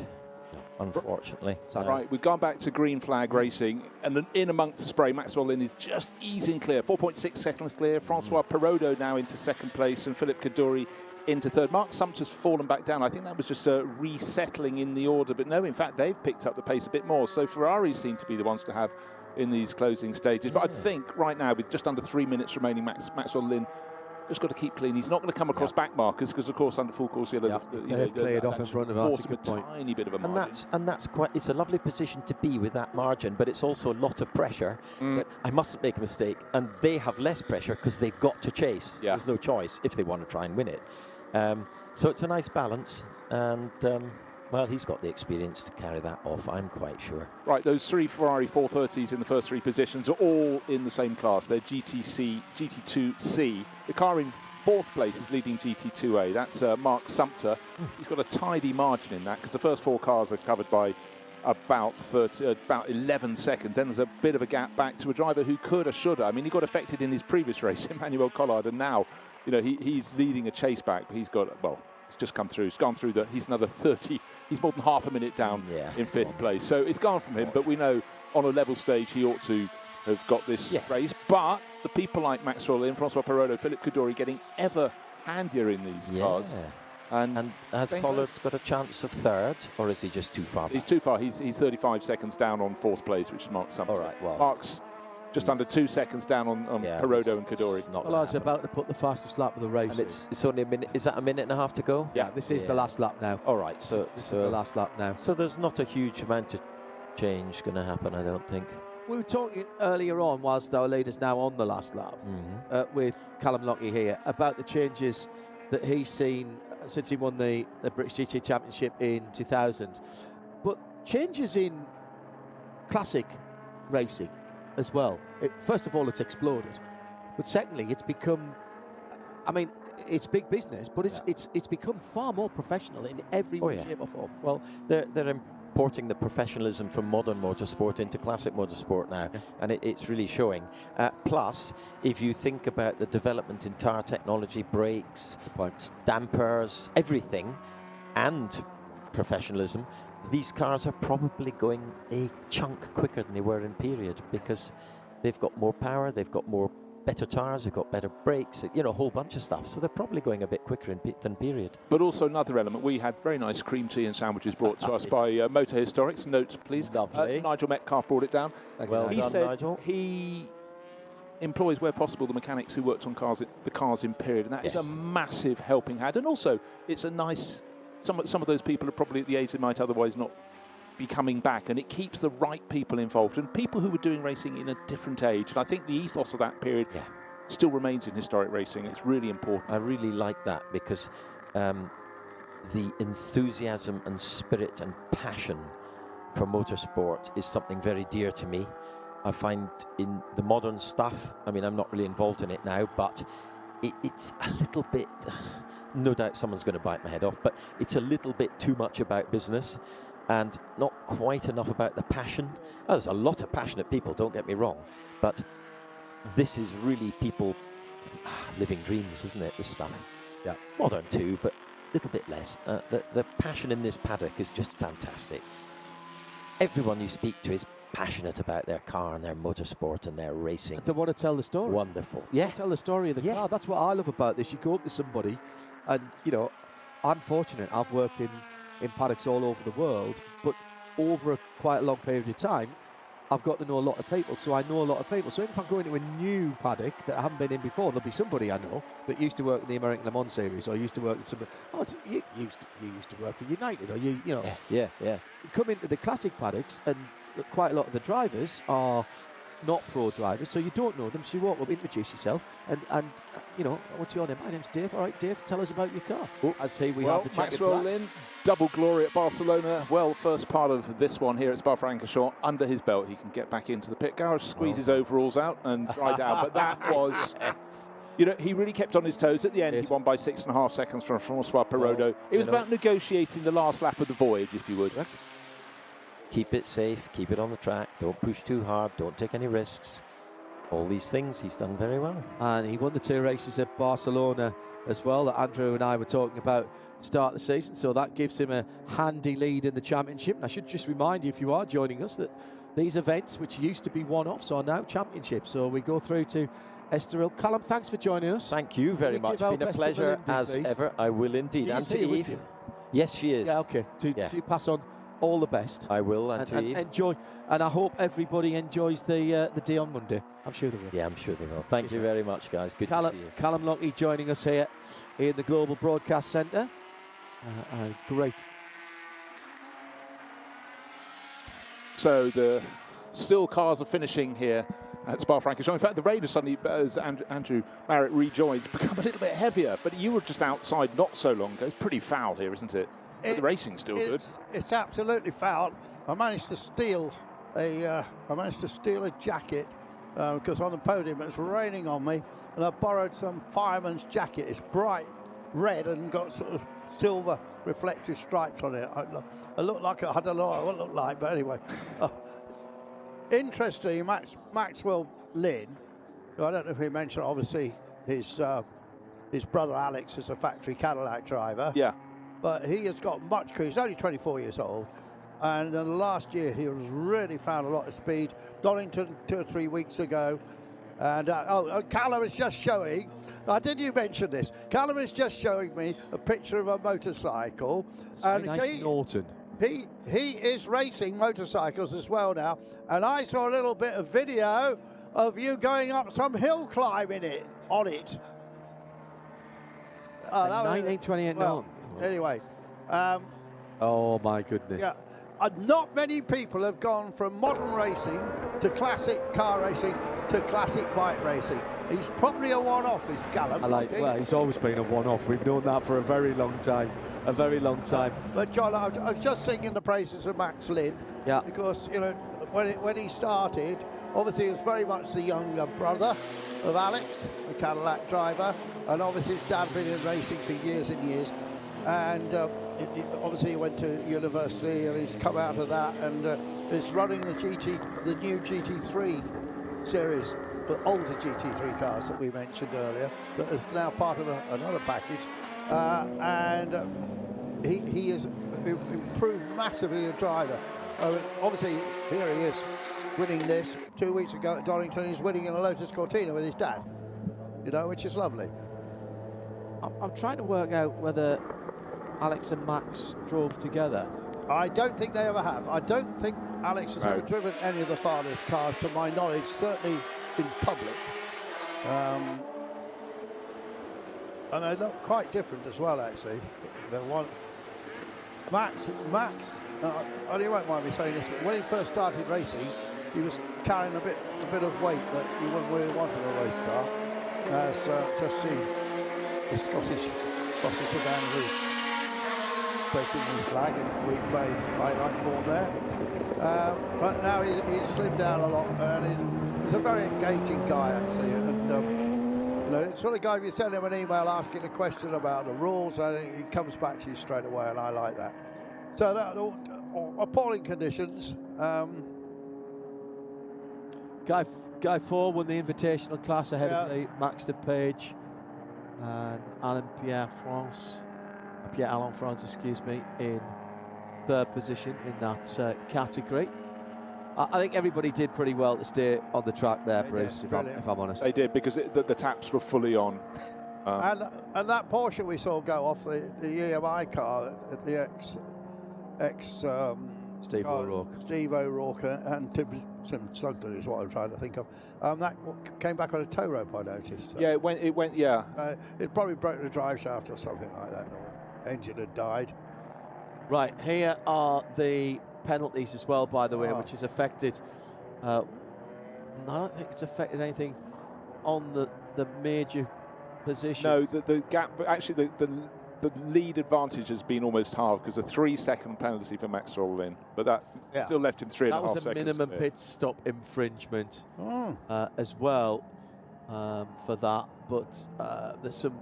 Basically, you get extra time at a multiplier of the time you were short in the pit lane. However, it hasn't answered the question about. Oh yes, it has. Mark Sumter's dropped way down. So Mark Sumter must have been given a penalty, Bruce, because he crossed the line in 4th place, correct. And is now listed in way low. 17th. Yeah. So that was, he missed the pit window as we suspected. So a couple of changes there. Hasn't Manu Collard been unlucky today? Oh. You know, he could have won both. 2 races he could have won. He's got fastest laps, I think, in both of the races. Not this race. The previous race, he just caught the full course yellow wrong, didn't he? He was, just sometimes you have those days. I'm looking forward to the next race. It's going to be the first of the 2 gentlemen challenges. We've got another one tomorrow, same time tomorrow, 5:05 here in Belgian European time. But this has got a huge entry for this upcoming race. But up the front are some really fantastic, thundering 1950s sports cars. So we really are turning the clock back quite a bit for the next race. This is right in your wheelhouse, though, Andrew, isn't it? Well, even a bit before my time, really, but particularly the listers. But we know a bit about the listers in this race. And also there's a very interesting Tajero. Is in my time, because the Tajero that is racing from front row, the grid, and we'll see the grid in a little while, I saw being raced by Jackie Stewart. And his name is on the door. His name is on the car, because there's another car, and John knows more about the other car. It's got a Buick engine in, but one of your mates has got a Tajero, hasn't he? Oh, yes. Yeah. Lovely piece of kit. Yeah. Interesting car, because Tajero was very much a rival to Lister, but not so big. So we're spanning a very, very big time period. Yeah. Here, you know, more than a decade, aren't we? We are. They call it a gentleman's challenge, and it's seen so all cars having marked the major endurance events of the 50s and the early 60s. And respect and fair play is a key word for this particular race, gentlemen, although actually it's been like that the whole way through. True enough. And the grid is one of the rare occasions to see back on the track iconic GTs and prototypes from what they call the golden age of brands like Maserati and cars like the Ferrari 250s. And look, at the other end of the field, little Lotus Elites. Yeah. Spoke to a bloke yesterday from Canada, had just bought a Lotus Elite, he'd only had it a few days, come all the way to Canada to race it. So that should be fun. And there's MGBs and there's Morgans and the Lotus Ferrari 250 GT. And also some really rare ones. I'll mention and oh, don't nick my one. TVR Grand Tourer Mark III. 2 of them, I think. Oh, yeah. I wasn't nicking anything. No, the Aston Martin DB24, you think you know what you're talking about. Then the Bertoni Competition Spider version from 1953. You look at it and you don't know it's an Aston Martin. But when you look back through the history, a lot of these marques had coach-built specials by all sorts of people who were trying to sort of appeal to perhaps people like Aston Martin. They do all their cars. But anyhow, it's a really elegant car. Car number 12, Heinz Stamm, the lucky owner of that one. Less elegant is a very rare Didier Bonnet, DB, one of those little French cars that you know.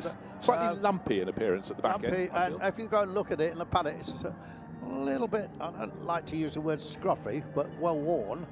That's me. And we got more than lightly used, then. Yeah, and those small engines French cars were certainly all through the 60s and into the 70s as well, with the index of thermal efficiency. There was the index of performance, correct, and then there was the index of thermal efficiency. And in my youth, I used to call the index of health and efficiency. Yes, of course. And some people might know what the Health and Efficiency magazine was. A camping enthusiast, was it? Yeah, we better stay away from that. It's not beyond the watershed anyway yet. Yeah, just going back to the guy that brought this Lotus Elite, actually come all the way from British Columbia. Oh, as far as you can get. And the car is purple. Believe it or not. And has he brought the car from there as well, or was the car already in Europe, do we know? The car was already in Europe, but right. Certainly the car had raced in America. That's absolutely certain the car had raced in America, but whether it was here already, I don't know. But I love Lotus Elite. I mean, we'll see them in a while, but if people don't know this, obviously a Colin Chapman design.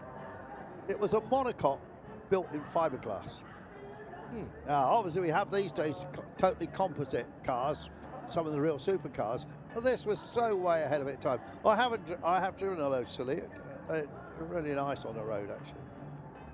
Little Coventry Climax 1220cc engine. But we'll see them. We're going to see the Morgans, and got a terrific grid coming up.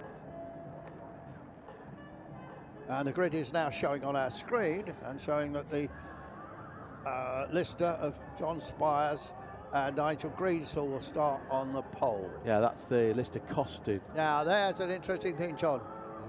The Spears has both a Nobly and a Costin. Oh, so he's got both ends of the spectrum covered then. One of them is original, and one of them is, they built a lot of continuation cars, Lister.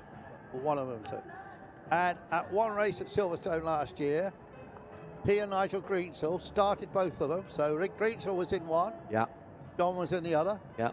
Halfway through the race, they stopped. They had to stop. They swapped cars and they swapped. They raced, started a Costin Nobly and finished.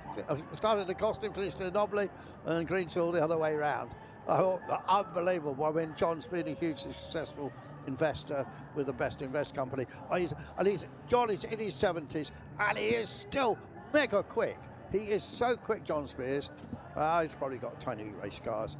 Donington 3 weeks ago, again, he was on the podium. He's right there. I love the idea of people continuing to race these cars as well, Bruce. There's nothing sadder for me than going to... in fact, it's one of the reasons I don't go to a lot of motor museums, because seeing cars gathering dust in a corner is... particularly racing cars, for me, it just doesn't sit well with me. Whereas bringing them out, you honour the people who designed, built them, spanned them, raced them in period. Yeah, I look at various events around the world. I don't give a hoot if a car's particularly shiny, but if it's got history, totally agree. And you can imagine not just who was racing it, who they were racing against, what the circuits were like in period, and particularly cars from the 1950s. You know, you think about the early days of Watkins Glen when it wasn't just the circuit as it is now. It was even the road circuit. It was a road circuit. Yeah, before they built the circuit there. With really interesting weather patterns of its own, again, a bit like Spa-Francorchamps. Those are the ones that really stand out for me. If someone says, this is a car that I look at it could be brand new, it leaves me cold. But if it's one that's still got little dinks and dents, then yeah, I like that too. But so much more. Got a great story from Patrick Dempsey on the making of the movie Ferrari. All of those beautiful Ferrari race cars were built for the film. There was one of Nick Mason's 250 short wheelbases in that film. The rest of them were built on Caterham chassis by an Italian coach building. You're talking about coach building companies. And for the ones that were in the back of shot or getting moved around or were in the factory scenes or weren't racing, quite a lot of them were fiberglass bodies. And I said, well, that makes sense. They all look great in the movie. And he said, no, but the ones that we raced had handmade aluminium bodies. All the racing footage that we did there, and they did an awful lot of racing footage. You didn't see probably a tenth of it. And I said, why? He said, because we wanted, if they touched, for them to dent, and for the dents to be there when you're next to the car. And you wouldn't want to do that with an old Ferrari race car. So they built replicas, but they built them in the same way, hand rolled some of the aluminium panels, and and he had a very good time making that film. Brilliant grid. Very quickly, I want everybody, if we get a chance to watch out, it'll be near the back, car number 12, it's something called an R-Not. Doesn't say that in the programme, it says it's an Aston Martin, but it's actually an R-Not.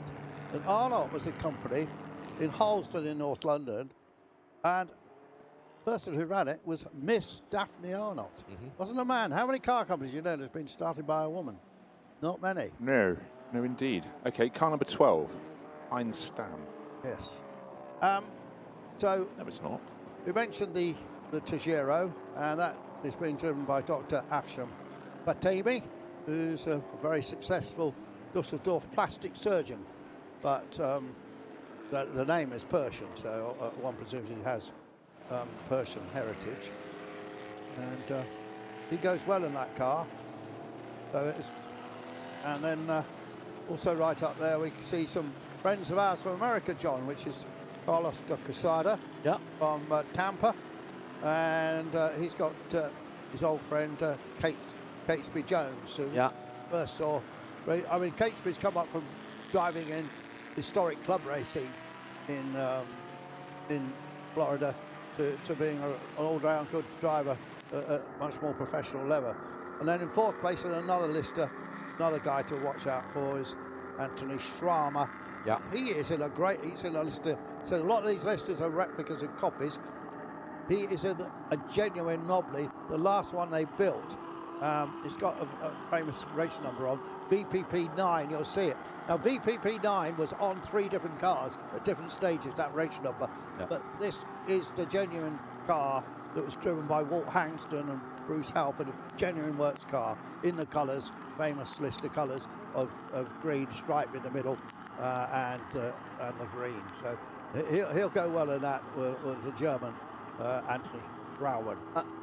This is a 45-minute contest. We'll have a pit stop in the middle, and there were so many entries for this that we actually had 2 Austin Healey's that practiced and qualified as reserves. Now, what I can't tell you at the moment, because our screen doesn't quite go far enough down, is whether they were pressed into use.